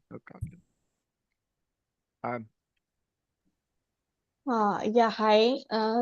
Can you hear me? Audible, yeah. Thank you. Yeah. So we have two questions from this side. So one is, how do we identify these commons? I mean, is it because we are using that place right now for grazing and other purpose, or it has been under the community ownership for has been a while? I mean, what is the criteria that we use to identify one place as common? And the next thing is, so one of our fellow wants to know if any of these protesters or movements or the efforts to get back the commons or to ensure the commons and its ownership rights has been with association with forest departments and local governance structures and also democratic local governance like Gram Panchayat and all that. So was there any collaboration with forest departments, forest committees mainly? So we would like to know about it. It's a general question that any of the panelists can answer. Thank you. I think the question is fine. If anybody wants me to translate it to Kannada, I can do it. But otherwise, I think they are fairly straight questions. So ಇದಕ್ಕೆ identify ಮಾಡೋದಕ್ಕೆ ಬಹಳಷ್ಟು ದಾರಿಗಳಿದಾವೆ Commons ನ identify ಮಾಡೋದಕ್ಕೆ. ಒಂದು ಕರ್ನಾಟಕದಲ್ಲಾದ್ರೆ ಬಂಜರ್ ತಕ್ತೆ ಅಂತ ಒಂದು ದಾಖಲೆ ಇದೆ, ಸರ್ವೆ ಡಿಪಾರ್ಟ್ಮೆಂಟ್ ಅಲ್ಲಿ ಸಿಗುತ್ತೆ. ಅದು ಲ್ಯಾಂಡ್ ಸರ್ವೆ ಡಿಪಾರ್ಟ್ಮೆಂಟ್ ಅಲ್ಲಿ ಅದಕ್ಕೆ ಏನು 10 ರೂಪೀಸ್ ಅಷ್ಟು ಫೀಸ್ ಕಟ್ಟಿದ್ರೆ ಆ ಬಂಜರ್ ತಕ್ತೆ ಅಂತ ಒಂದು ದಾಖಲೆ ಸಿಗುತ್ತೆ. ಅದು official document of the Karnataka government. ಅದರಲ್ಲಿ ಏನಪ್ಪಾ ಅಂತಂದ್ರೆ ನಮ್ಗೆ ಯಾವ ಹಳ್ಳಿಯಲ್ಲಿ ಯಾವ ರೀತಿಯ ಭೂಮಿಗಳಿದಾವೆ ಮತ್ತೆ ಎಷ್ಟು ಎಕ್ಸ್ಟೆಂಟ್ ಇದೆ ಅನ್ನೋದು ಅದರಲ್ಲಿ ಕ್ಲಿಯರ್ ಆಗಿ ಇರುತ್ತೆ. ಗೋಮಾಳ ಇರುತ್ತೆ, ಕೆರೆ ಇರುತ್ತೆ, ಬಂಜರ್ ಭೂಮಿ ಇರುತ್ತೆ, ಮತ್ತೆ ಖರಾಬ್ ಭೂಮಿಗಳೇನಿದೆ ಅದು ಕೂಡ ಅದರೊಳಗೆ ದಾಖಲೆಯಲ್ಲಿ ಇರುತ್ತೆ. ಆ ದಾಖಲೆನ ನಾವು ಅಧಿಕೃತವಾಗಿ ತಗೊಂಡ್ರೆ ಇಟ್ ಈಸ್ ಅಫಿಷಿಯಲ್ ಡಾಕ್ಯುಮೆಂಟ್ ಆಗುತ್ತೆ ನಮ್ಗೆ. ಸೊ ಅದನ್ನ ಇಟ್ಕೊಂಡು ನಾವು ಆ ಊರಿನಲ್ಲಿ ಎಷ್ಟು ಭೂಮಿ ಇದೆ, ಅದರಲ್ಲಿ ಎಷ್ಟು ಒತ್ತುವರಿ ಆಗಿದೆ ಅನ್ನೋದನ್ನು ಕೂಡ ನೋಡ್ಬೋದು. ಮತ್ತೆ ಅದನ್ನ ಯಾರಿಗೆ ಈಗಾಗಲೇ ವಿಲೆ ಮಾಡಿದ್ದಾರೆ ಅದನ್ನು ಕೂಡ ಅದ್ರೊಳಗೆ ದಾಖಲೆ ಇರುತ್ತೆ. ಬಂಜರು ತಕ್ತೆ ಅಂತ ಅದ್ರ ಹೆಸರು. ಅದಕ್ಕೆ ನೀವು ಅಫಿಷಿಯಲ್ ಆಗಿ ಯಾವ ಕಾರಣಕ್ಕೆ ಬೇಕು ಅಂತ ಹೇಳ್ಬಿಟ್ಟು ಅವ್ರಿಗೆ ಅರ್ಜಿ ಕೊಡ್ಬೇಕಾಗತ್ತೆ. ಅರ್ಜಿ ಕೊಟ್ರೆ ಅದಕ್ಕೆ ಮಿನಿಮಮ್ ಫೀಸ್ ಇದೆ, ನಾಮಿನಲ್ ಫೀಸ್. ಅದನ್ನ ಕಟ್ಸ್ಕೊಂಡು ಅವ್ರು ನಿಮ್ಗೆ ಆ ದಾಖಲೆ ಕೊಡ್ತಾರೆ. ಅದು ನಿಮ್ಗೆ ಮುಂದಿನ ದಿನಗಳಲ್ಲಿ ನೀವೇನಾದ್ರು ಕಮ್ಯುನಿಟಿ ಜೊತೆ ಇಂಟ್ರಾಕ್ಟ್ ಮಾಡ್ಬೇಕು ಅಂತಂದ್ರೆ ಅದನ್ನ ಇಟ್ಕೊಂಡು ನೀವು ಮಾಡ್ಬೋದು. ಅದು ಬಹಳ ಒಂದು. ಎರಡನೇದು ಏನಂತಂದ್ರೆ ನಿಮ್ಗೆ ಆನ್ಲೈನ್ ಅಲ್ಲೇ ಯಾವ ಗ್ರಾಮದಲ್ಲಿ ಎಷ್ಟು ಎಕರೆ ಭೂಮಿ ಇದೆ ಮತ್ತೆ ಅದು ಯಾವ್ಯಾವ ತರದ ಭೂಮಿ ಇದೆ, ಅದು ಈಗಾಗಲೇ ಯಾವ್ದರ ತರದ ಬಳಕೆ ಆಗ್ತಾ ಇದೆ, ಯೂಸ್ ಆಗ್ತಾ ಇದೆ ಆ ಭೂಮಿ ಅನ್ನೋದನ್ನು ಕೂಡ ನೀವು ತಿಳ್ಕೊಬಹುದು. ಅದು ಲೋಕೇಶ್ ಅವ್ರ ಕಡೆ ಸಿಗುತ್ತೆ, FES ನಲ್ಲಿ ಎಲ್ಲರ ಹತ್ರನೂ ಇರುತ್ತೆ. ಅದನ್ನ ಕೇಳಿ ತಗೋಬಹುದು ನೀವು.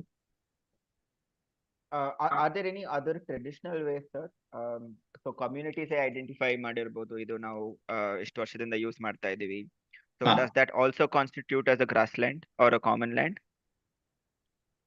ಅರ್ಥ ಆಗ್ಲಿಲ್ಲ, ಅಂದ್ರೆ ಇವಾಗ ಸೊ ಒಂದು ಗವರ್ಮೆಂಟ್ ರೆಕಾರ್ಡ್ಸ್ ಪ್ರಕಾರ ಹೋದ್ರೆ it is one way of identifying ಅಲ್ವಾ? ಹೌದು. So is there any other ways where communities ನೇ ಐಡೆಂಟಿಫೈ ಮಾಡಿರ್ತಾರೆ, ನಾವು ತಾತನ್ ಅಥವಾ ಮುತ್ತಾತನ್ ಕಾಲದಿಂದ ನಾವು ಯೂಸ್ ಮಾಡ್ತಾ ಇದೀವಿ, ಸೊ ಅದರಿಂದ ಈ XYZ ಕ್ರೈಟೀರಿಯಾಸ್ ಇರೋದ್ರಿಂದ ಇದು ನಮ್ದು ಕಾಮನ್ ಲ್ಯಾಂಡ್ ಅಂತ? ಇದು ಇತ್ತೀಚಿನ ದಿನಗಳಲ್ಲಿ ಏನಾಗಿದೆ ಅಂತ ಹೇಳಿದ್ರೆ ಆ ತರದ ದಾಖಲೆಗಳು ಯಾರಾದ್ರೂ ಹಳೇ ಶಾನ್ ಬೋಗ್ರು ಯಾರಾದ್ರೂ ಊರಲ್ಲಿದ್ರೆ ಅವ್ರ ಹತ್ರ ಸಿಗುತ್ತೆ.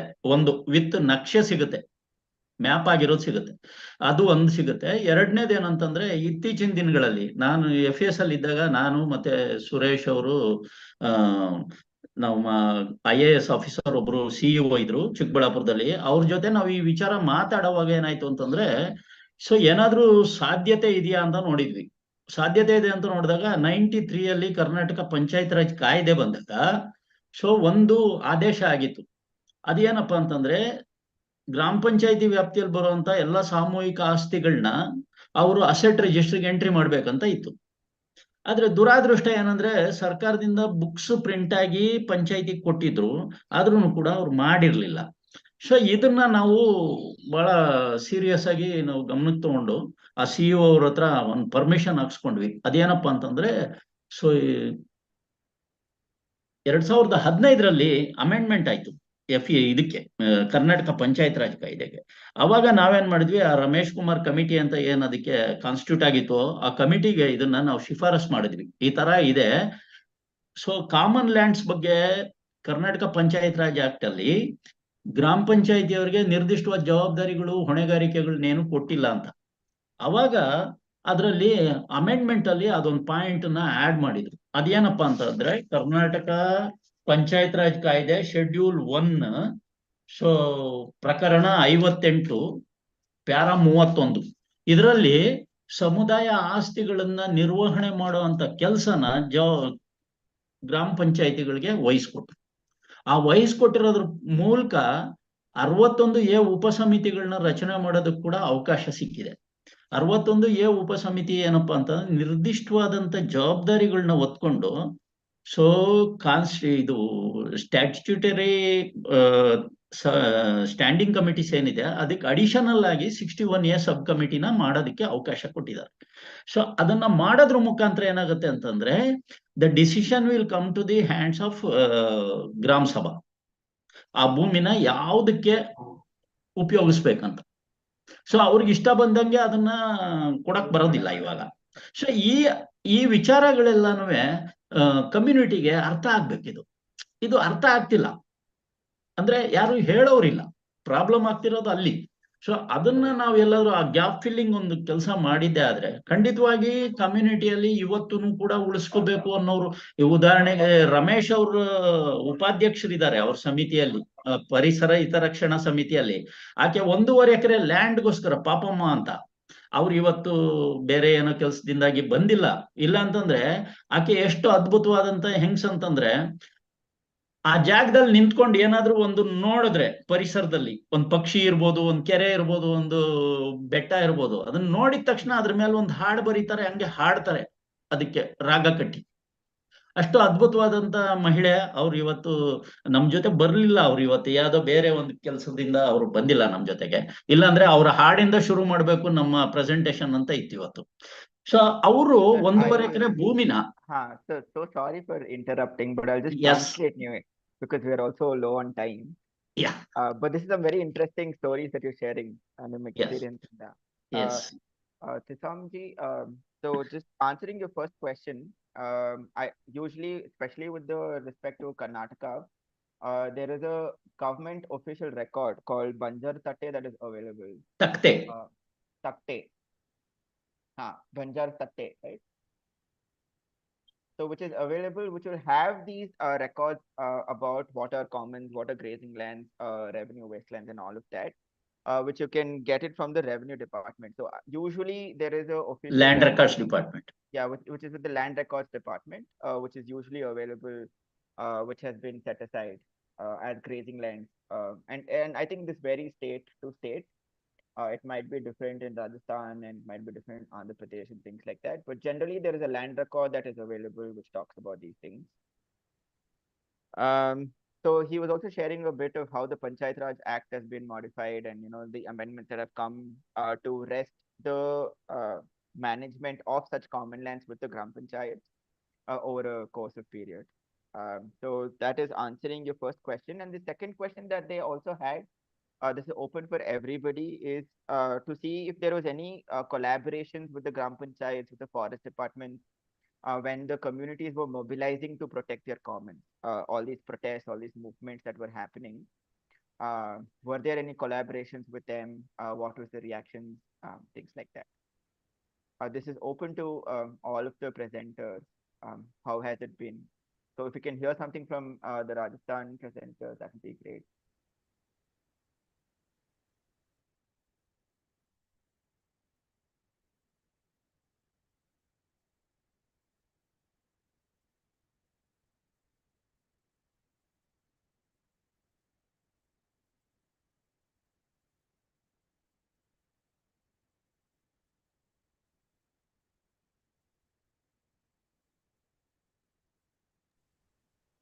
Okay. do we have any responses for that? This is also open for anybody else who's also presented. So please do feel free to share your experience.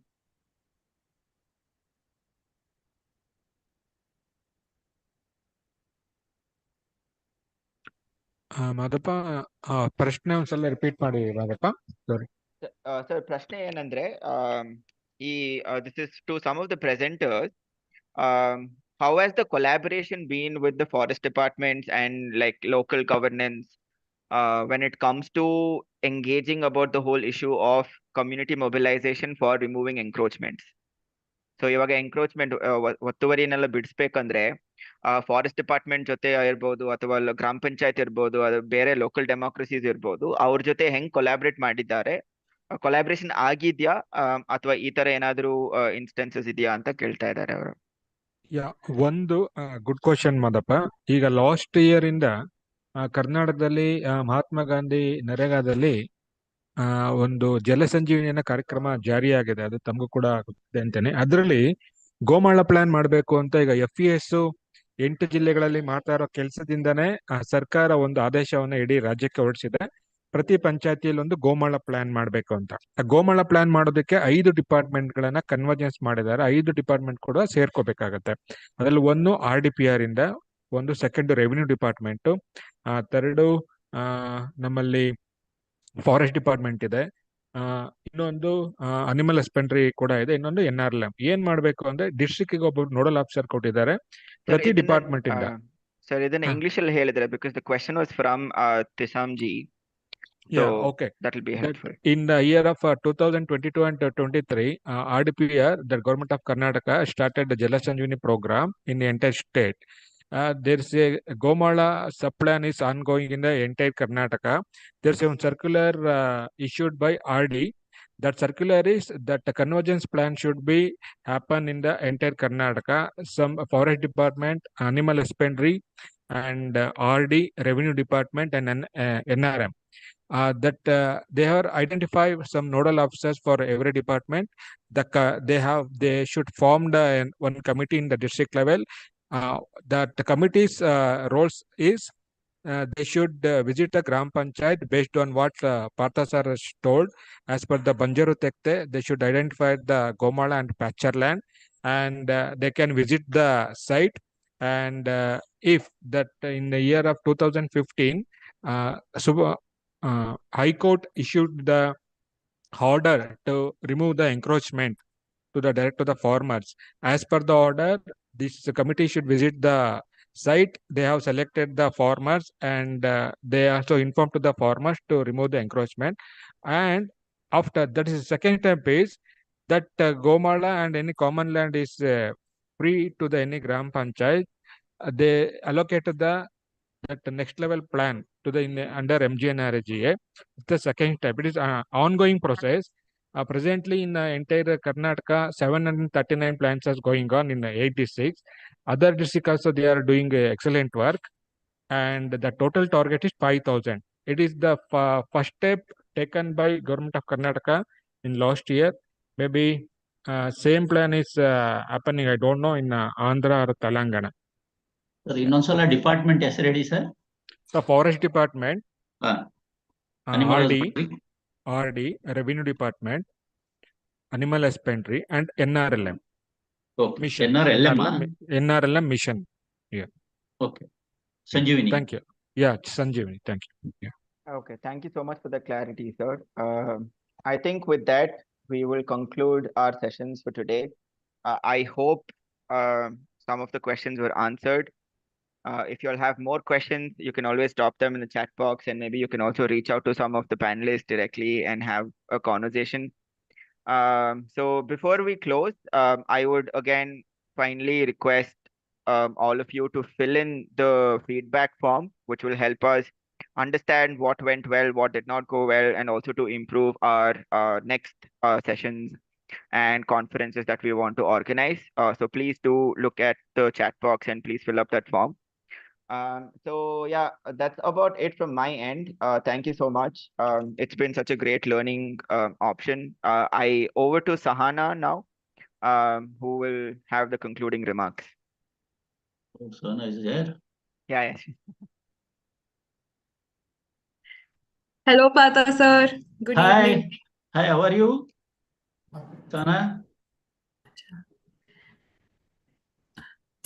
Okay. So with this, we're at the tail end of our second edition of the Community Conference on Commons. Thank you so much, everybody, for being a part of this. Just a quick recap. In the past 3 days, we've heard about 80 community speakers from across India, Bangladesh, and Nepal who've spoken to us about different aspects and different themes of commons, which has ranged from land and water commons to understanding the relationship between commons and food, commons and culture, commons and livelihoods. And the 3 days have been a tremendous learning opportunity for all of us.